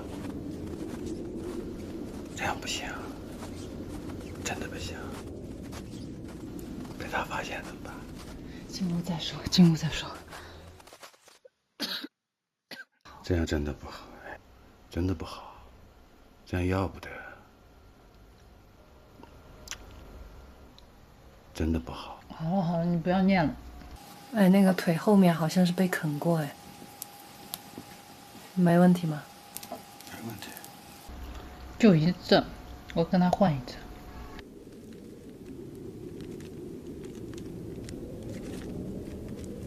2块够不够？马上了。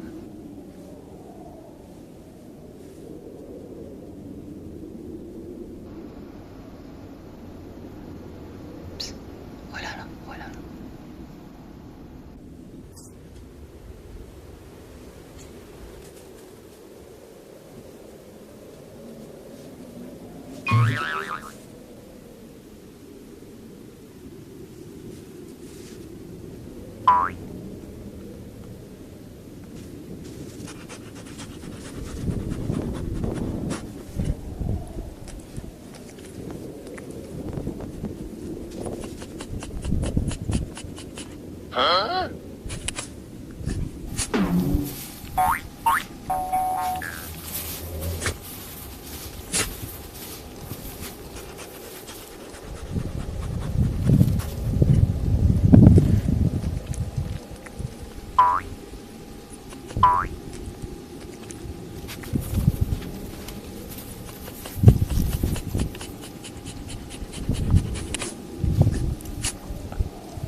No， 他找你身上来了，偷兔子的贼。哎呦！我只有一压缩饼干，这个可不是我干的啊，都是你妈的主意啊。别那么没担当哈。以后换你一只更大的。把老爸的衣服穿走了。哎，怎么脱的？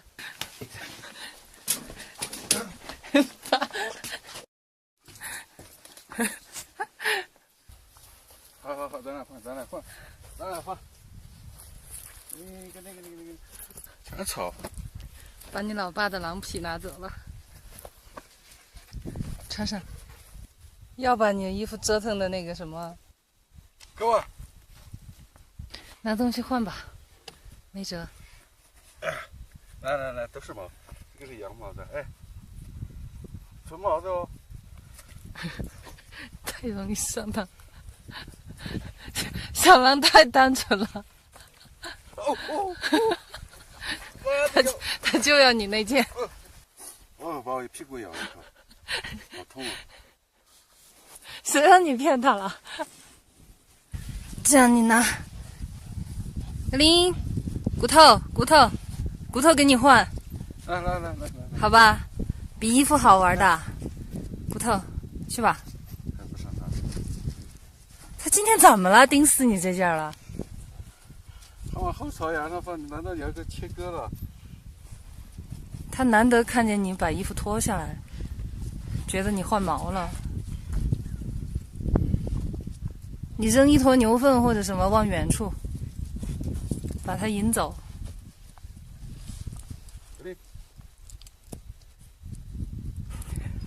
他不干，他不上当，因为你刚才骗了他，干脆你也在他屁股上咬一口嘛，这样你们俩就扯平了。还不痛？打屁股。不干。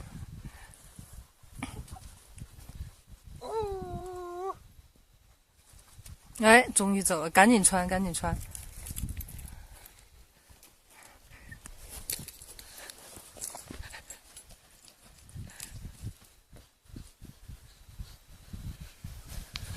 哇，力量之大！小时候我钓过狼，用老鼠钓狼。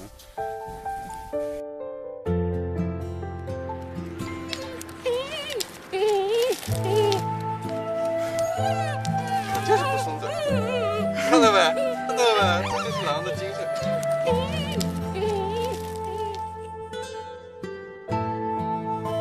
孙子长大了，带不动了，长得真快。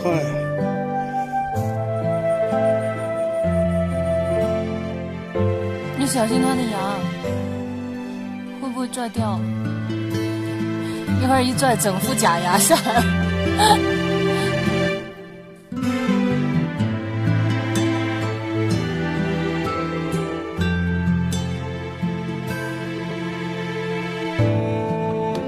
天刚刚亮，格林就已经出猎了。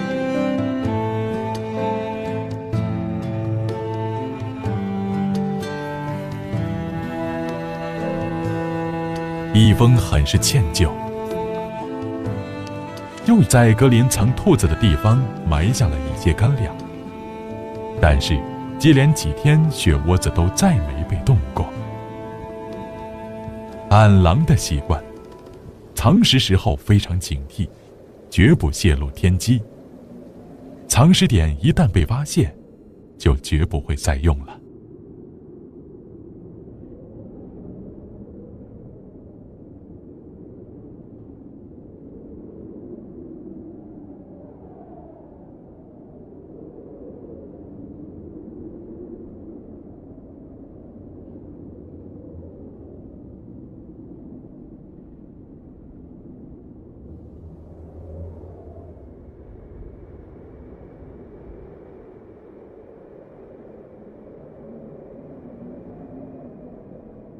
他还埋在老地方啊！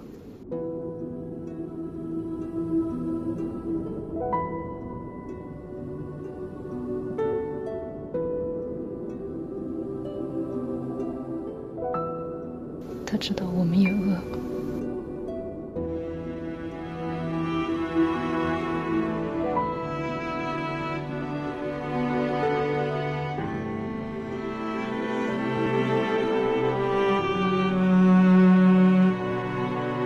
小时候他护食，你说他六亲不认，现在他自己都吃不饱，还要送食回来。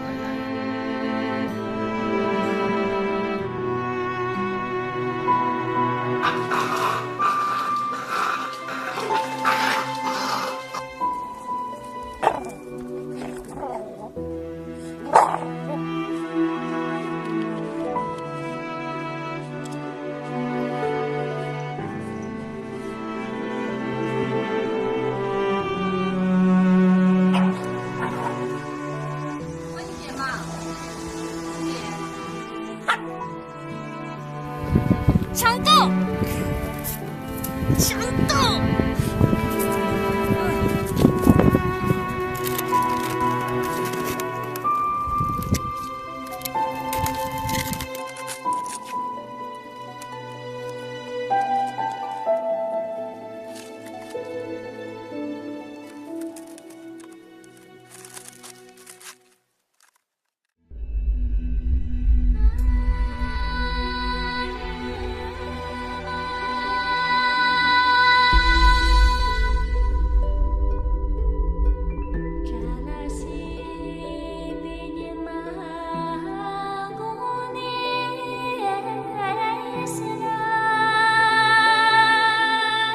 其实拍这一段，我作为一个摄影师来讲，这真是上天赐予的一段，也不可再现了。当时我是想拍一下月亮升起的一个镜头，当我架好机器拍的时候，这个时候我的焦是对在月亮上，月亮上面我就模模糊糊的看着，哎，怎么感觉月亮有影子？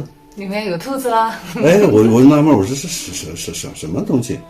当我又调焦调到近焦的时候，我眼睛都惊呆了，竟然是唯一带着小狼正好从那儿路过，还停在那儿。这3点一线，背景是月亮，正好月亮的中间，在这个山脊线上，他们在跳舞，我的镜头正好就对准这个，就是非常非常有默契。他们也不知道我在拍，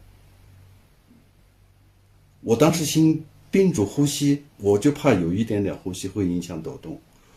哎呀，心里面在狂跳，真美！我说是上天赐予的一个画面，所以大家看到了非常唯美的月下共舞的这么一段，其实它就是一个自然拍摄的过程。刚刚到草原的时候，我是想尽了各种办法，想要抓住那个鼠兔。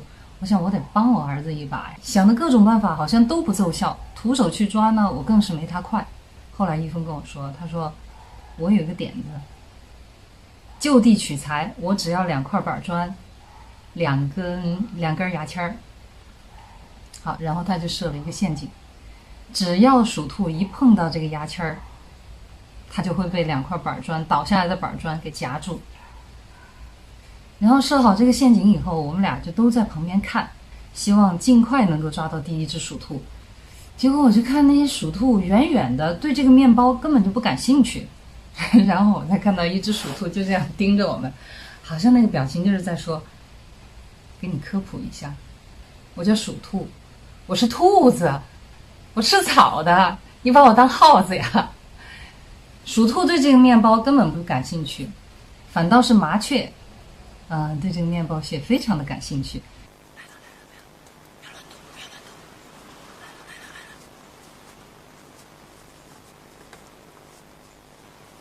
我们常说鸟为食亡，但是我发现我低估它们了，刚到草原就被麻雀给秒杀了。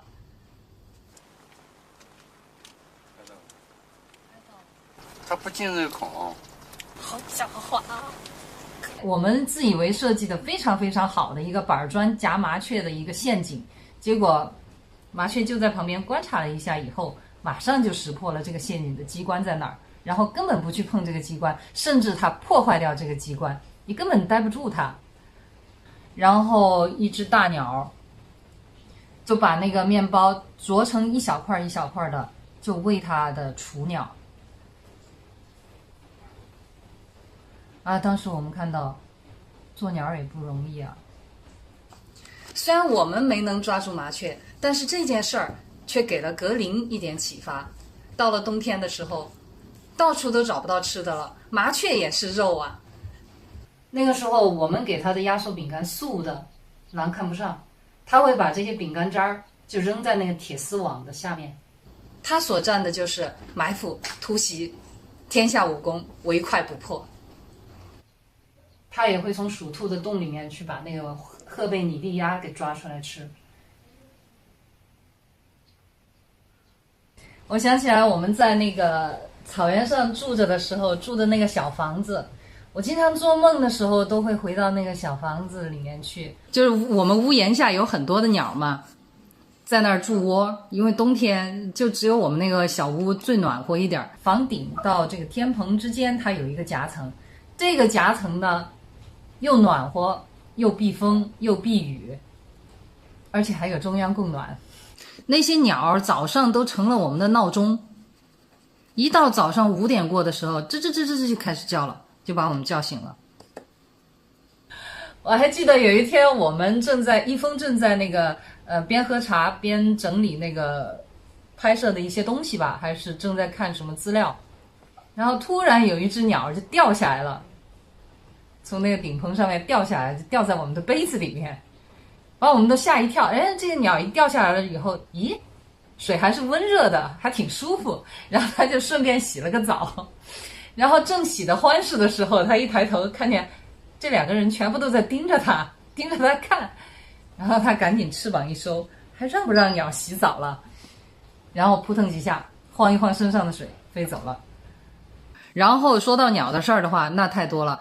我们在小屋的旁边就用一个帐篷支在那个坑上面，就修了一个厕所。有一天我就发现那个厕所那个帐篷怎么在动呢？然后我再走进去一看的时候，我就发现这只鸟就在里面扑腾，它出不来。到底是从哪进去的？然后这一只赫贝拟蒂鸦，它应该是一只幼鸟，它就在那个帐篷里面就挣扎着急出不来。然后这个时候我们看到了挺让我们感动的一幕，它的亲鸟，它的爸爸妈妈又啄那个纱窗网子，又撕扯帐篷，就想尽各种办法想把他的孩子给救出来。一只大鸟在撕扯那个帐篷，然后一只大鸟呢就在旁边就找一些吃的，给这个小鸟从那个纱窗洞里面就把这些吃的东西给它塞进去，就好像在安慰他，孩子你别着急，爸爸妈妈都在救你。一直就没有放弃，一直就想要救他。草原上哪怕一个很微小的生命哈，他都在为生存为活着而努力。我们放了这只鸟以后，这只鸟它就一直在那个围栏上，还有在我们的那个小屋周围，它就打转。我们对他们的友善，他们也会回报我们以友善。这些鸟它还来扑窗户来报警，有几次呢我们就发现他们扑窗户的时候，就是发现狼来了。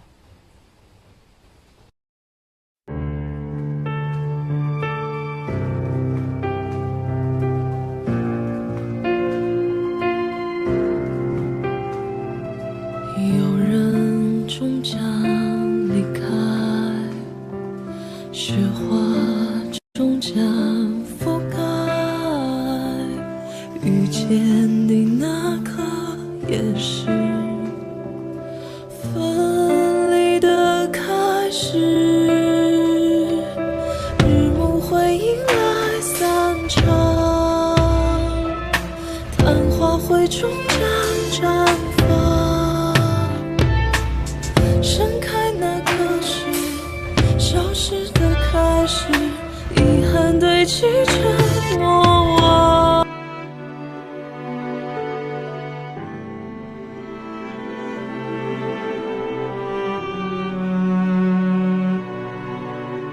从那以后，格林像个起早贪黑养家的孩子，那雪屋子俨然成了他们的家庭冰箱。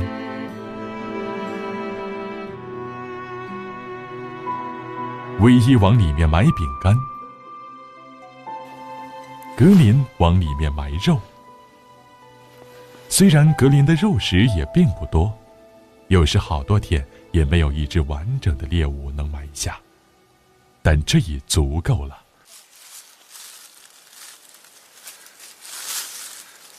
全冻透心了。煮汤可能还行。煮汤应该可能很好吃，甜甜的。碰白菜。唯一会把猎物剁碎，拌上金糠面，煮成一大锅，让一家三口都能混个饱。格林每次都会把剩余的猎物皮骨和内脏都舔吃干净，有吃不完的立刻雪藏起来，从不浪费。过上了这样的生活，才感受到狼性生命对食物最质朴真实的珍惜。他们从内心里感激每一餐来之不易的事物，干干净净吃完，就是最好的感恩。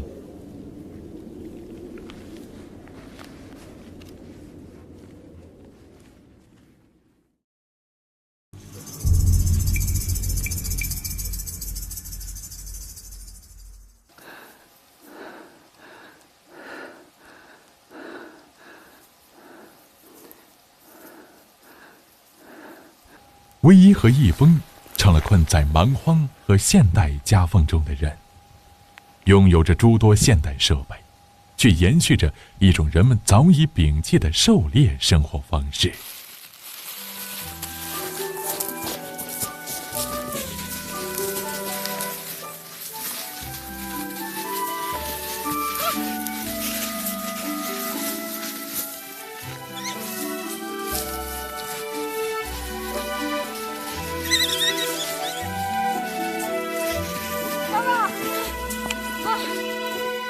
了！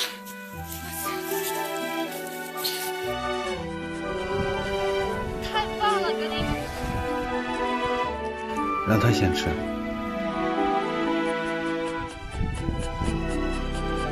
已经具有独立生存能力的格林，完全可以浪迹远走，独享事物。但格林总会回到唯一和一峰的身边。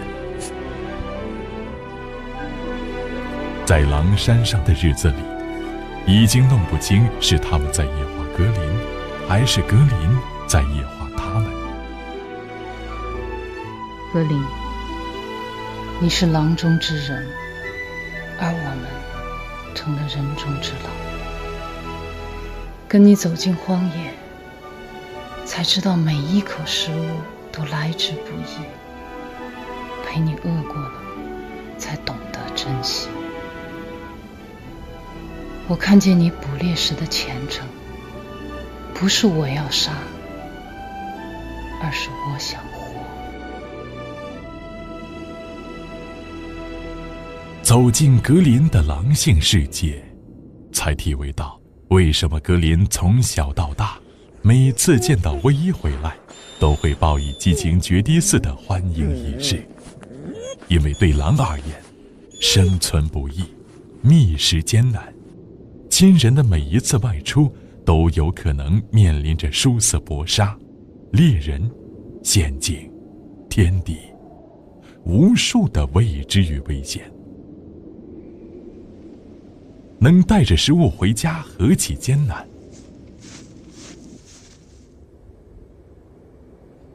狼的每一次别离，都承载了对彼此深重的牵挂与担忧。这一去，可能是生离死别；再见面，必定是劫后余生。怎能不为每次重逢而悲喜交集、感激涕零？此后，每当格林出猎归来，唯一和一峰也会用最激烈热情的拥抱迎接格林的凯旋。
很多动物跑过呀。你没看见旁边那么多狼爪印吗？哇，都这么结实都被掏来吃了，他们也饿慌了。很清晰的脚印，不止一只，应该是一群狼。4只，刚才数了一下。老天保佑，狼群终于又回来了。哎，他们已经开始集结了，终于集结了。他们没走远，就在山上躲着。这么多狼必须下来喝水的，这是格林最后的机会。那明天起，咱就沿着水源地找吧。你回去吃点药吧。没事儿。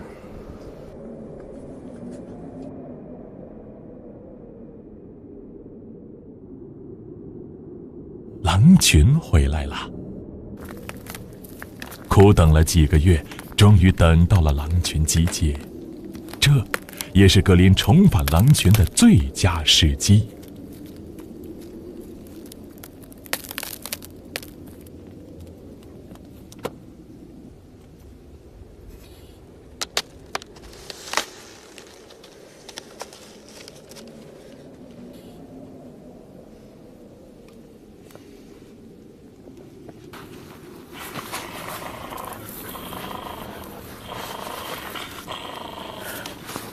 怎么能这样呢？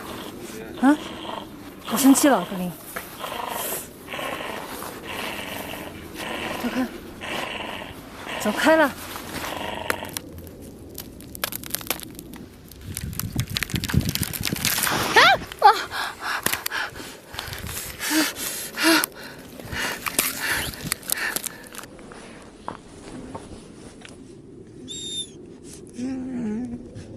我把脚崴了，脚崴了。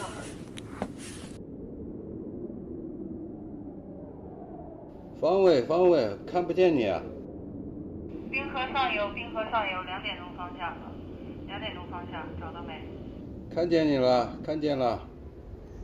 严重不严重？有点肿了，可能那个冰把那个脚踝子骨那个地方可能割伤了，很疼。还能走不？不行，肿得厉害，疼得不得了。这怎么整啊？能找到根棍子都行，拐着走，还能走回来吧？你等一下，我赶过来。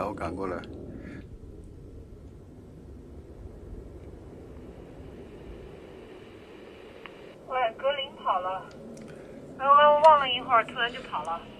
你看着他，不用管我。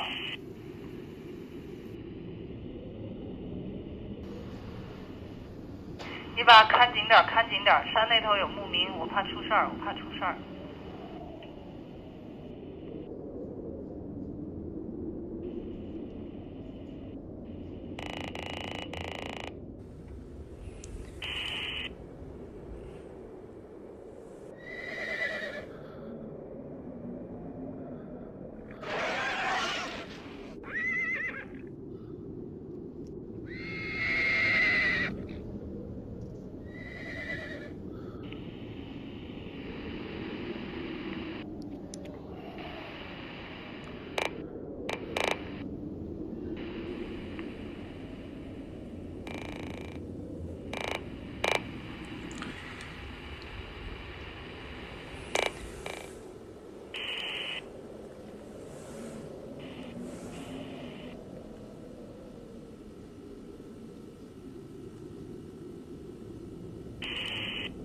呼叫一峰，你那边什么情况？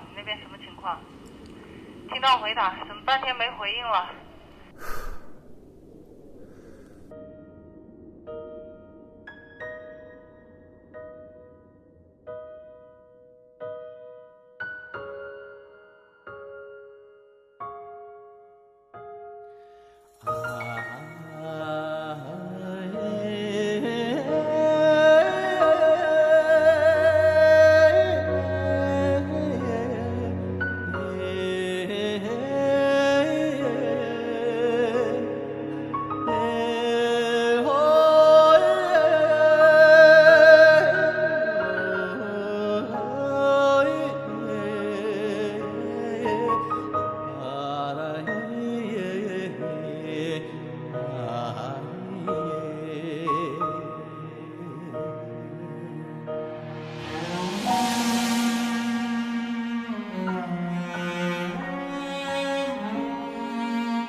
喂，不用过来了，格林牵了一匹马过来。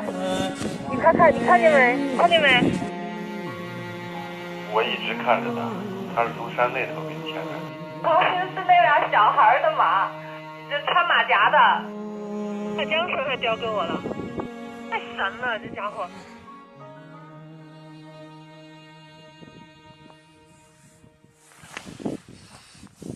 他在给你帮忙啊，好像。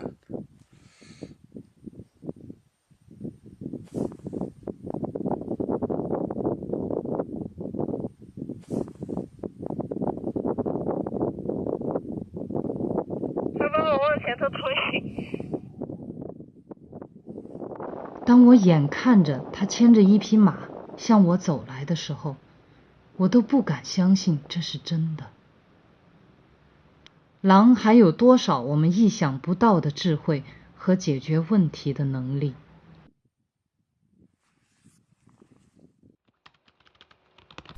格林，如果我们终将分离，我多希望时间能慢一点，再慢一点，就这样陪着你一路走下去。我想为你写一部真正的只属于你的格林童话。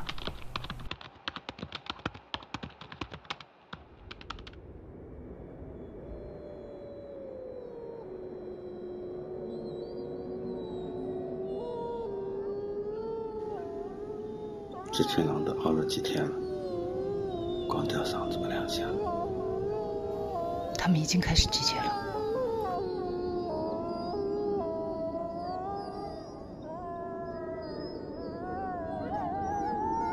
我想知道有多少狼。明天早上一早起来，到那批山上去看看。好。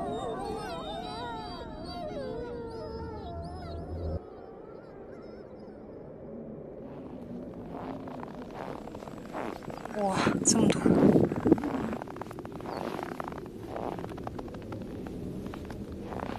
那你说准了，狼真的在这集结。里面还有兔爪，看追兔子嘛，在。哇，快看！很新鲜的爪印，刚过去不久啊。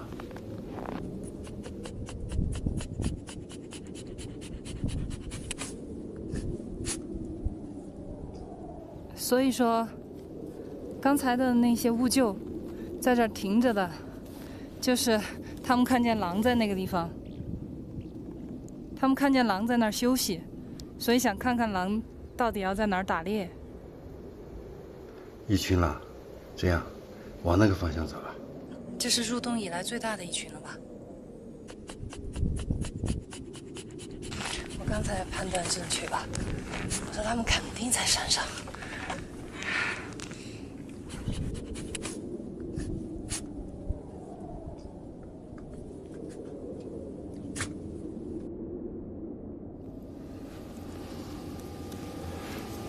快上坡！在那儿，你看到没有？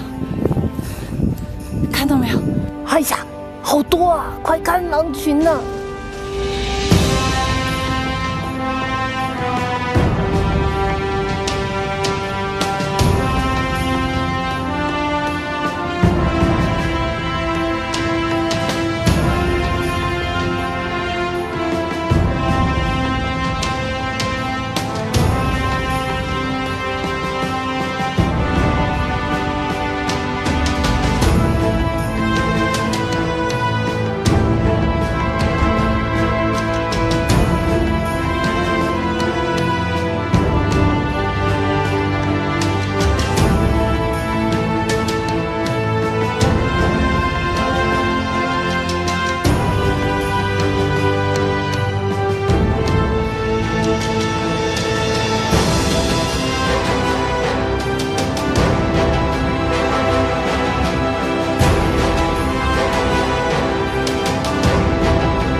格林呢？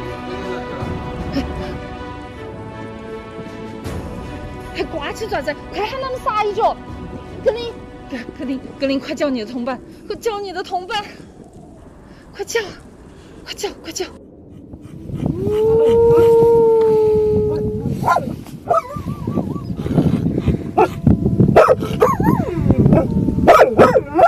啊！不是狗叫，是狼嚎啊！格林，你不是跟我开玩笑吧？要狼嚎不是狗叫，狼嚎啊！天哪！别着急，他也紧张。狼群又走了。一起喊。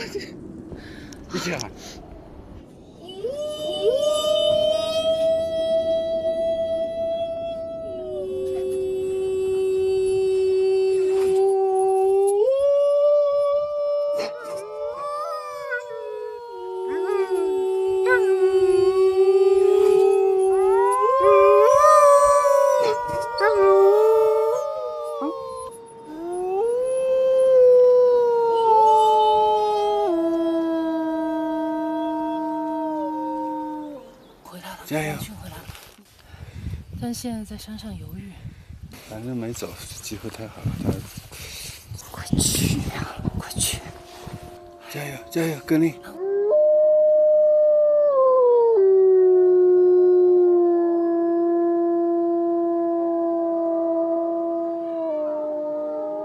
你会的。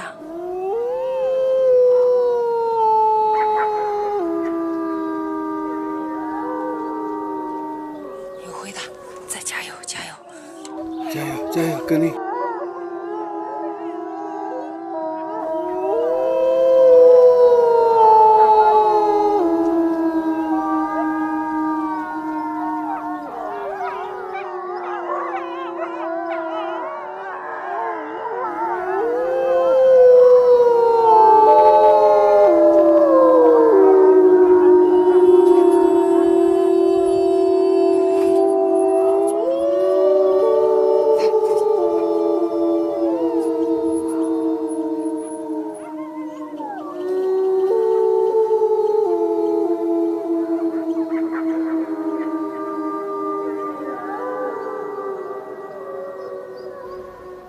是时候了。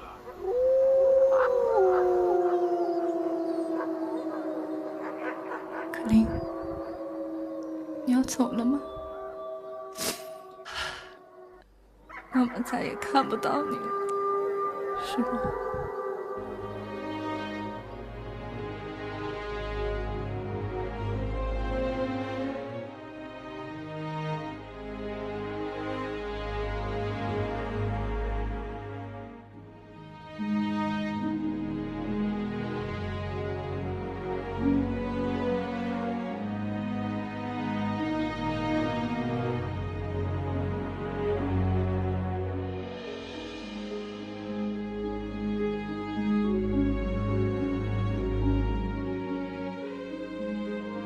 走吧，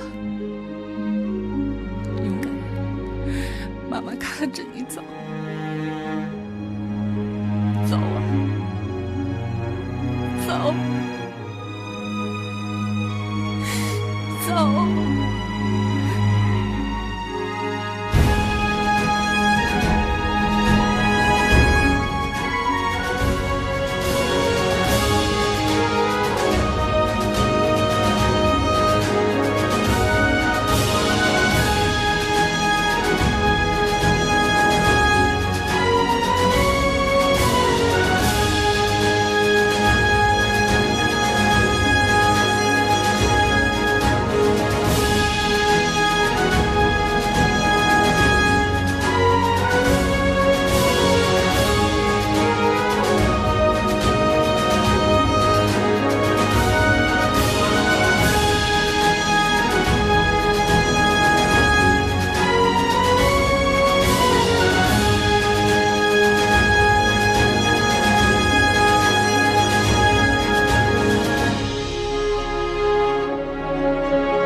打小就是孤儿，枉费了好大劲，不就是盼着这一天吗？不哭了，不哭了啊！此后，唯一和一峰再也没有见到过格林。在弹尽粮绝之后，他们依依不舍地告别了狼山，告别了狼渡滩。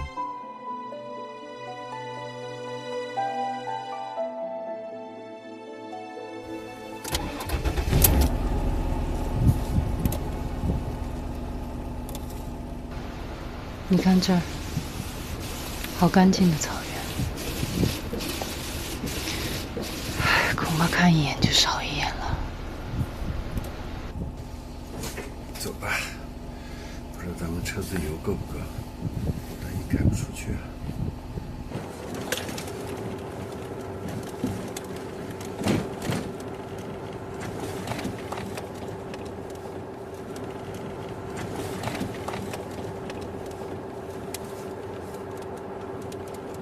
这儿连着滚下去，这个长坡你就别想了，小心点儿。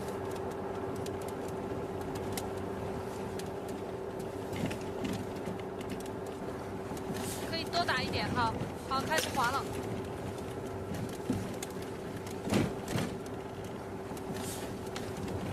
糟糕，赶紧上！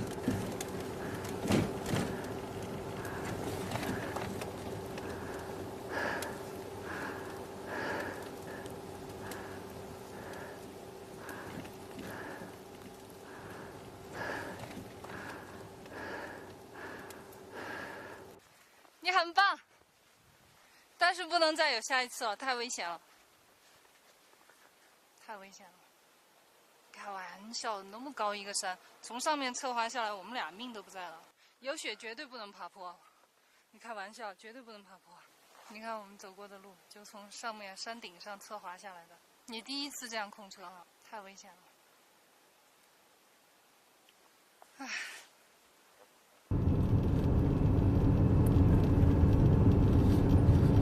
这一次他回去有10多天了，狼群肯定接受了，你就别担心了，放心吧。我不担心狼群，我还是担心格林，他不怕人啊。人不会再伤害他了吧？他有活佛庇佑呢。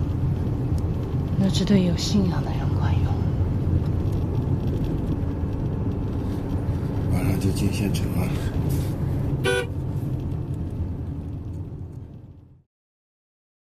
拍这个片子呢，其实是一种偶然，并没有想到它将来会是一部片子或者是怎么样，所以开始拍的比较随意，出于好奇，都是一些无意的记录啊。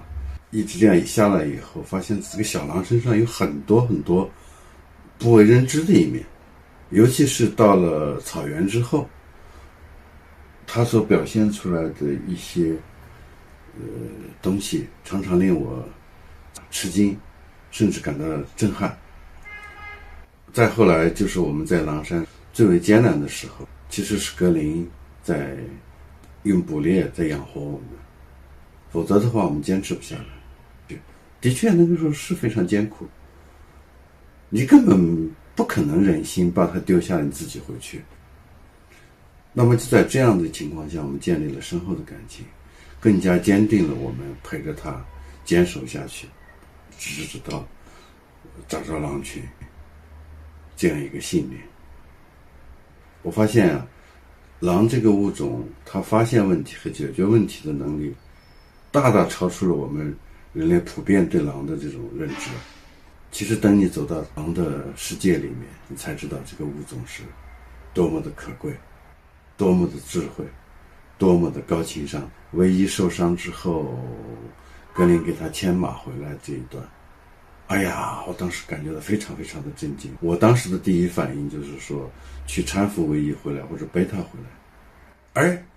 而这个小家伙呢，他想到的是利用第三方的力量，牵了一匹马来解决这个问题。所以这一点，我当时是自叹不如。更奇怪的是，这匹马还竟然能让他牵。狼和马之间是怎么沟通的？不知道，我们都不知道。所以人类对动物的了解还是太少太少。大家都知道，自然类的影片呢是很难拍的，尤其是拍摄野生动物。那么公认的难拍的动物，其一就是雪豹，还有一种那就是我们拍的狼。草原上的野生动物是非常怕人的，狼尤其怕人，因为它知道跟人的遭遇多半没好事儿。在我们在狼山驻扎的那一段时间，其实他们一直就在跟我们相互之间相互在了解，相互在试探。他们对这个小格林肯定是舍不下的。经常我们能够看见那小格林跟我一块儿在唱歌的时候，就会有狼挺安静的就在对面就看。但是我就是拍不到，因为距离比较远，你必须要架设长焦，长焦必须要使用三脚架。等你准备好这些工作，架好机器准备对焦的时候，它嗖的一下早都没影子了，不知道跑哪去了，所以很难拍得到。那么我们后来就想到一个办法，就是你收购了牧民的一些死亡的牛啊、羊啊之类的，投到狼的领地里面去，相当于跟他搞好关系吧。狼的嗅觉很灵敏，它一闻是我们的味道，因为我们在狼的领地里面很久了。那么渐渐的，我们在大白天看到它的时候，它就不这么多了。但这个时候我还是忍住没有拍摄，但是我是想建立起这种狼群对你的信任。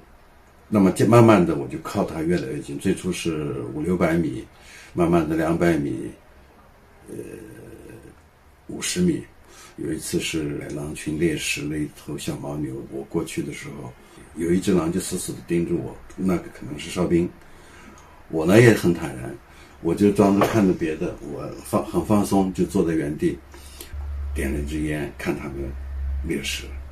这个50米应该就是安全距离了，他已经能容忍我在这个旁边看他们进食。大概这个区间持续了半年，没有拍摄他们。那么从此之后，慢慢的就可以拍到几只狼，它就不再多。他们见到我们的时候，那个不紧不慢的。当我们拿摄像镜头对着他们的时候，他们也不会加快速度。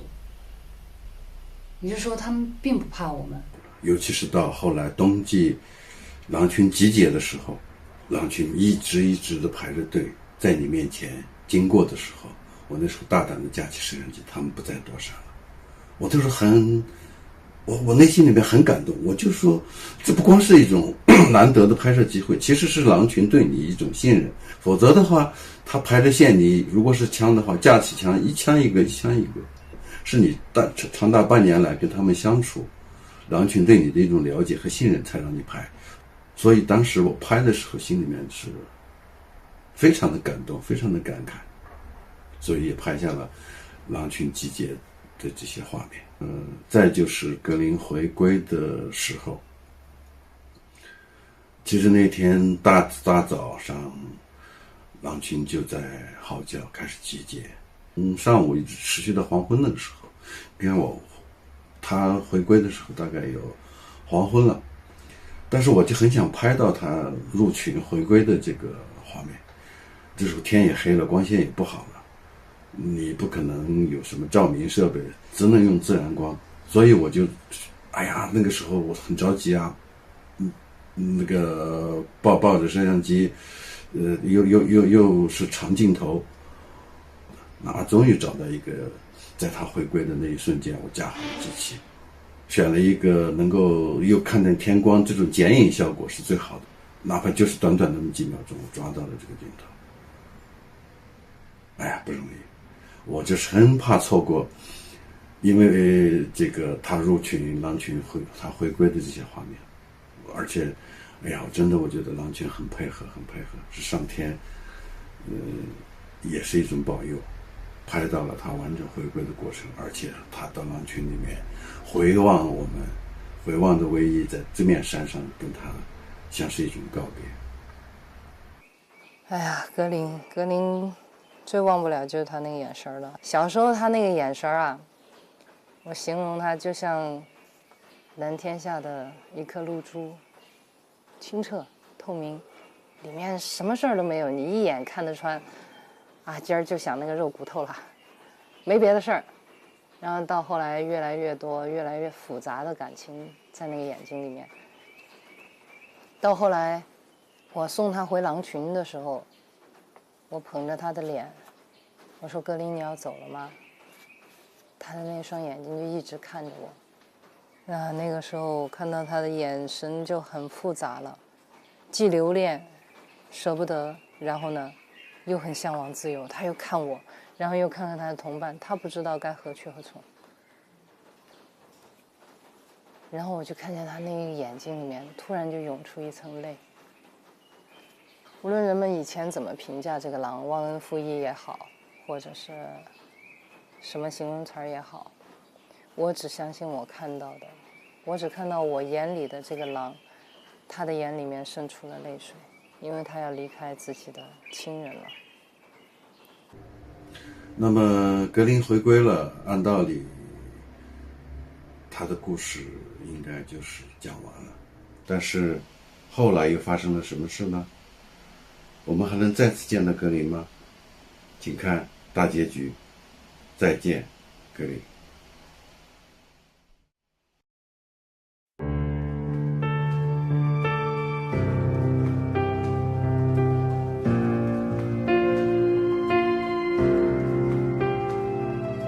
有人终将离开，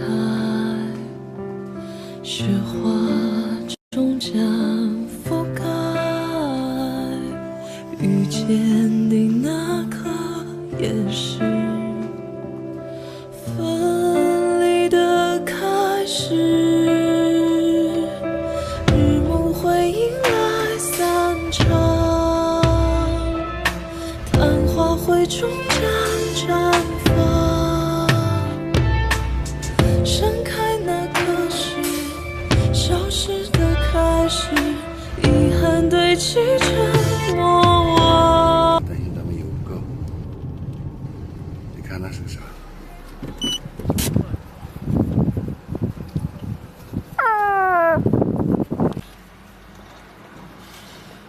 他是一点都不怕人的那种。那当然，他享有特权的，他带了领巾的，抓你的耳朵，来嘛。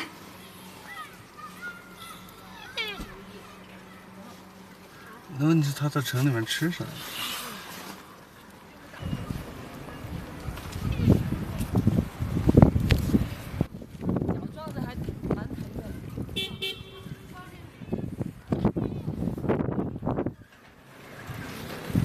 脾气不小啊！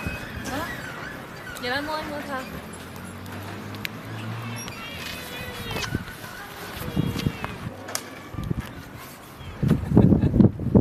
再来。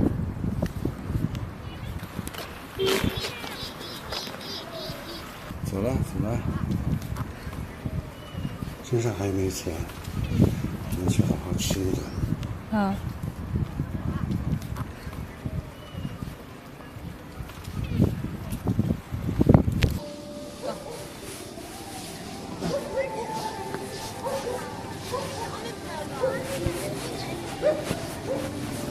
一峰，你看这。老板在。我就看到你门口写的那个狼牙，你们在买狼牙啊？要几个来？要几个？那我看下你那个是不是真的狼牙？有大的也有小的。哦，这还真有。你这儿有多少个狼牙？没说这个，没说。有没有可能是狗牙呢？不是狗牙。是我亲自从狼的牙子要不要嘛？拔要的话倒出来。肯定不是狗牙。狗牙的话，假一赔10。啥牙？小牙嘛？狼牙。狼牙？真的假的哦？真的。你不懂货的人都晓得那个是狼牙嘛，是狗牙，大小一比就晓得，狗没得那么大的牙，晓得。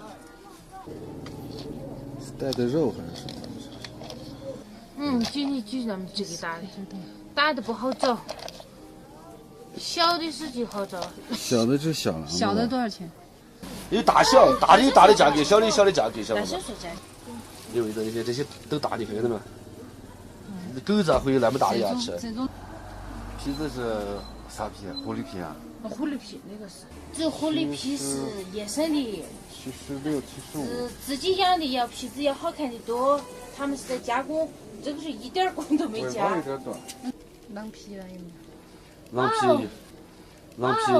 狼皮，你要选不选嘛？取一个下来看一下嘛。能不能取下来？取下来看一下行，取一下行，省点水。这个外头是买不到。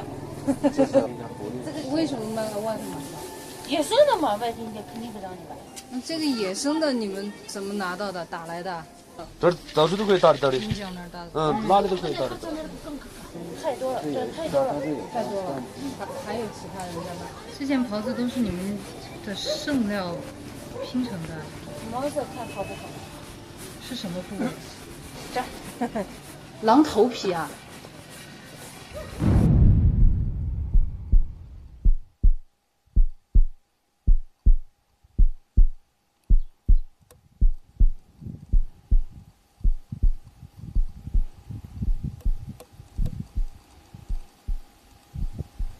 这得多少皮了？620张狼头皮做成了狼皮袍。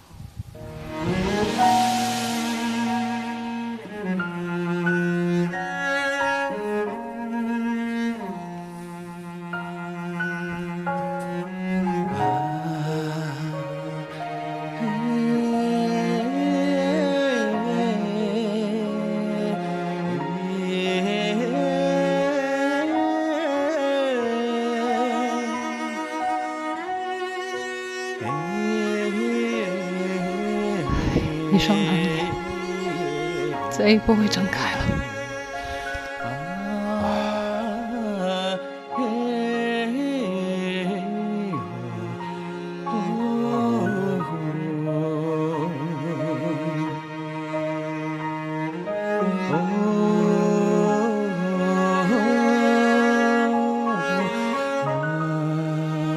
一峰啊，我后悔了。回狼山。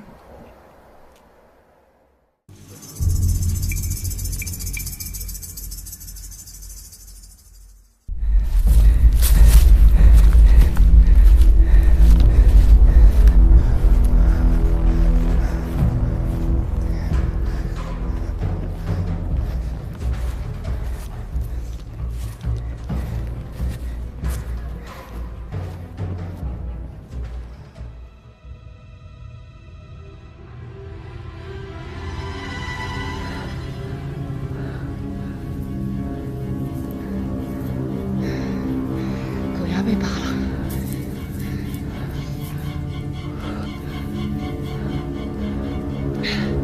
那边还有一只，过去看看。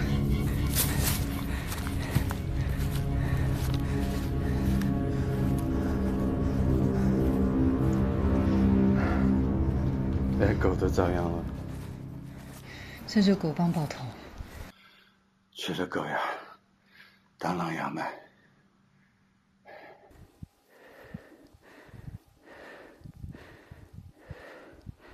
从前一直以为，只要格林回到狼群，他就能自由自在地生存。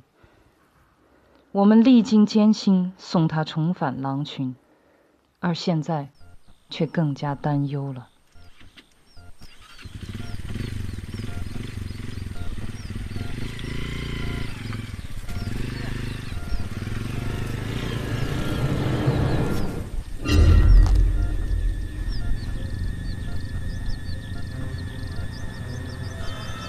你们到这儿来干什么？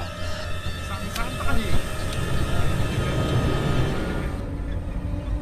这儿是保护区啊。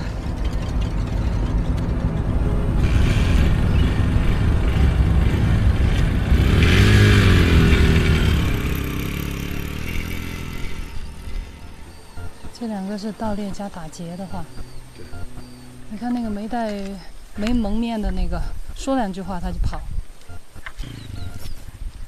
他们人还不少。夹子就是对付狼的，先回去认一认这个人是不是这个牧场的再说。如果不是这个牧场的话，让这个牧场的主人提高警惕。好像有枪。我知道这地方有人盗猎，但没想到这么公开。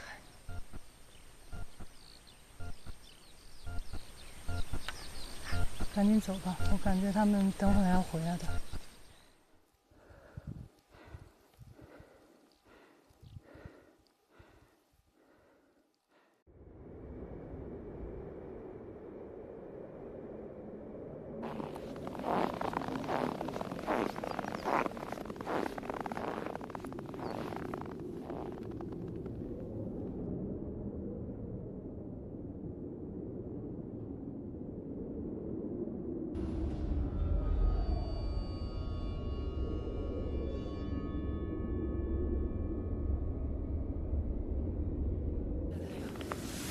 乌鹫一般不会这样集体在某一个地方的，他们边晒太阳边等吃的。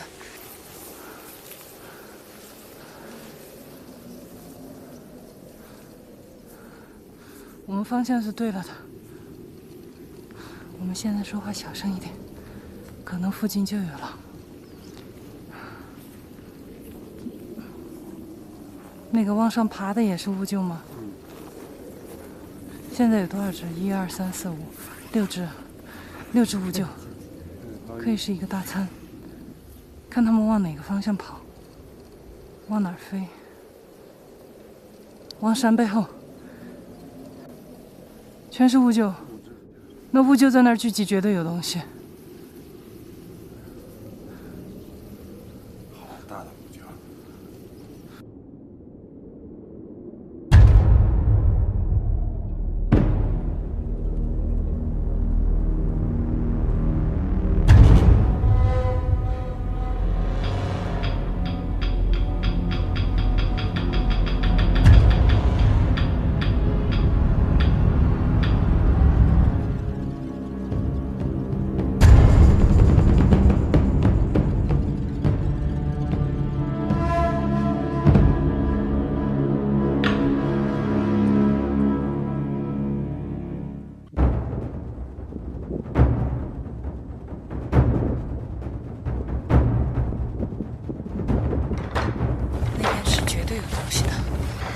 不，没有狼，全是乌鹫。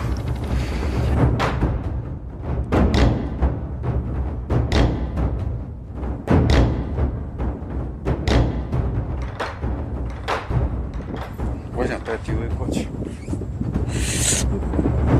我觉得你去会不会反而惊扰了？好吧，你去，你注意安全啊。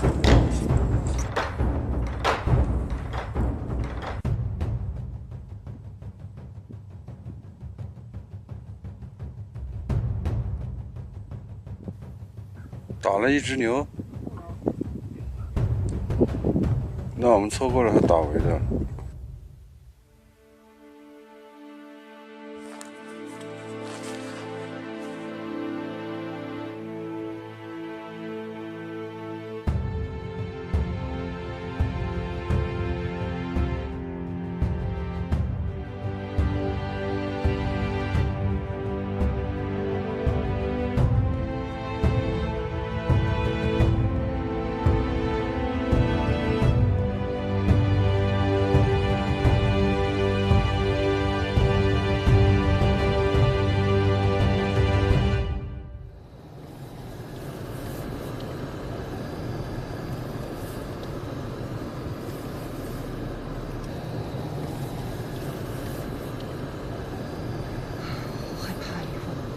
格林到底在哪儿啊？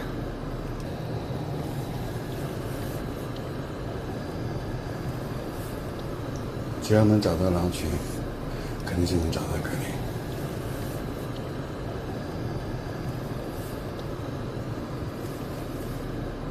停！我们停下。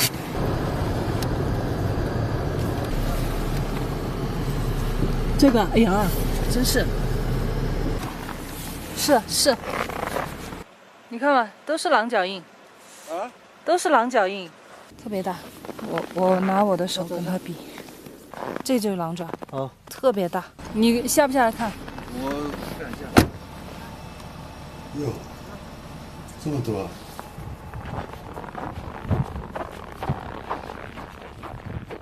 他们往哪个方向去了？是跟着我们车在跑吗？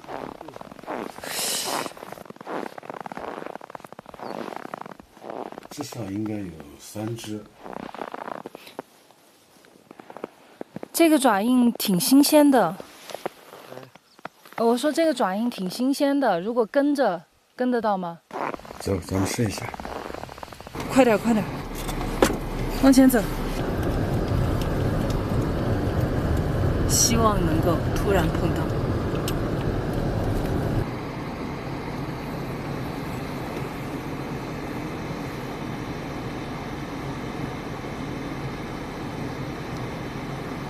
这呀！哎呀，在哪儿？快哪儿？往前开。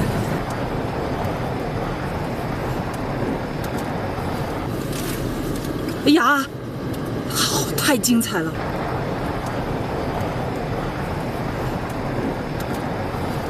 垭口3只，停下，停下，我们停下。跟住，跟住，跟住。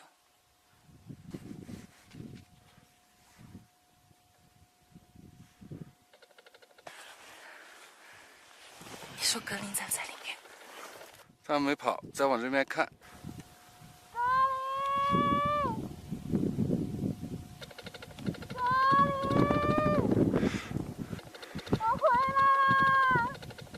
哎，再望，他再往这边望。我能看到他们了。有一只明显的是在往这边回头。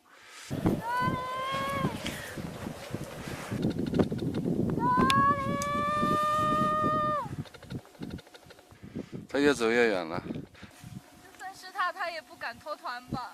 是啊，他们是有纪律的呀。太远了。好了，不喊了。但是有一只明显的是在往这边回头。你看，1、2、3、4个爪同时落地，然后继续跑。高度是到我的胸口。1.5米。 2个爪印之间起跳到落地的距离差不多是。已经测了3米，可见它的弹跳力惊人呢。是吧？比我的手掌稍微小1圈。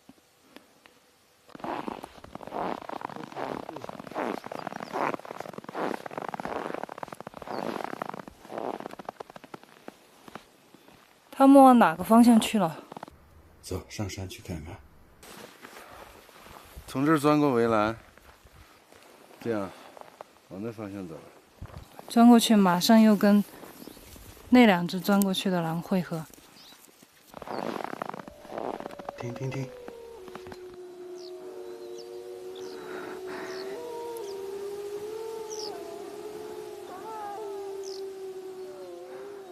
狼好。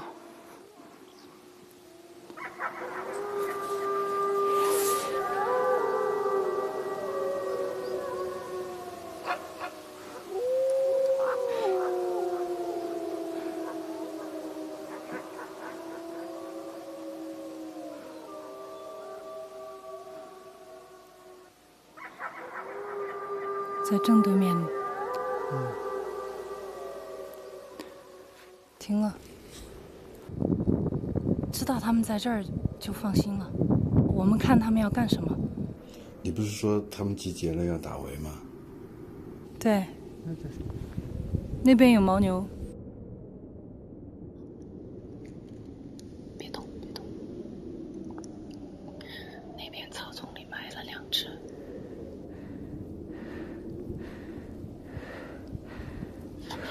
那边还有。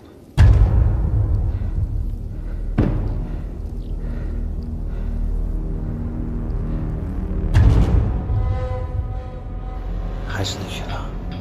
对。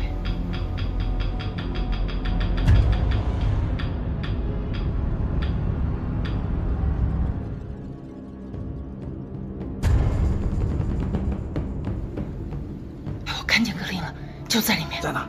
我走。喊他呀！不能喊，他们要打围了。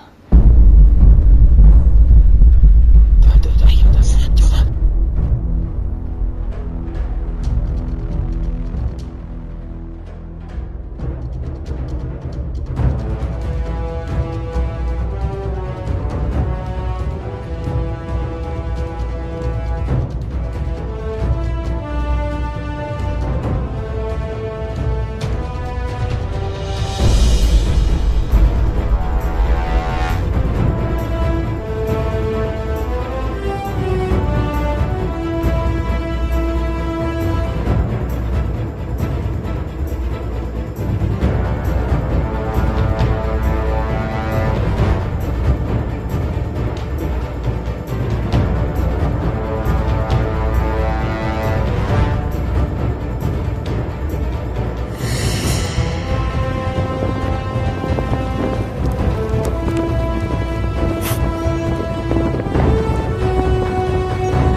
了一只，然后边赶屋就边吃。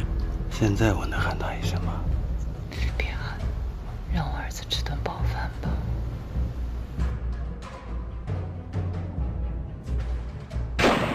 走走，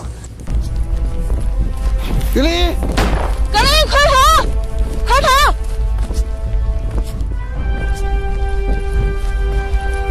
快跑，快跑！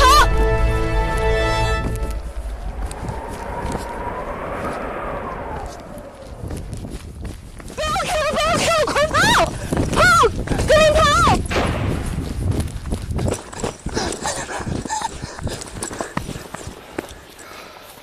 快点，快点，翻过围栏就好了。他终于知道怕人了。我跑动了，人来了，咱跑啥呀？咱又不是狼。不是吗？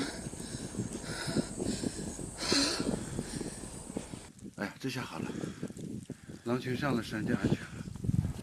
我知道他不可能离开狼群，但是我还是想看看他，是不是有点贪心呢？没走，一直往这边在望。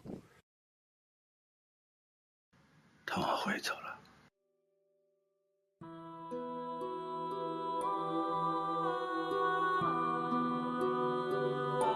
他在等你。你快去吧，狼群也在看着他。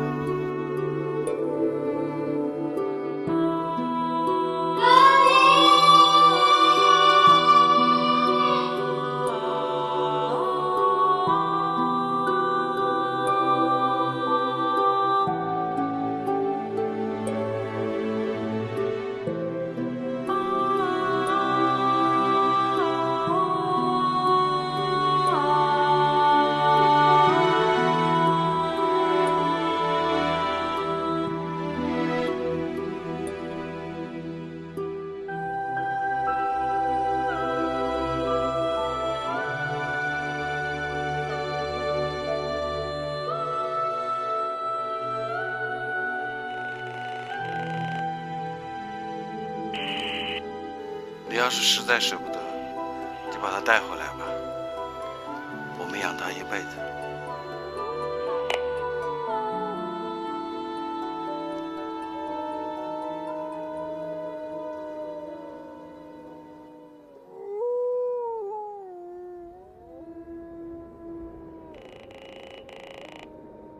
把它带回来，把它带回来，外面太危险了。还有什么比活命更重要？自由。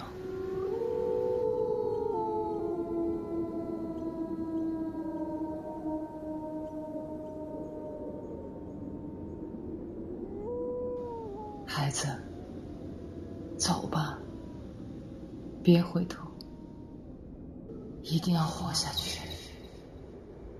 记住，我们爱你。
格林从狼群中来，回到狼族中去。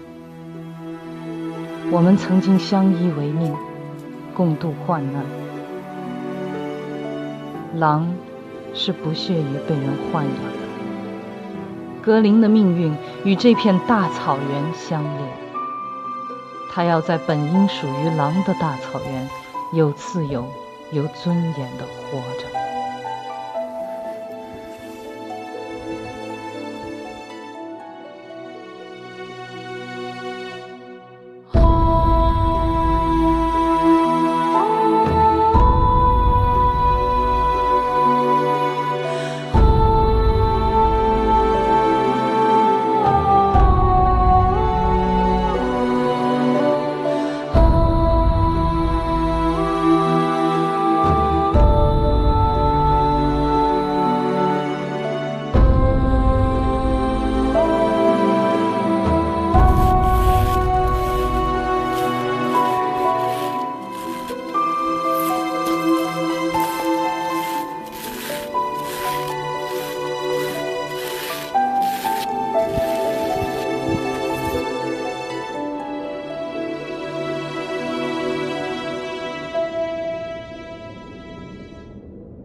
今天，我国首个野生狼生态保护站在四川若尔盖湿地国家级自然保护区揭牌，这标志着我省对野生狼的保护工作正式迈入专业化轨道。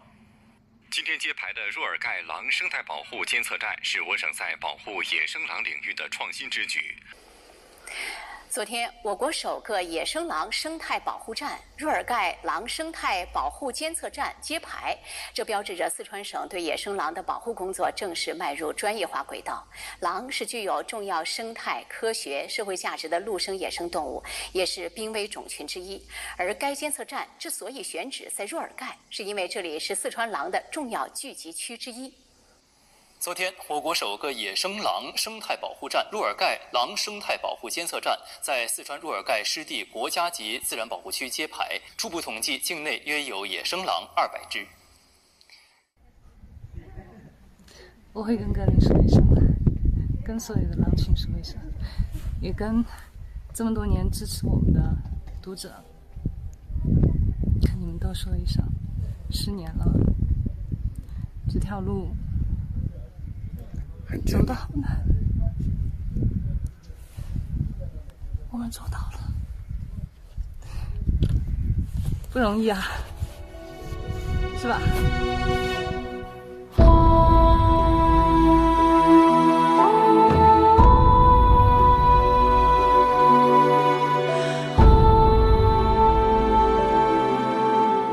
在这个世界上，每一个生命都是独自出生，独自死亡。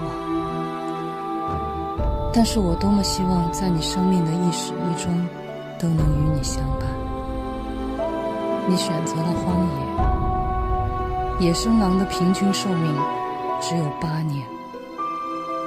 等你老了，我们还在这片草原。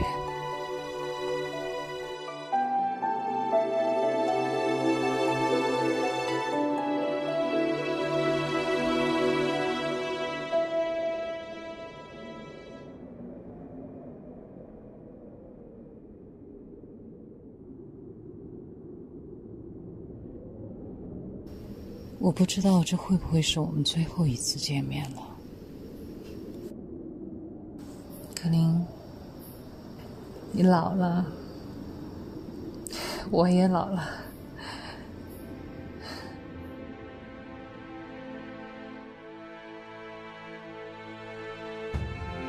格林的生命源于草原，也终将把血肉和灵魂还给草原。如果有来生，我愿转世为狼，和你一起奔跑在天边。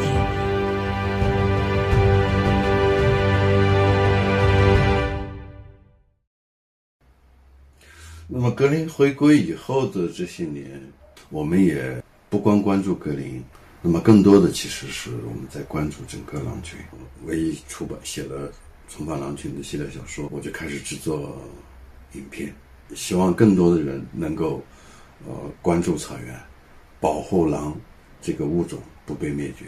那么保护一个物种，不光要保护这个物种本身，还要保护它的栖息地，尤其是它的食物链，也相当于把整个生态系统就完整的保护下来。生态好了，狼群能活下去，格林也就活下去了。重返狼群电影上映之后，引起了还是比较大的反响。关注狼群、关注格林的读者、观众、网友越来越多，那么也引起了各地职能部门的这种关注。那10年前，当我们看到那个狼皮袍的时候，600多只狼的狼头皮，那个时候我们就说，现在整个草原上的狼都不足以做一件这样的袍子了。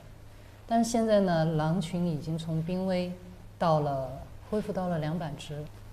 之前像10年前拍摄到的那个盗猎啊、野生动物贩卖这种情况，基本得到了遏制。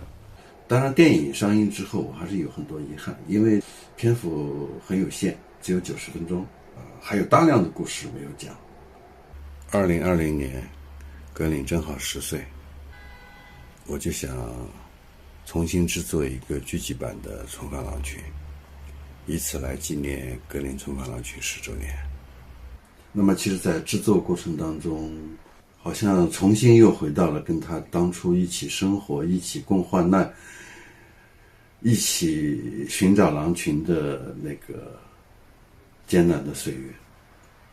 但是重返狼群的故事终将成为过去，格林只是这片大草原上一个微小的生灵。如果一定要问起他现在怎么样了，那么在我们心目当中，这片草原上的每一匹狼都叫做格林。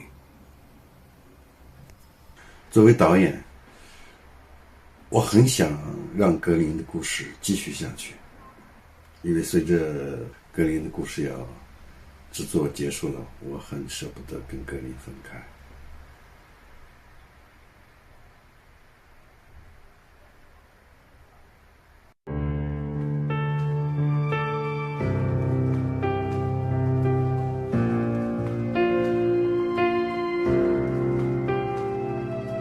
有人终将离开，雪花终将覆盖，遇见你那刻也是分离的开始，日暮会迎来散场，昙花会终将绽放，盛开那刻是消失的开始，遗憾堆积成莫忘。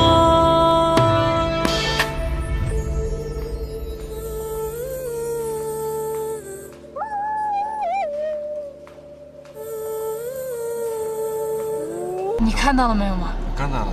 看到了啊，他全在那儿一团在睡觉。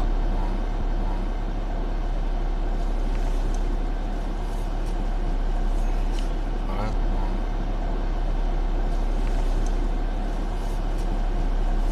你喊一声呢？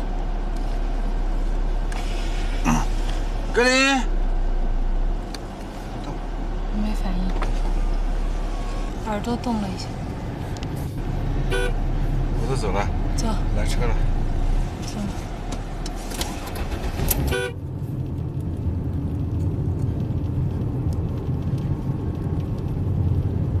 2013年2月8日，我们收到来自网友的消息，说格林被抓了，拴在县城边上在卖。我们连夜就赶回了若尔盖，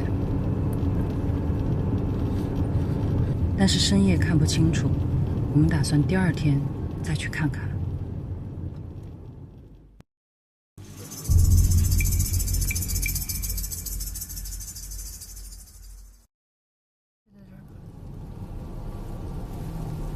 你往前走吧，狼就拴在这个位置。好了好了，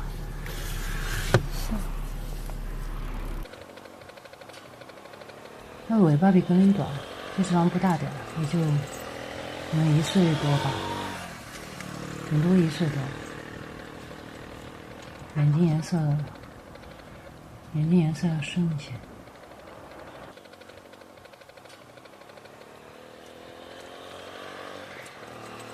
不壮，营养不良。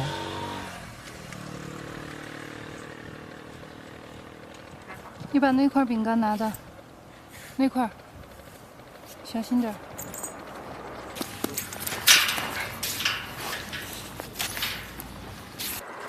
有人穿。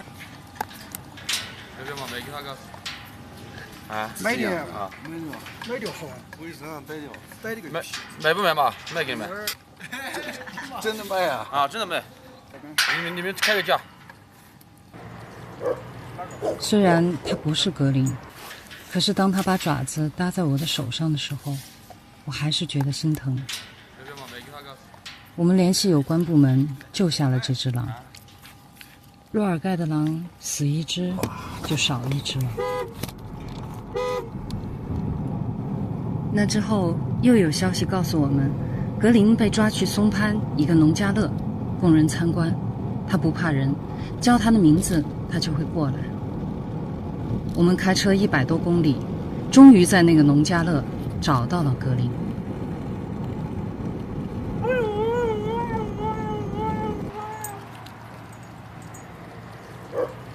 这只哈士奇叫做格林，是吸引游客的临时工。打扰了。我们的东奔西跑让扎西很欢乐。他说：“你们为什么老觉得他会被抓呢？那家伙鬼精鬼精的，我认识他那么多年了，都把他叫不过来，拍他扭头就跑，很警惕。”啊，看到了，看到了，就是他！哎，给你，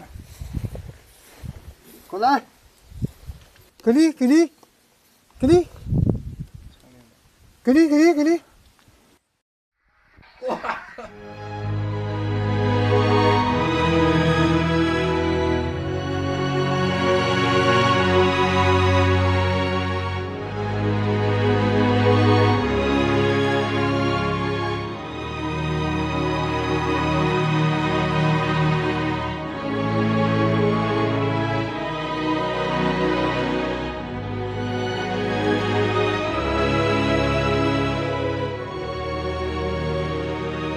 在格林回归的头1年，他时常去扎西牧场转一转，远远张望帐篷里有什么人。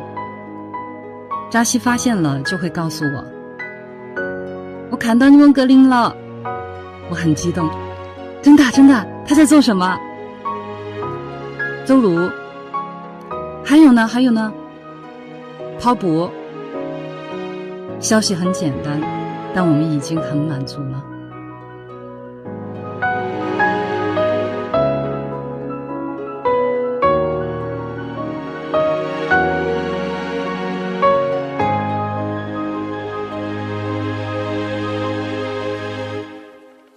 从2013年初，我们打算常驻草原，拍摄这儿的野生动物，守护消失中的狼群。我心里也想着，如果能够再见到格林，那该有多好。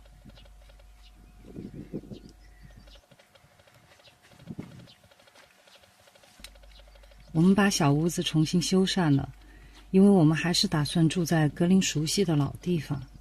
小屋又重新燃起了人烟。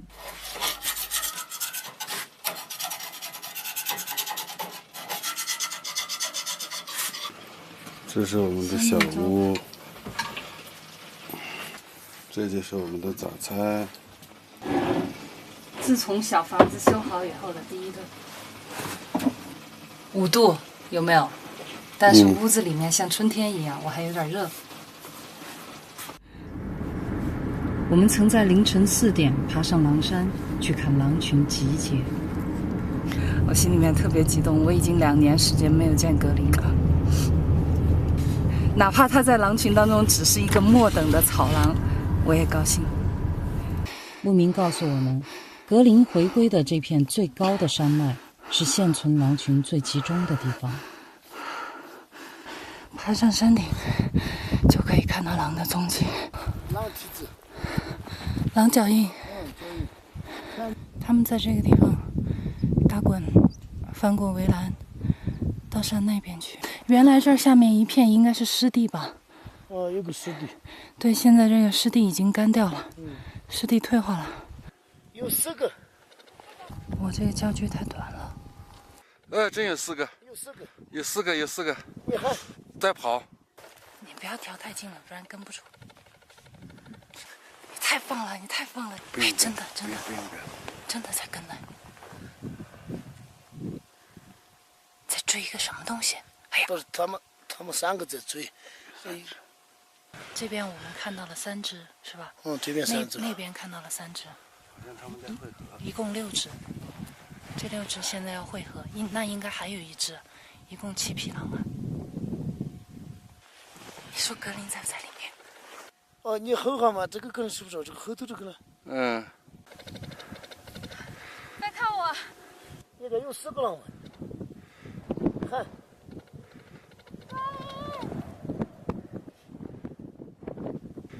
看。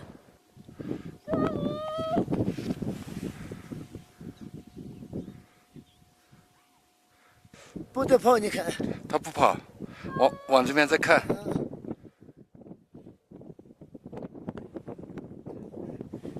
不哭，不哭，不哭，不哭。他就激动了。昨天晚上都听得很高兴。我能看到他们了。他们在那个看你做起的地方，你这地头。我看得到他们。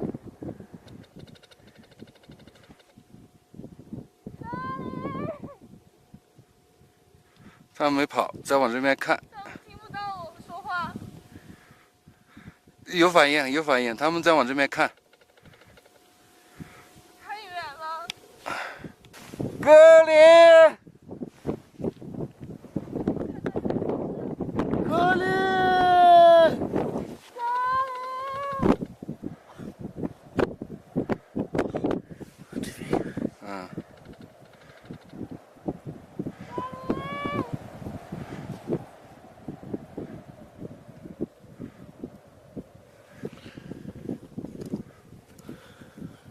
有一只一直在往这边望。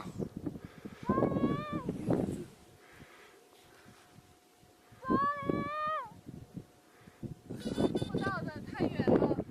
好了，不喊了，它越走越远了。但是有一只明显的是在往这边回头。哎，太遗憾了，没有带长焦。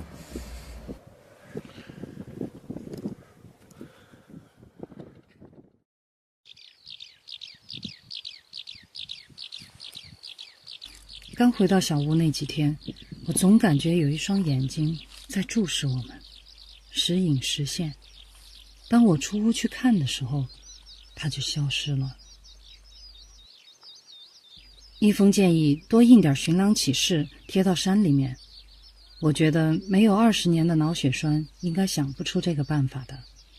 我建议还是投食吧，请狼群来吃个饭，然后我们偷偷瞄一眼，说不定格林就在里头。牧民有死了的牛羊，我们就把它买下来，然后把这些牛羊拖到狼山脚下，离咱们的小屋大概就100-200米远的地方。我们架上长焦就能看到。一想想，可能就快见到格林了，还是挺兴奋的。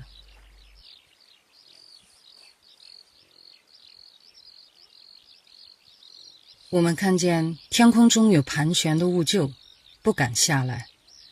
对面狼山脚下也有很多的雾岫，就停在那儿远远地望着死羊伸脖子，也不敢过来，离人的房子太近了。中国的野生动物是最怕人的。我把羊又拖远了一点，拖到了大概500米之外。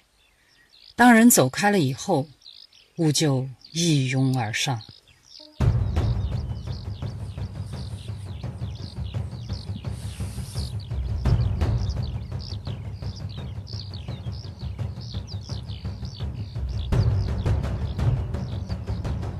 我们一连投了好几只牛羊，基本上都是被雾岫、狐狸、野狗这些动物给吃掉了，狼始终没有出现。但我们当时心里还是有一线希望的，就觉得雾岫跟狼是秤不离砣的。雾岫都来了，狼还会远吗？后来有一天，有一个牧民给我打电话，他说我有一匹马死了，就在那个草场上，我没动它，也扛不动。就是肚子胀气嘛。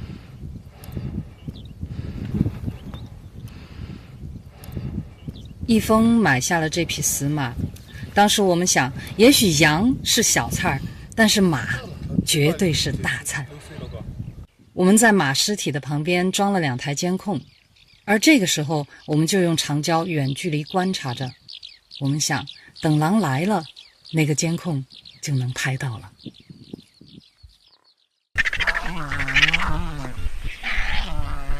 但是这个马皮太厚了，雾岫下不了嘴。有的雾岫就往后山飞过去。不多久，居然被他们招来了一个包打开。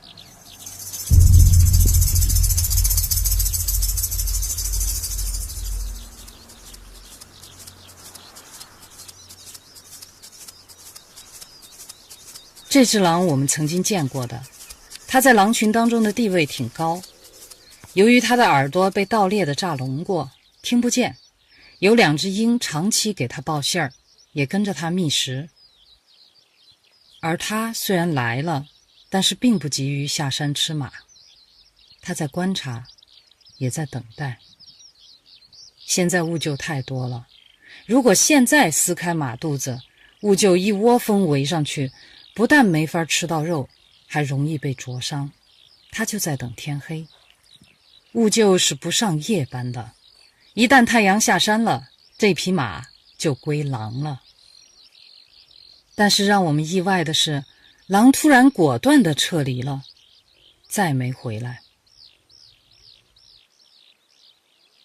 后来又来了一只座山雕，它的嘴勉强能够开膛。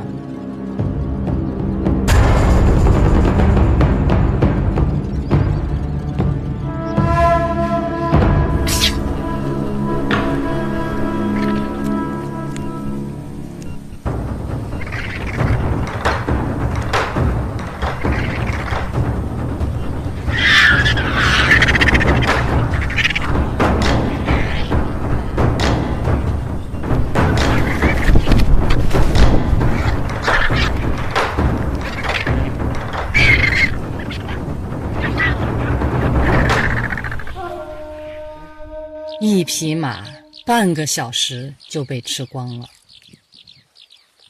这个狼为什么放弃了死马？我们回放视频分析，兀鹫在争抢当中碰到了我们的监控，应该是被狼发现了。人动过手脚的东西，狼就不吃。看来狼比人更注重食品安全问题。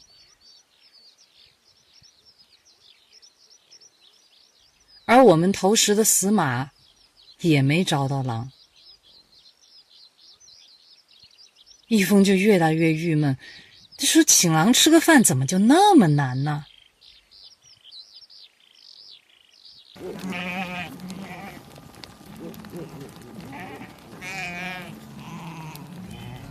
开春，公羊跟公羊之间为了争夺配偶，他们会打，相互顶。扎西扛来了一只垂死的羊，说是前几天顶架中了九阳神功，腿和肋骨都断了，活不成了，干脆宰了炖一锅，尝尝我们的手艺。一峰，你会不会宰羊？我去。好，就你去。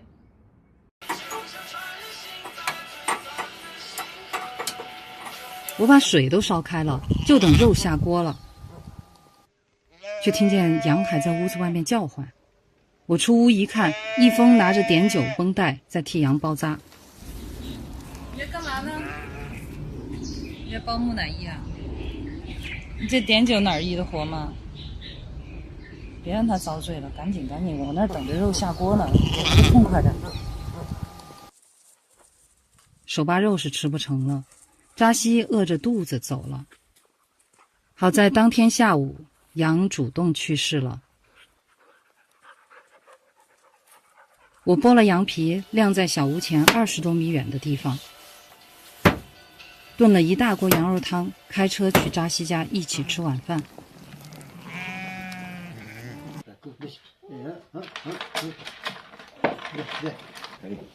手扒肉和羊肉汤。你拿个盆把它舀出来。味道怎么样？你们喜不喜欢吃？喜欢，他煮的好得很。哦。吃完晚饭回来的时候，天已经黑了，车刚冲上小屋的山坡，就在晒羊皮的地方。哎，那个是什么东西？不像是狗，不是狗，狗噻。不是狗，狼。格林，格林，你做好心理准备啊！真的是大格林，我已经能看他影子了。我也能看见影子。别喊得太频繁了，万一不是呢？如果是那个的话，这样照他早跑了，他不怕。再喊，格林！他好像不再回头了。但是大概也就100米的样子吧，就这个位置消失的。他是在脱羊皮吗？刚才？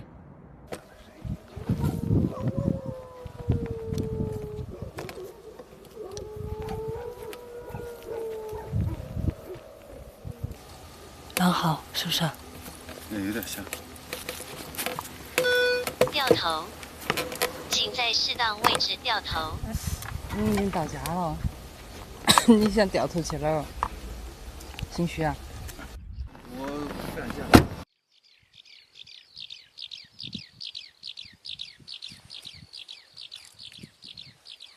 第二天，狼又来了，拖走了我们的羊皮。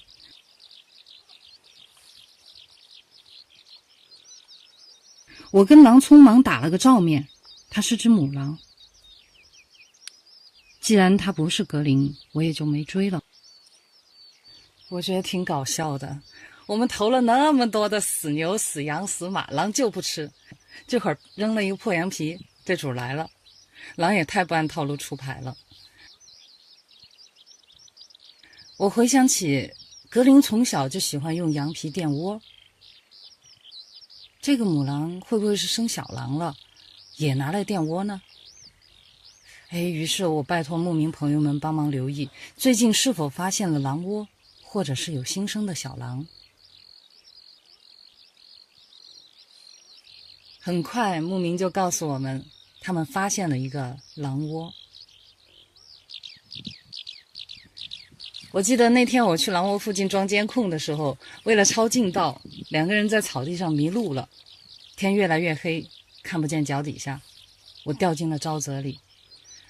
就在淤泥已经没过腰部的时候，我踩到了一个比我更倒霉的牦牛，它已经先一步死在了沼泽里。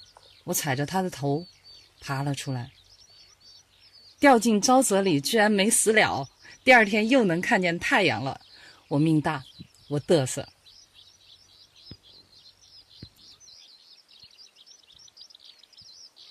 然而我们费了牛劲去观察到的这个平原洞穴却并不是狼窝，应该就是那一窝的狐狸，小狐狸出窝了。正有点小失望的时候，牧民告诉我，有一只狼披着羊皮混入巴老头的牧场中，把一只羊给吃了。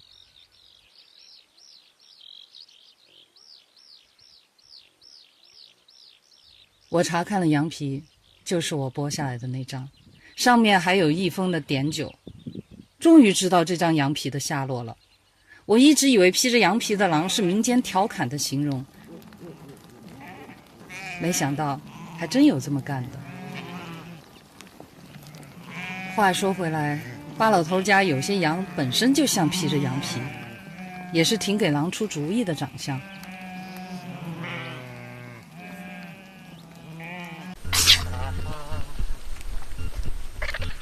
我们投食了几个月，引来的只有秃鹫、狐狸和野狗。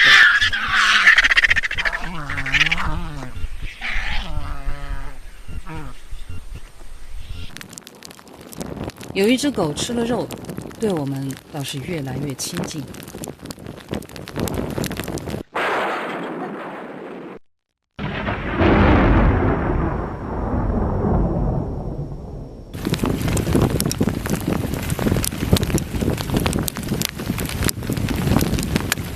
I don't ever slow up, no I don't take shit. I got no love for the fakeness. If you wanna play tough and wanna hate this, I'll always show up.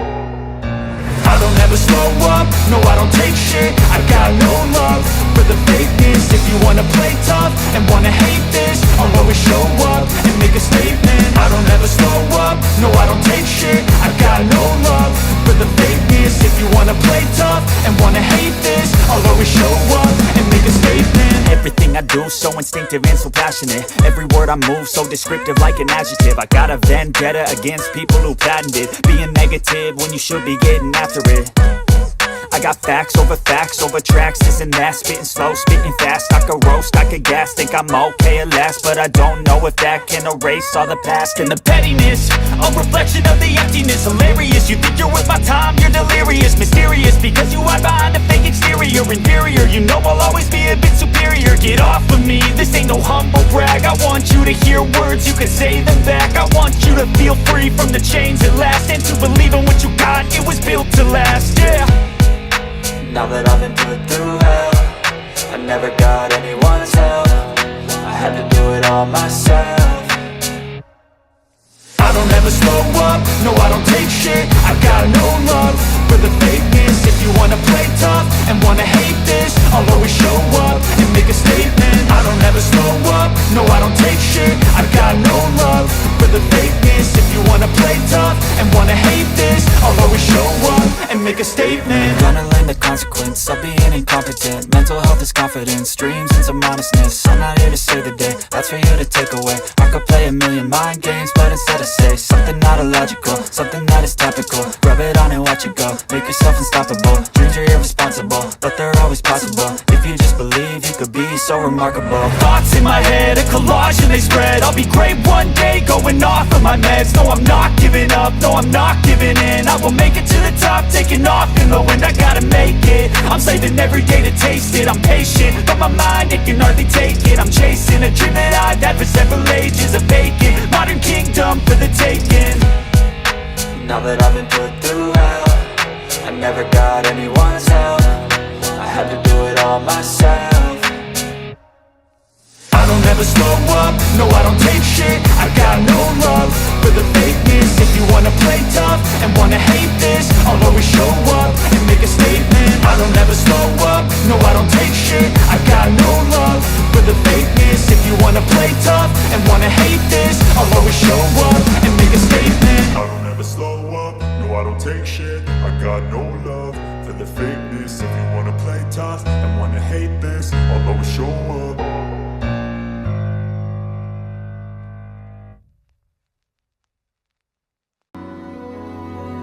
我们决定转换策略，在狼山的水源地布控。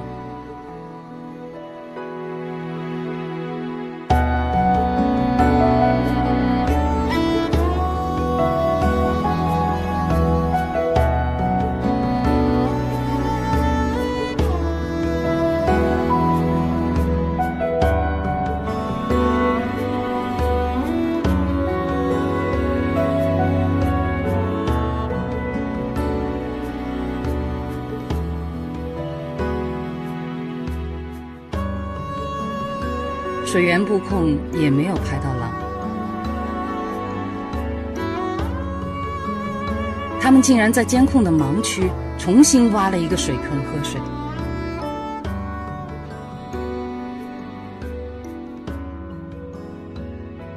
水坑边有狼爪印，还有一个奇怪的压痕。这个印子肯定不是鞋印，如果是脚印，周边都会有。后来经我们比对，这是一个矿泉水瓶子的压痕。狼来过，除了爪印，什么影像也没留下。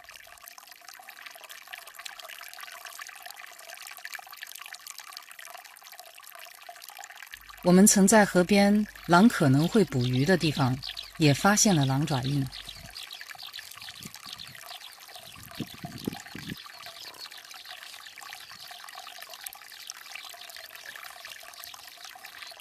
其中还有格林的标志性爪印。这是它新鲜爪印，这3个都是那种爪子勾的那个痕迹的。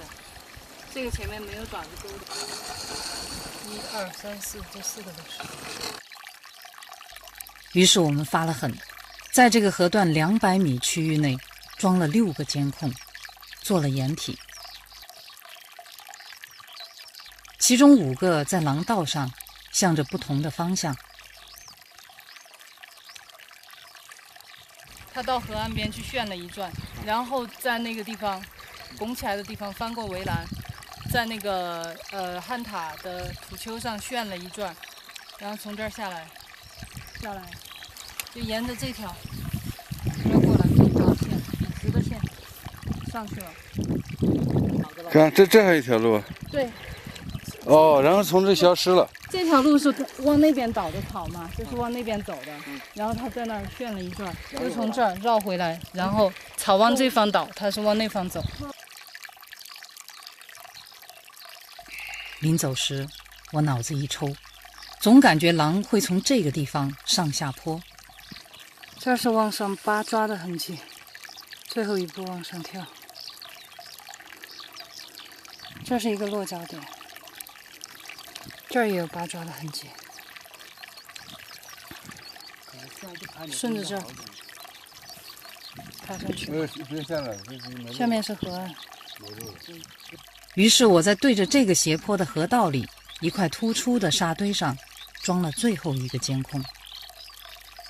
结果这狼跳下河滩，贴着河堤走，成功地躲过了5个监控。而最后这个监控因为河面涨水以后把人的味道都冲走了，这是被狼唯一疏忽的镜头。让我们来看看这家伙是怎么躲监控的。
只有巡山觅食的时候才会偶尔出没。我们一直在前山远距离观察，却从不愿意深入后山去打扰到它们，特别是在繁殖期。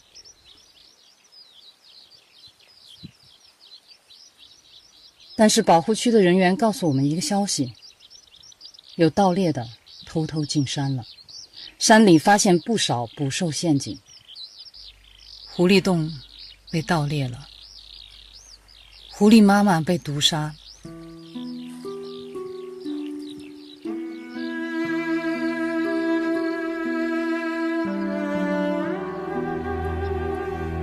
小狐狸被钢丝套勒死在洞外。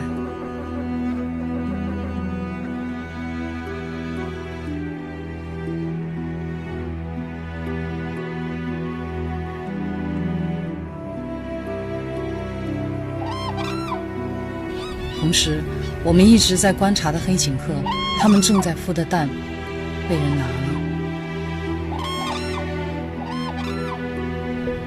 我们所看到的美丽生灵，一个接一个的消失了。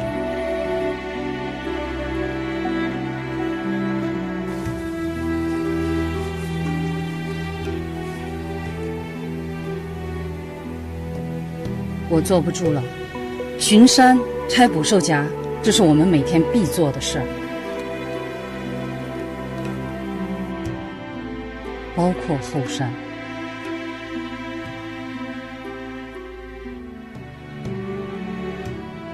刚进入后山的时候，我们诚惶诚恐，不知道狼群能不能接受我们。我们尽量轻装简行，至少方便逃跑。在山里遇见过很多次狼，但是让我们意外的是，狼看见我们的表现反而很平静，大家各走各的路。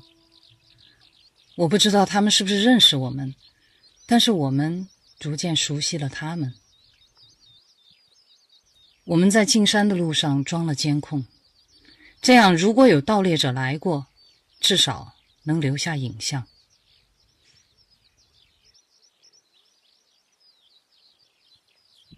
终于发现了正宗的狼洞。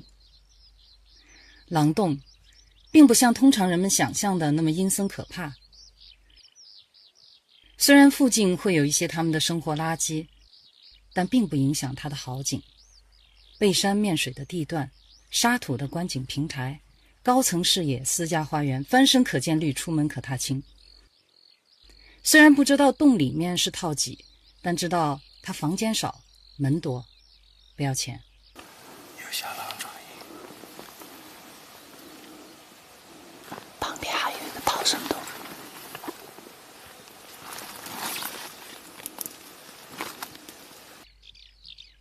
还有这个猎手们午休的小别墅，标间。狼洞附近必定有清洁的水源，因为母狼在哺育幼崽的时候是不会远离洞穴的。这个狼洞应该是在使用中的，因为我们进山的时候，有3只狼把一峰引开了。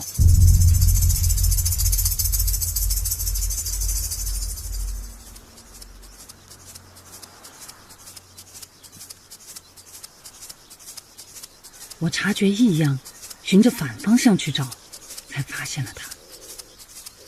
不知道格林会不会在这一带出没。我们把剩下的监控留在了狼洞附近，趁着狼群还没回来，赶紧撤离。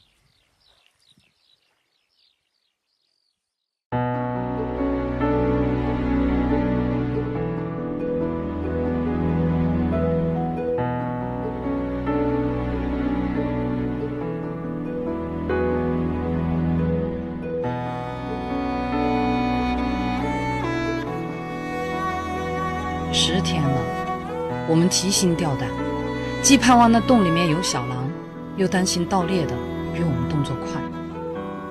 我们能发现狼洞，盗猎的也能。这是狼最脆弱的时期，最怕的就是被掏窝。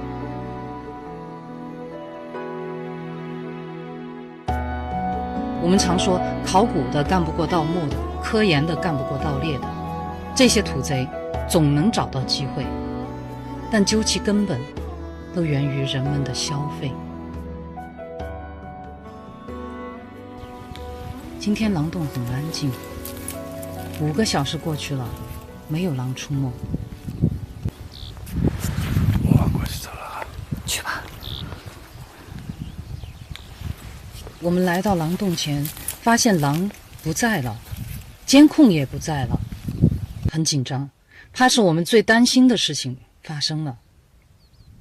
结果我们在一个洞里面找到了已经被损坏的监控，万幸它的内存卡还能读取。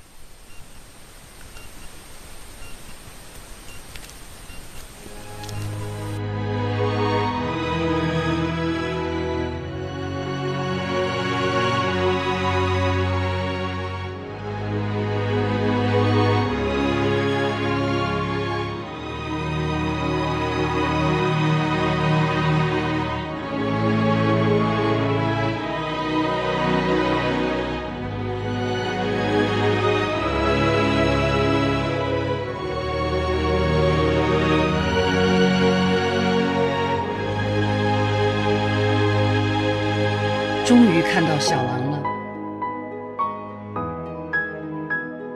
这几只小狼已经快2个月大了，我们叫它们双节棍男孩，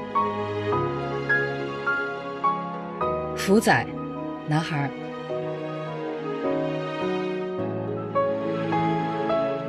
飞毛腿妹妹，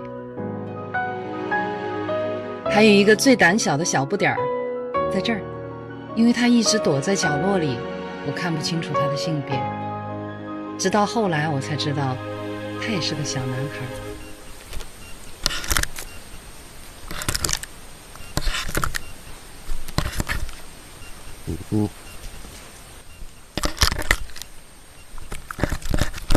原来我们的监控是被小家伙们破坏的。咬吧，随便咬。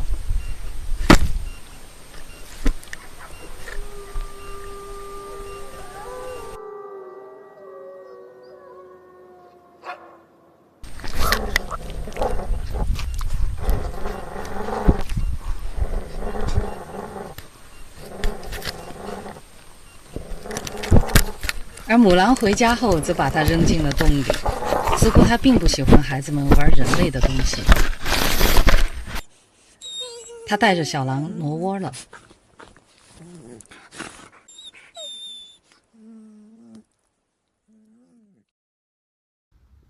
狼窝是没有防盗门的，带崽儿的母狼非常敏感，一旦让它觉得有不安全的因素了，它就会挪窝，远远地避开这些危险。当然，母狼挪窝呢，还有其他的原因。在通常情况下，它都不会在一个洞穴里面住太长时间，因为它们的生活垃圾会腐败，小狼的粪便呢，会慢慢的留下更多的味道，会吸引天敌，所以它不会让一个洞穴留下太重的味道，所以它会定期的挪窝喘喘气儿。但是让我们费解的是，我们发现的新的狼窝居然在离我们的帐篷直线距离更近一点的山坡上。他是觉得灯下黑我们发现不了吗？还是觉得这2个人人畜无害呢？更让我们觉得稀奇的是，在老狼窝边留下的影像当中，玩累了的小狼居然用一个矿泉水瓶子在喝水，而这个瓶子是我们的。后来我们捡回了瓶子一比对，发现瓶子里面的水已经不是原装的矿泉水了，而是山间的溪水。我突然就想起了我们曾经在狼挖的那个水坑边发现了奇怪的压痕。这是人类的用品，居然成了他们的用品。我那时候也想到，格林倒是挺熟悉这些瓶子的用法的。从前每一次外出的时候，我都会给格林带一瓶水。说到水瓶，我想起有一次我在扎西牧场在河边上洗手的时候，那个水瓶就不小心掉在河里面了。当时格林一看，赶紧跳下河去追，去捞那个水瓶。就那个时候乔莫还在啊，哎，乔莫一看格林都跳下去了，于是他也跳下去，他以为好玩，跳下水以后就把格林往水里面摁。结果后来格林呛了一肚子的水，气鼓鼓的上来了，水瓶也丢了。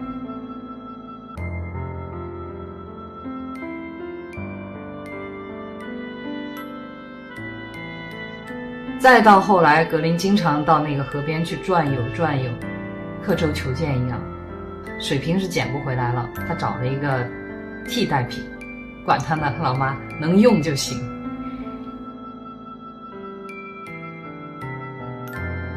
到了冬天的时候，这家伙还跟我叼回一个保温水壶，兴高采烈地带回来。然后我一看他身上屁股上还贴着一个标签，上面写着绿色食品。我说这家伙又跑到人类的垃圾堆那儿去找东西去了，远离人类。所以如果说叼水瓶喂小狼这个事儿是格林干的，我可能就不会觉得那么意外了。尽管辣妈并不喜欢人类的监控，但是这些监控还是起到了它的作用。在我们去唐克拍摄期间，狼山上没有了人的守护，盗猎者终究还是找到了机会，把狼窝给掏了。他们抓走了3只小狼，双截棍、福仔和小不点儿。飞毛腿跑得快，他侥幸逃脱了。我们根据监控的影像和牧民一块儿找到盗猎者，要回了其中2只小狼，福仔和小不点儿。而双截棍据说是送人了，不知去向。在老狼洞前留下的小狼们的影像，也成了唯一的一张4只小狼都齐全的影像。最后小狼们的命运又将如何，我们下集再讲。不过没瞧见母狼呢，劫后余生他应该是把小狼们看得更紧啊。我很想确定一下小不点儿是不是已经痊愈了，于是摸到狼窝附近去看。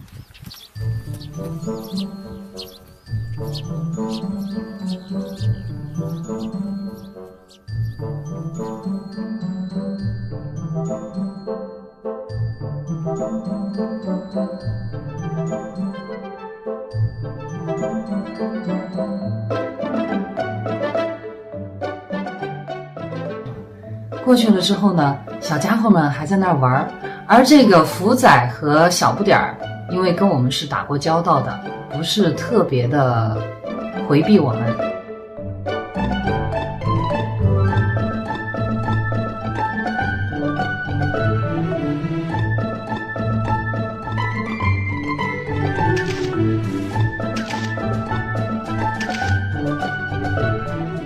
飞毛腿呢有一点顾忌，因为他跟我们没有交道哈。飞毛腿就在一边看着他的哥哥弟弟们在那玩，有个人来你们都不躲呀。然后呢我就开始拍。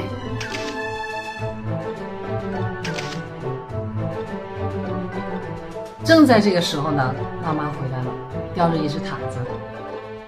然后当时辣妈一看见我，居然敢翻过山越界过来了，看着他们的孩子，然后这些小孩居然不躲。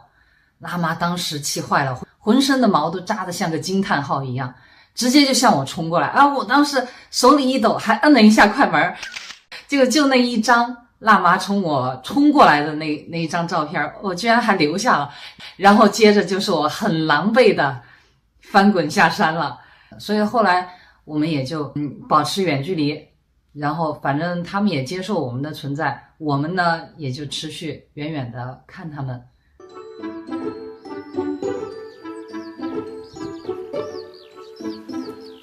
小狼们的食量越来越大，猎手们每天忙于外出捕猎，即使留守在狼窝边的辣妈和元老也不得不抽空觅食。我只有趁元老值班的时候才敢靠近一点。这只老狼比较好通融，它看见我过去时就会离开去喝水或者找点吃的，给我和小狼们留下相处的空间。但是只能看不能碰。我一直觉得辣妈就是想弄死我，不过后来看见另一只狼被辣妈咬得夹着尾巴逃跑，我心里就舒服了。我们记录下了狼群几乎所有的成员，但头狼始终不出现。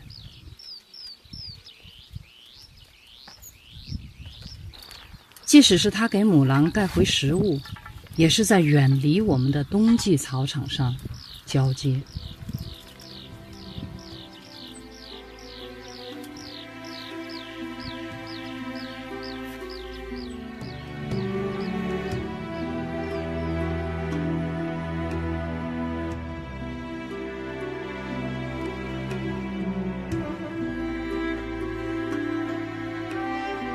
小狼出窝了，我们也感觉完成了一件事儿，剩下未了的心愿就是寻找格林了。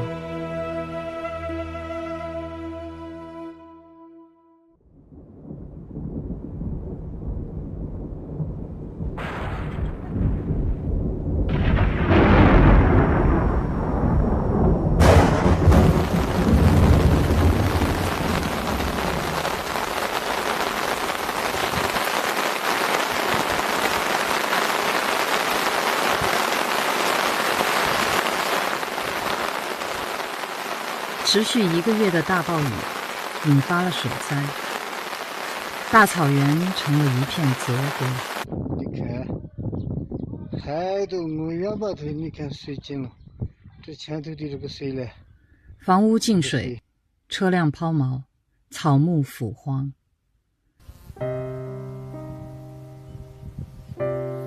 水退后，口蹄疫爆发了。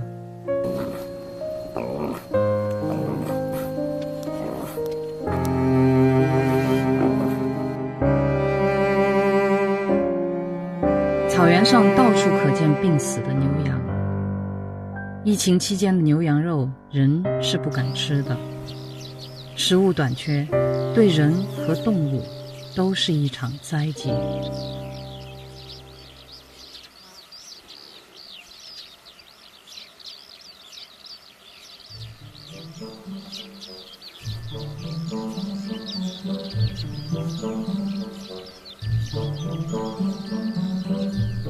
我每天到屋后山坡上去寻找野菜，这时候的乔默突然让我刮目相看了。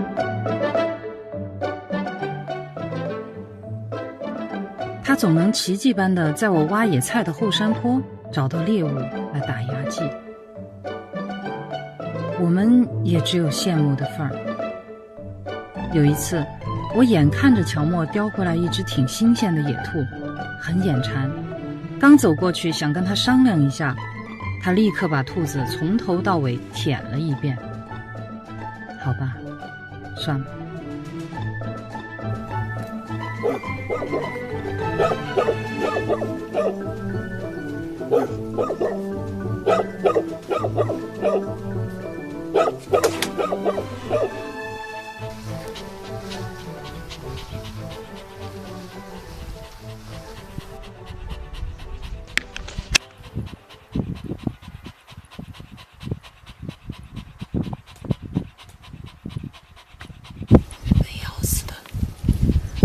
咬了侧面牙洞，我从来没见过这么大的旱獭。你说乔默厉害吧？啊，厉害！见过这么大的吗？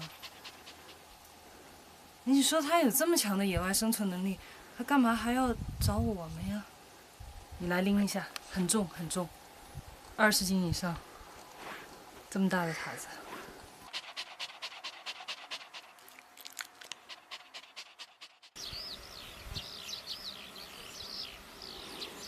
大量病死的牛羊无法掩埋，急需食腐动物来清洁草原。而这时，传来了让我意想不到的消息。我们的3只小狼福仔、飞毛腿、小不点也下山吃死牛，可是不走运，正好遇见了死牛贩子。他们抡起狗棒，骑着摩托就开追。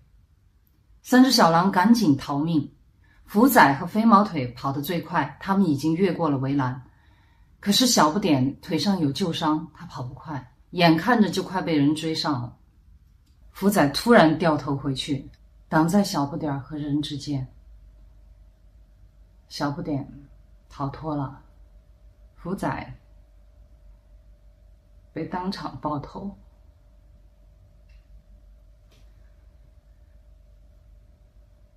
后来有关部门查处了死牛贩子，牧民托人把福仔的躯体带回了狼山。我们在狼山的山谷里挖开1尺净土，把福仔放回草原的怀里。他的眼睛闭不上，有2行粉红色的血泪就顺着他的眼角一直流到鼻尖，最后滴落在我们曾经一起玩耍的草地上。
到草原已经大半年了，我们始终没有找到格林，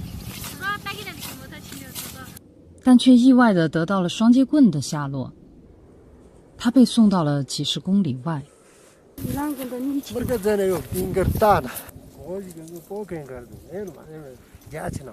当我们闻讯赶到时，刚好错过，双截棍已经在当天上午逃脱了，只留下他被囚禁时候的影像。好漂亮的马啊！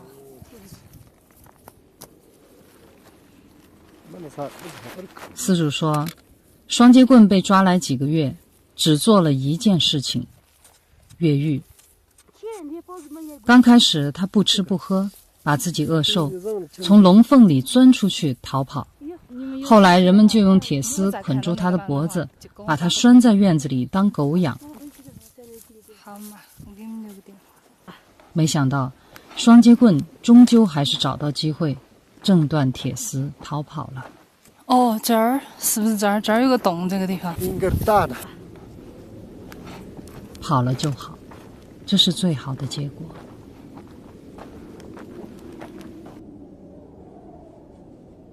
入了冬，狼群往往跟着牦牛群走，猎食牛群中的老弱病残。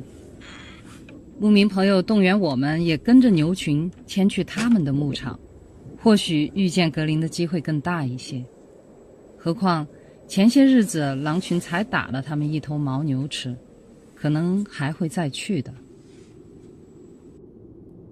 我们犹豫再三，还是决定不走，就留在小屋。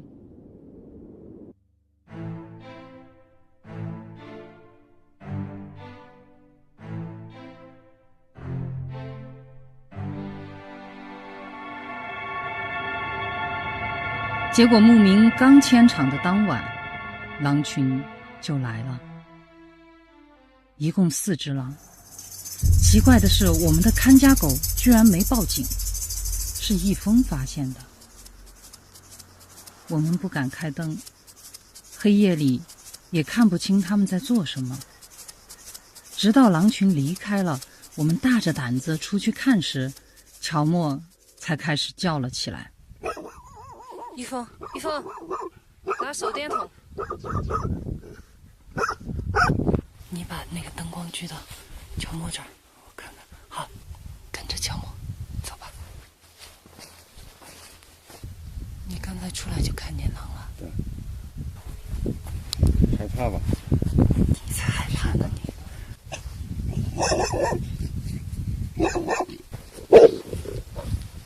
锁定乔默，锁定乔默。哎，乔默这个叫声有点危险的。好，继续走。他不让我们走了。哦。肯定觉得危险，他不让我们走了。回去吧，相信他的直觉。乔默不敢追。我们收回被狼拆掉的监控来看，原来乔默事先已经被辣妈警告过了。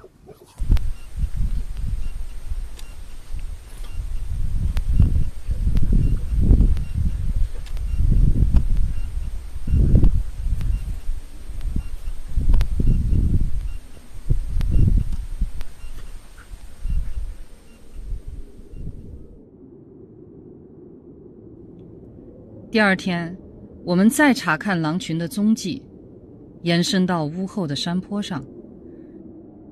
在它们逗留的地方，撒着很多揉碎了的马脖，这是狼的伤药。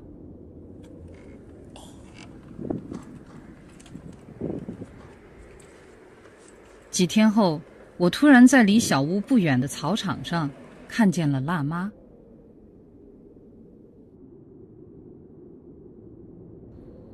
他是不是盯着我们的？他在那儿守着一个什么死东西，那么多乌鸦，但是他又没吃，好怪啊！我还是想过去看看。直到下午，辣妈仍然在原地守着，边赶乌鸦边望着我们，太反常了。我还是决定鼓足勇气过去看看。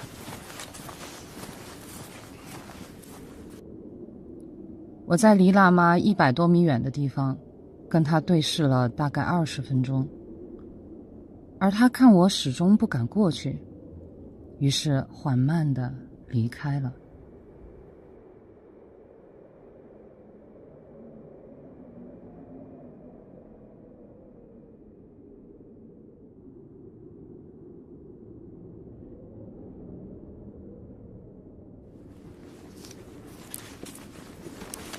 直到确认辣妈已经走远，我才去查看她遗留下的东西。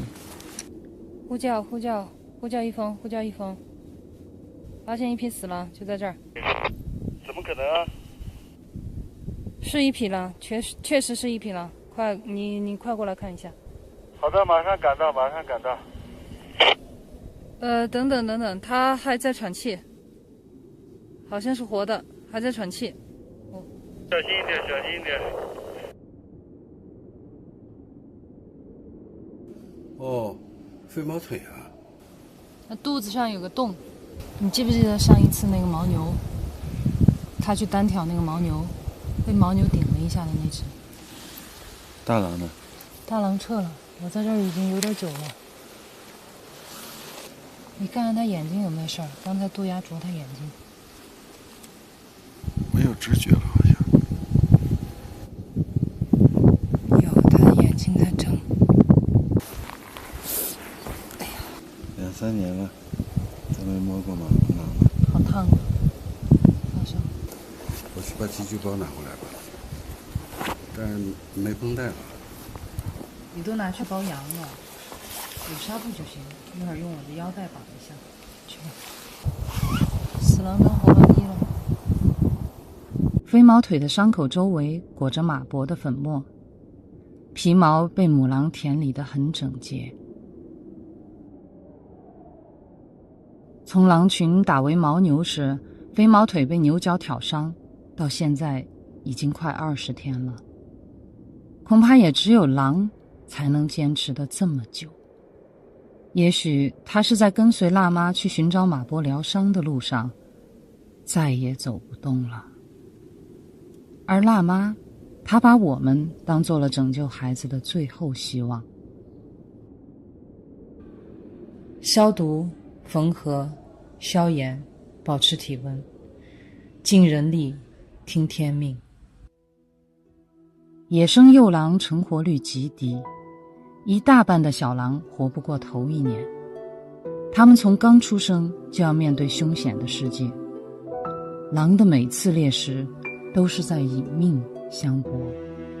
我们没法挪走它，也不敢离开，怕我们一走，乌鸦再来啄它的眼睛，兀鹫把它生吃活掏。他还是7个月大的孩子，就走到了生命的最后一天。我们只能这样抱着他，陪着他，怕他冷，怕他痛，怕他醒来哭着找妈妈，一直守到天黑，兀鹫飞走了，我们才回家。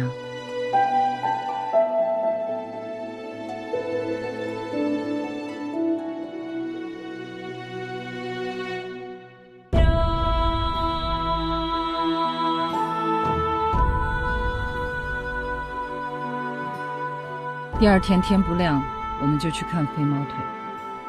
可是到了老地方，小狼和狍子都不见了。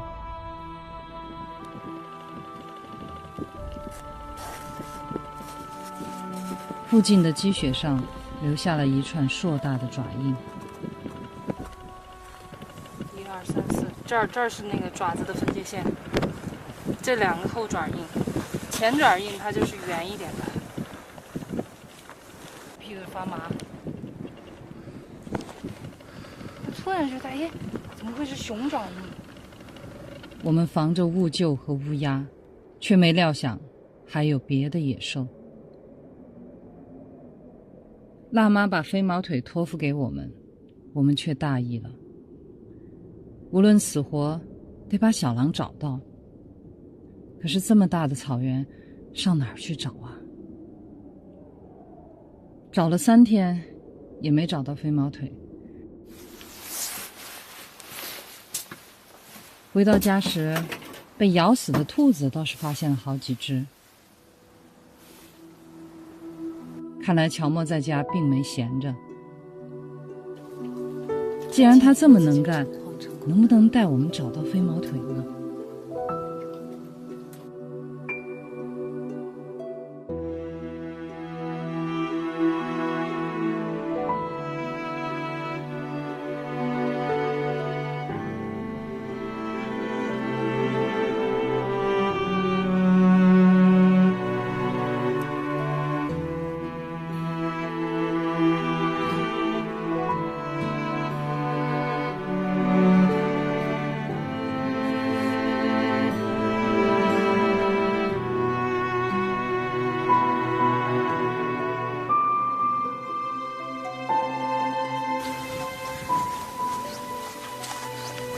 是什么？是一个残骸。什么的残骸？犬科动物。你知道我想说什么？你看这个毛色，表面上的毛了之后。乔默发现的。嗯哼。从爪子判断有点像狼哦，包括肤质，一模一样。这一块毛是狼毛无疑，是确定无疑。那取出来看看，有壁石就能确定。还没有这儿。三角形，2个壁石都在。你看它前胛骨很小，肋骨也很小，应该是个小狼，4、5个月大的小狼。这是一具5个月大的小狼的残骸，死亡时间应该是在2个多月前。它肢体完整，虽然没有被动物啃食过，但也干枯的难以辨认。只是这尾巴看着很像双节棍的。但是他不是已经逃脱了吗？怎么会死在这儿？我揪着心继续清理，很快就在小狼的脖子上发现了人类的东西。这个是致命的，被勒死的。这个断头，我觉得这个断头是扭断的。那么也就是这个断头，这个应该是扭断的，这个是在扭的过程当中缠上去的。穿进去以后，它挣扎，反复的扭，这么大的。你看这个套子上有没有那种血的那种凝固的残迹？这一块可能就是上面还沾了很多，这估计是血迹。缠的毛，这是后脖颈，应该是他自己磨，毛都磨掉了，然后自己拧断跑出来的。确定是他了。我们当初只知道他挣断铁丝逃跑了，却没想到铁丝圈还套在他的脖子上。好，去掉。死了就让他自由吧，别带着人类的力量。铁丝圈夺走了小狼的生命，绝不能再捆绑他的灵魂。我想让他站起来，想让他睁开眼，看看这片他从小就没来得及多看一眼的草原。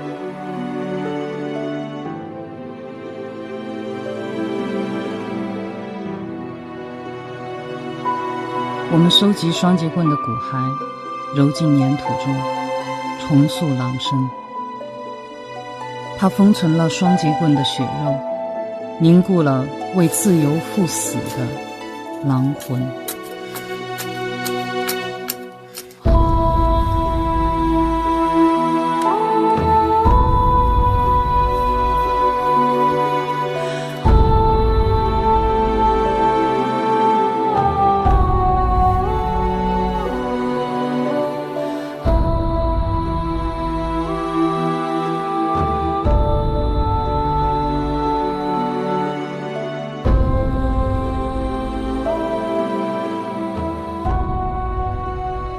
在这片草原上，曾经有一只小狼，带着铁丝圈，翻山越岭，奔跑在回家的路上。遥遥几十公里，经过人类的村庄、公路、黑河、草甸、沼泽、沙漠，属于它的时间不多了。它的身体每成长一点，喉咙上的铁丝就勒紧一点，死亡和家都在前面等着他。他用生命中最后的力量重返狼群，把最后的呼吸留在了家园。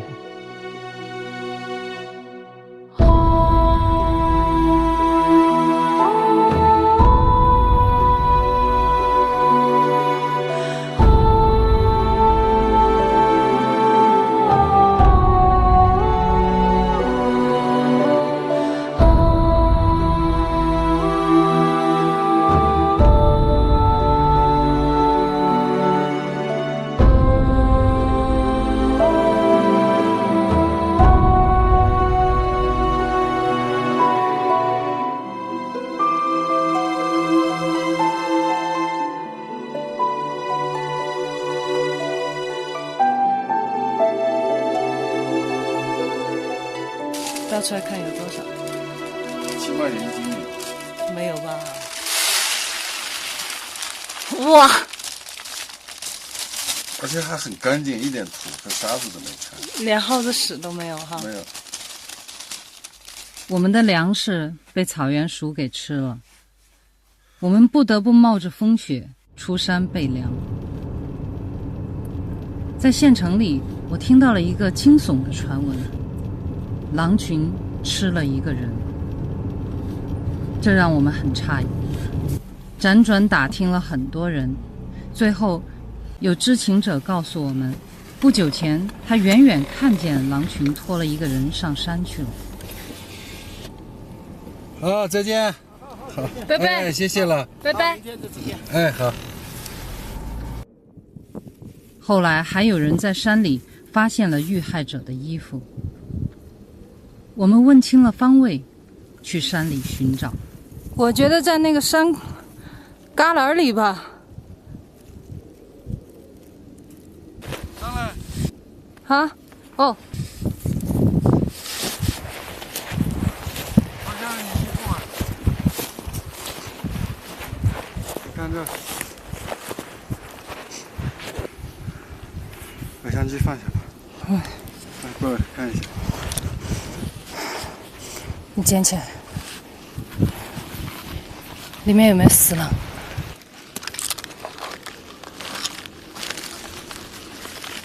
是你那件，没错。怎么会弄到这儿来？这是我用来包裹飞毛腿的袍子。看来那天是狼群把它带走了，而我莫名成了狼伤人事件的遇难者。那么，又有多少狼吃人的故事是真实的呢？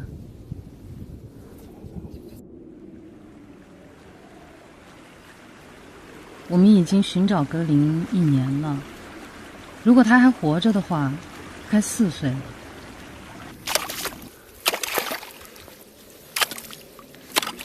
12月21日，清晨取水时间，我再次发现了叠放在一起的2只兔子，这让我越来越疑惑，因为在这之前，我经常在去河边打水的必经之路上发现猎物。还是转的。又捡到一只死兔子啊！你看看，肯定是今天早上的。昨天晚上的话，早就供应了。这些猎物基本都是被一口断后，甚至有一只兔子就放在我们的门外。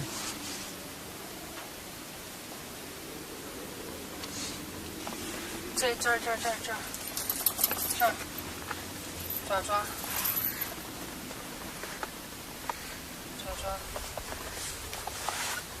这边还有爪爪踩上来了，乔木酸血，乔木手上，应该是今天早上，后半夜落的雪吧，后半夜落的雪盖的吧。上面，这是你逮的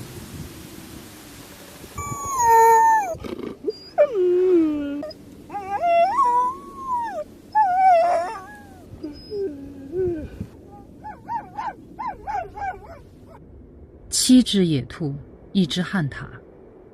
如果这些都不是乔莫的猎物，那么是谁放在这儿的？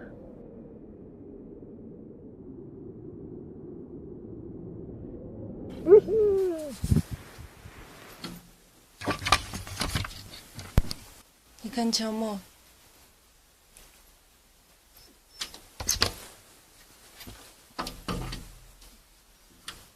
挠窗户叫我。好像他注意一个方向哎。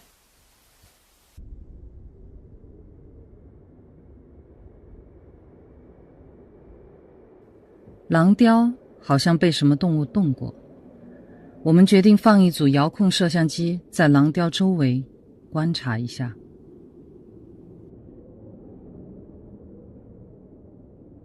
这天狼雕又有动静了，于是我们赶紧打开监视器。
格林还记得我们的大白兔。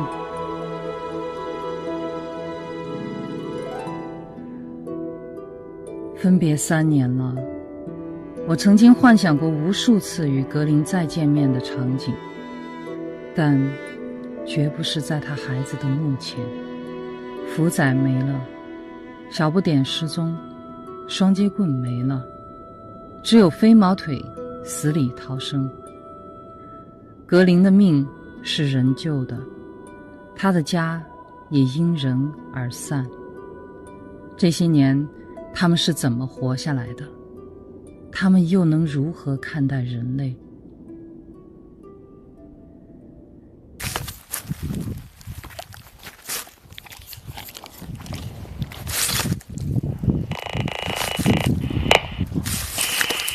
格林，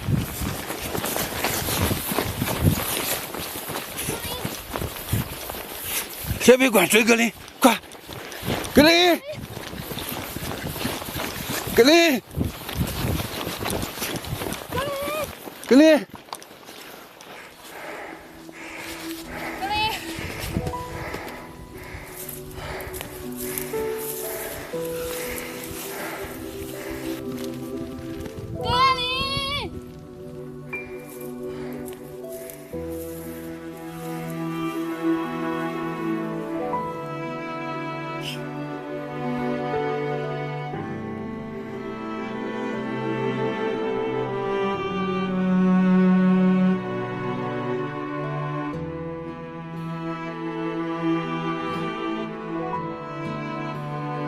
曾经我以为只要见到格林平安活着，所有的担忧就会一扫而空，我们会拥抱，会亲密无间，像所有童话的结局一样。而今我终于看到他了，却发现随之翻开的是更加沉重的一页。那边好像有东西，去看一下走。叼过来的那个啊，我看他们放下的羊羔啊！啊，对，小羊羔。这是我打水的地方。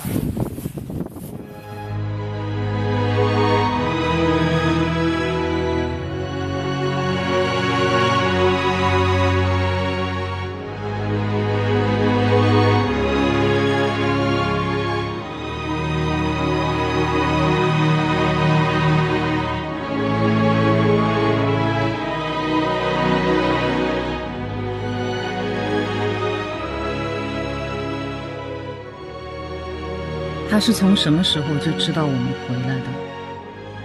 在山梁呼唤他的时候，再看我，在小屋升起人烟的时候，还是在狼窝前守护小狼的时候。我能感觉到他就在这狼群当中。幸福原本就在身侧，我们却为求之不得而苦恼。狼还是原来的样子，人走得太快了。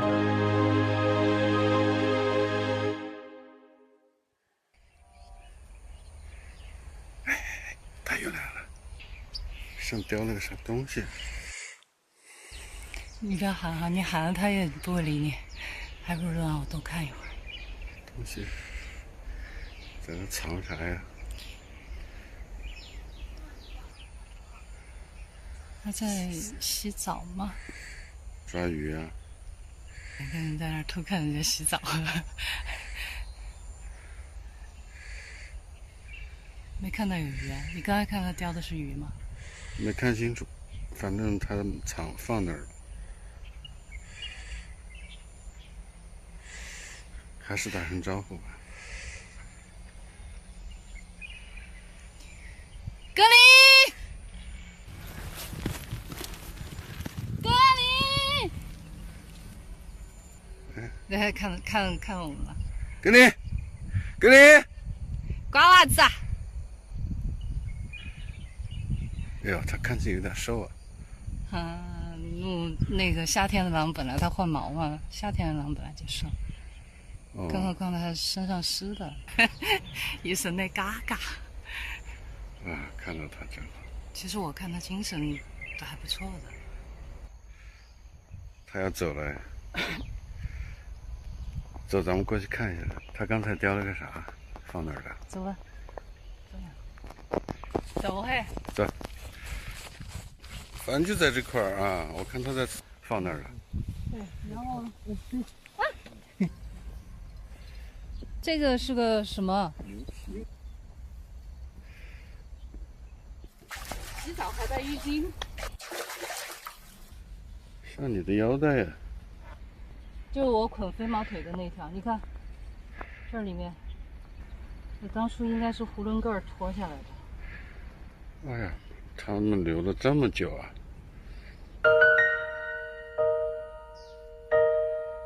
不知道这么多年的东西了，他还留着干嘛？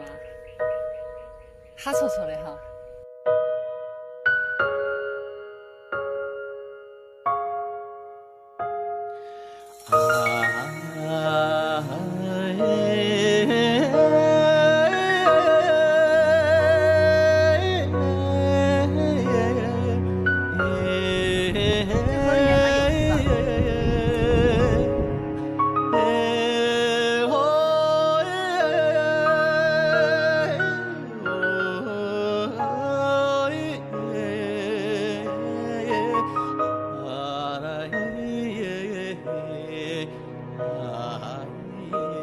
人与狼，若即若离，亦敌亦友。我们付出的每一点爱，都去了它该去的地方。那些我们爱过的生灵，也在平行的时空里爱着我们。